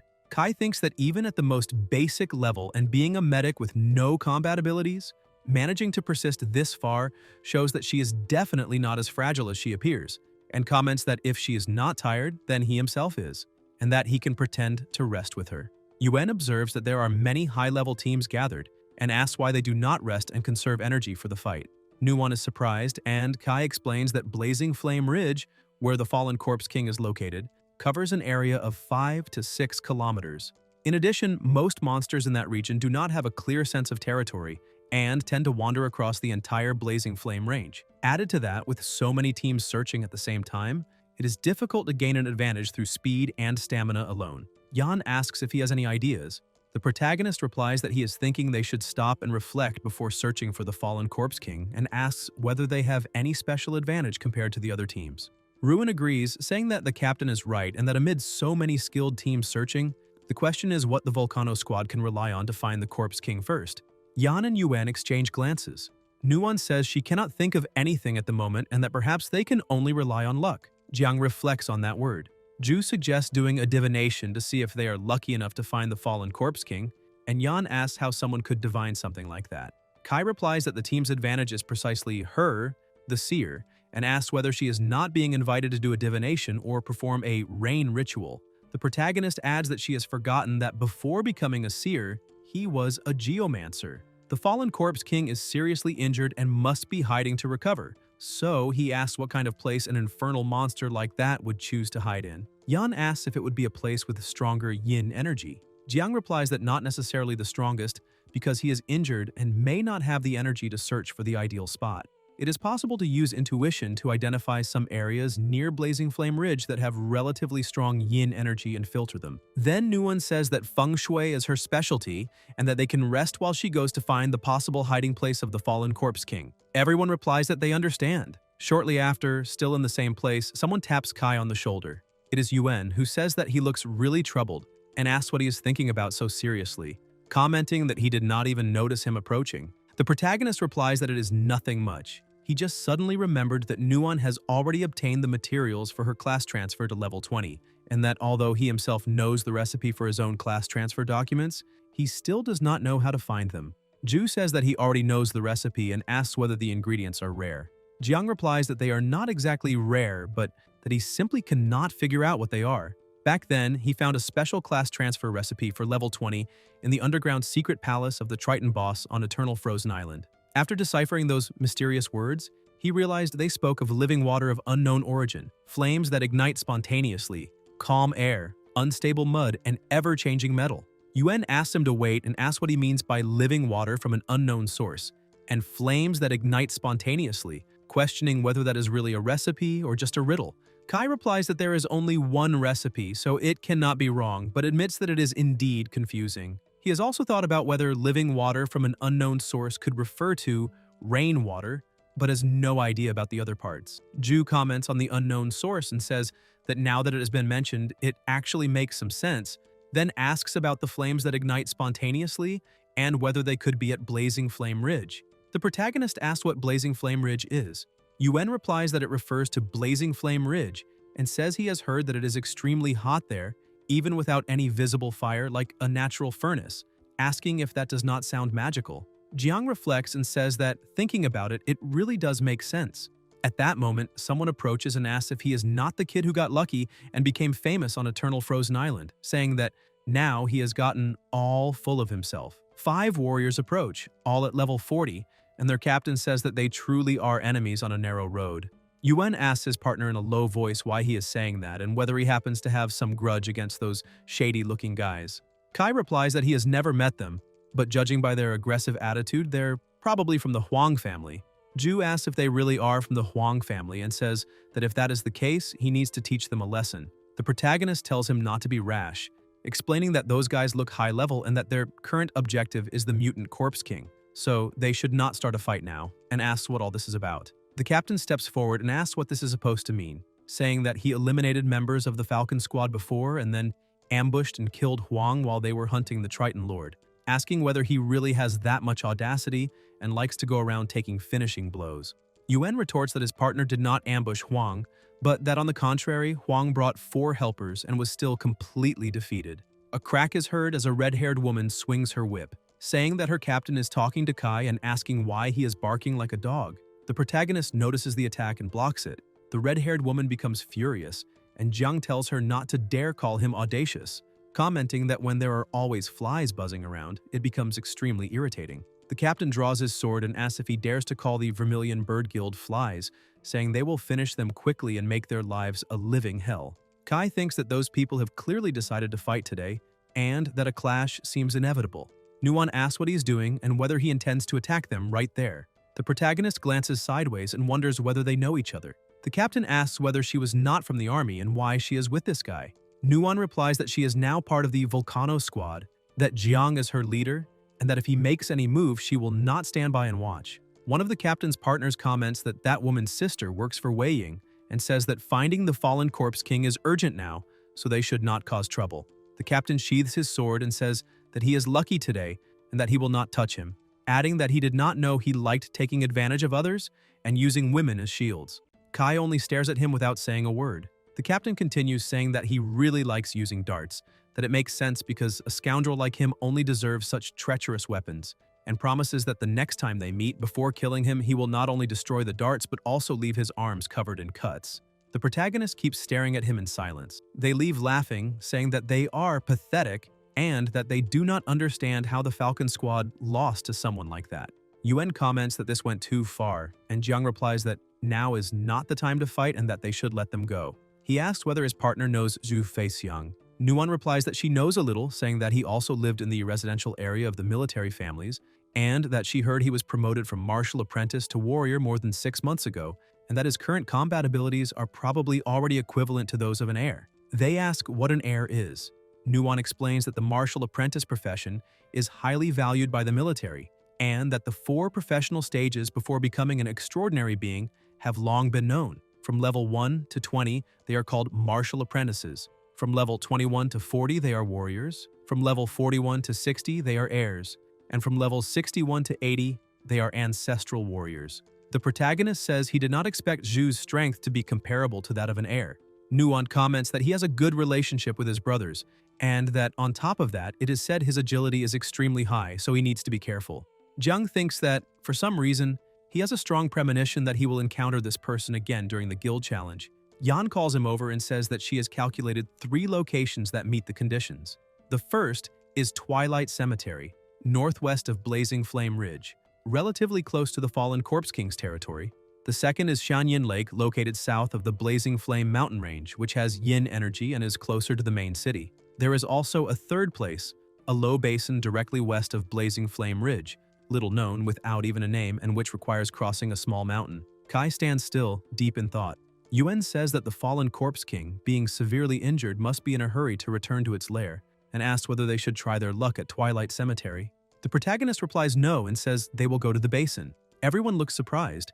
Jiang explains that although Twilight Cemetery is the closest to the territory, it is very likely many teams will think the same way, and by the time they arrive, the place will already have been thoroughly searched. Even if the target passed through there, they would probably leave empty-handed. As for Shanyin Lake, it does not concentrate as much yin energy as the cemetery, nor is it as isolated as the basin, and being the closest to the main city, it would inevitably attract attention. The basin, on the other hand, although blocked by mountains and seeming like a less convenient escape route for an injured corpse king, is precisely because of that ignored by most adventurers, so, in the end, it is worth taking the risk and going there first. 2 hours later, in the nameless basin, Kai asks if that is the place.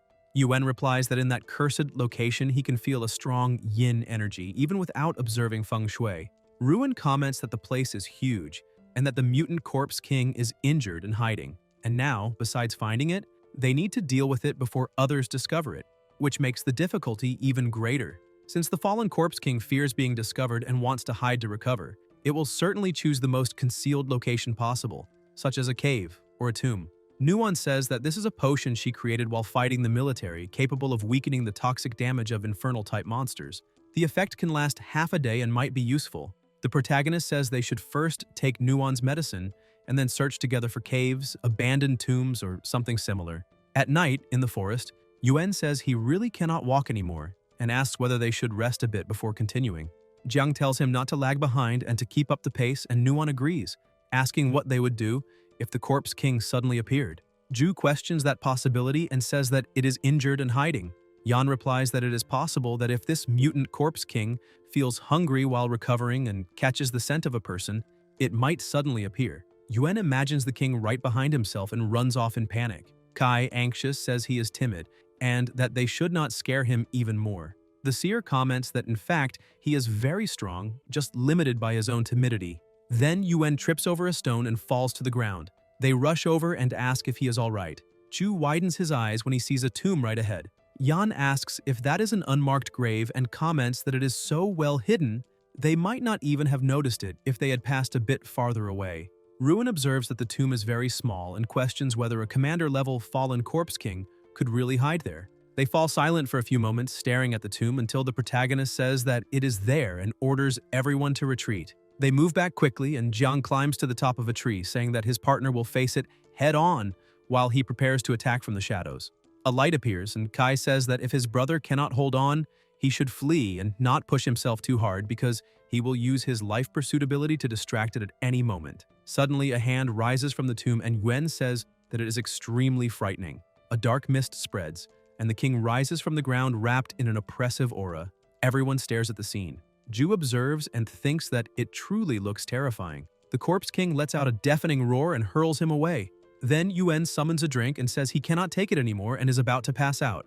Ju drinks the beverage, lets the cup fall to the ground, feels an overwhelming confidence, and declares that he does not care whether it is a demon or a ghost, because he himself is the greatest warrior in the world. Yuan charges with his sword and delivers a strike, but the king remains completely intact. The two stare at each other, and Ruin says that his sword got stuck. Ju immediately retreats, and the corpse king raises its hand and strikes him, hurling him away. The king raises its hand again to strike, but the protagonist leaps forward and asks what the rush is, saying that his opponent is still himself. Explosions echo, Yan and Ruin hold Yuan, and the seer says they were very lucky. That corpse king was already badly shattered, and with the captain's life pursuit attack, it should have been pulverized into dust.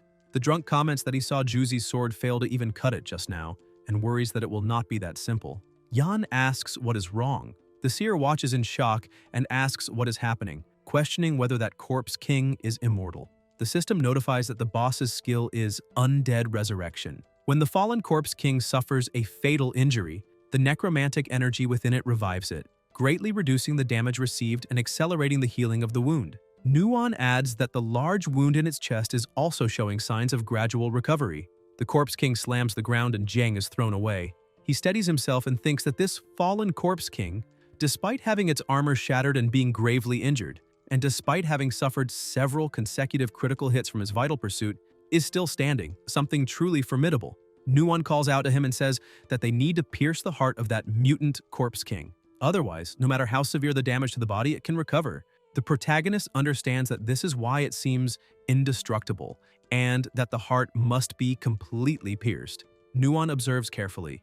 The monster emits a terrible sound that hits Nuon and starts to take interest in her. Jiang calls to her in concern. The monster turns its gaze to him and attacks, preventing him from getting closer. Kai tries to dodge, but ends up being grabbed and squeezed. The protagonist feels as if his bones are breaking, realizes that it is a feint, and understands that it is completely impossible to break free. The monster opens its mouth, about to devour him. Yan calls to him, and Yuan charges forward, asking how it dares to injure his teammates. A terrifying attack is unleashed. Nuon coughs up plasma and warns that it is a dark purple poisonous mist, similar to that of a corpse, and that everyone needs to be careful. She thinks that poisonous attacks are one of the fallen corpse king's specialties. The darker the color of the cadaverous poisonous mist, the greater the toxicity. Normally, the mist of commander-level fallen corpse kings is dark blue and highly toxic, capable of completely corroding an explorer's skin in 1 minute. In king-level bosses, the cadaverous mist is black, and ordinary explorers would almost certainly lose their lives upon contact. That mutant commander-level corpse king is injured, but it can still produce a dark purple cadaverous poisonous mist, something intermediate between the two. Even if it does not kill instantly, the toxicity must be extremely frightening, and the medicine she gave everyone is almost negligible. It is no wonder it managed to wipe out a powerful guild even while severely injured. It seems Ju has already confronted the fallen corpse king, but the difference in strength is far too great, and he will not be able to hold on for long. A voice declares that if it dares to harm the captain, he will be the first to object. and Ruin charges forward. Nuon tries to stop him, but someone grabs her arm. It is Yan, telling her not to be rash and to stay there, because that dark purple poisonous mist is probably very potent. She is the medic and the last hope, and now she needs to protect herself well. Nuon says she will protect herself and asks what she is doing. The seer asks her not to approach because it is dangerous. The range of the poisonous mist is very wide and she needs to get closer to invoke the wind and the rain to dissipate it. Nuon thinks that everyone is fighting desperately and wonders why. She herself, as a medic, seems unable to do anything. She remembers that since she was young, her sister protected her from all the dangers of the outside world and that she grew up relying on her in her ignorance. Until one day, the phantom star suddenly descended and bestial gods began to appear all over the world. Humans were only able to confront the bestial gods that invaded their homeland after undergoing trials on the phantom star and becoming transcendent. Then her father sacrificed himself on the battlefield against a beast god due to a lack of medical resources during a beast tide. At that moment, she felt as if she had matured overnight, and from then on, decided to join the armed forces and become solid support for her comrades on the battlefield.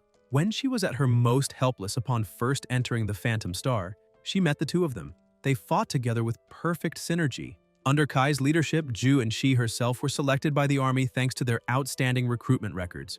And, in the end, just like her sister, she managed to enter the armed forces as she had always wished, believing she had taken the first step toward her dream. However, after officially joining the army, she felt firsthand the gap between herself and the others.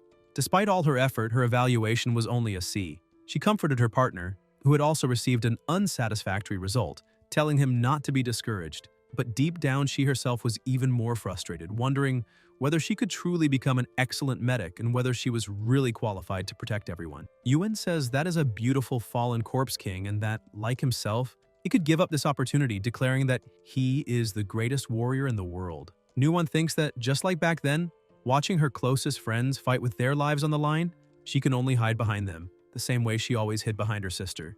And she begins to doubt herself, questioning whether she should really have chosen the path of medicine. The Corpse King continues releasing the purple mist, and Yuen, together with the drunk, tries to block it. The protagonist, still trapped, grows deeply worried about the two partners. Nuon hears and recognizes her brother's voice.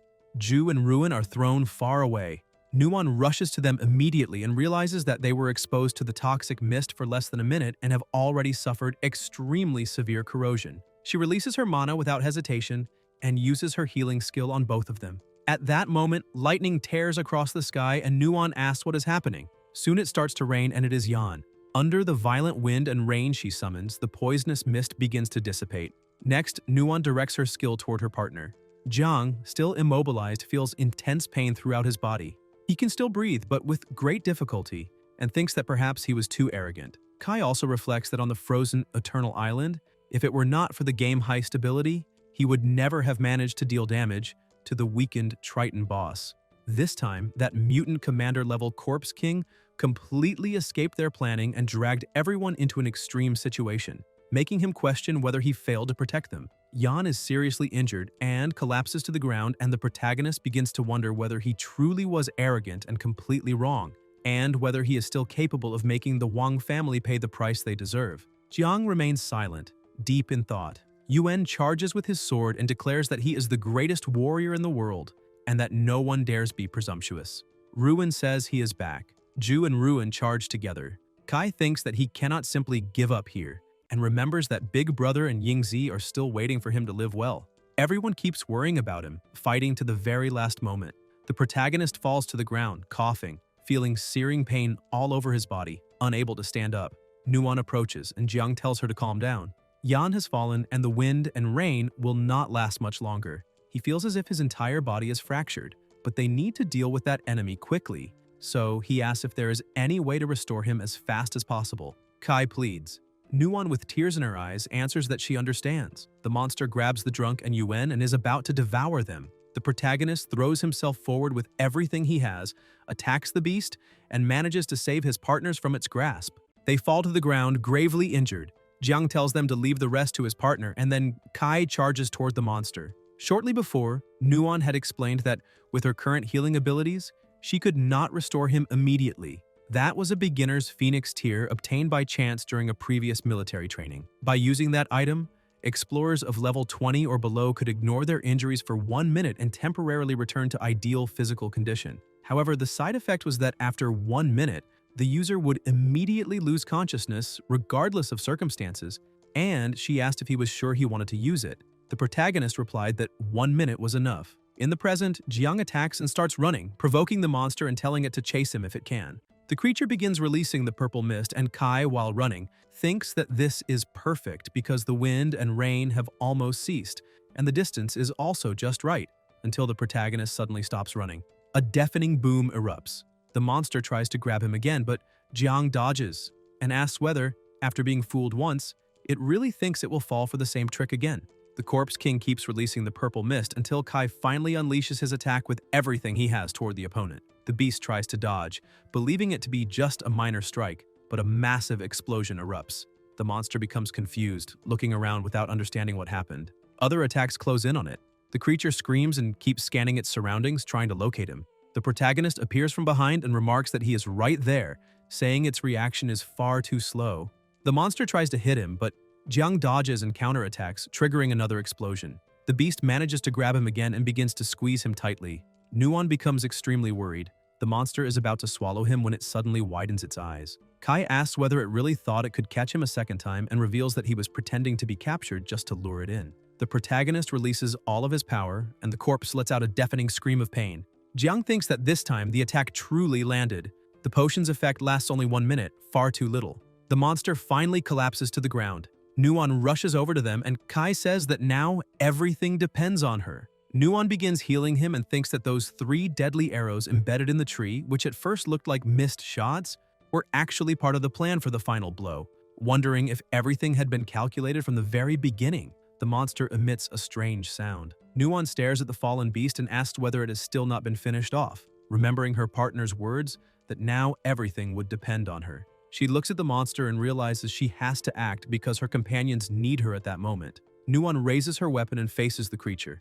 The monster screams, trying to stop her, but she strikes it without hesitation. Plasma drips onto the ground, and she asks if it still thinks it can escape. The fallen creature continues to emit sounds of pain. Nuon, consumed by anger, asks how it dared to hurt her friends and declares that she is ready to finish it. At last, the monster is eliminated. The next day, everyone is already awake. Nuon tends to the leader's wounds and tells him to avoid any strenuous activity, explaining that he needs plenty of rest and that with the medicine she prepared, he should recover in about 3 days. The protagonist smiles as he looks at her, and Nuon, not understanding, asks whether something is wrong or if there is something strange on her face. Guys, if you enjoyed the video, leave a like, comment, and subscribe to the channel so you don't miss new content. Thank you.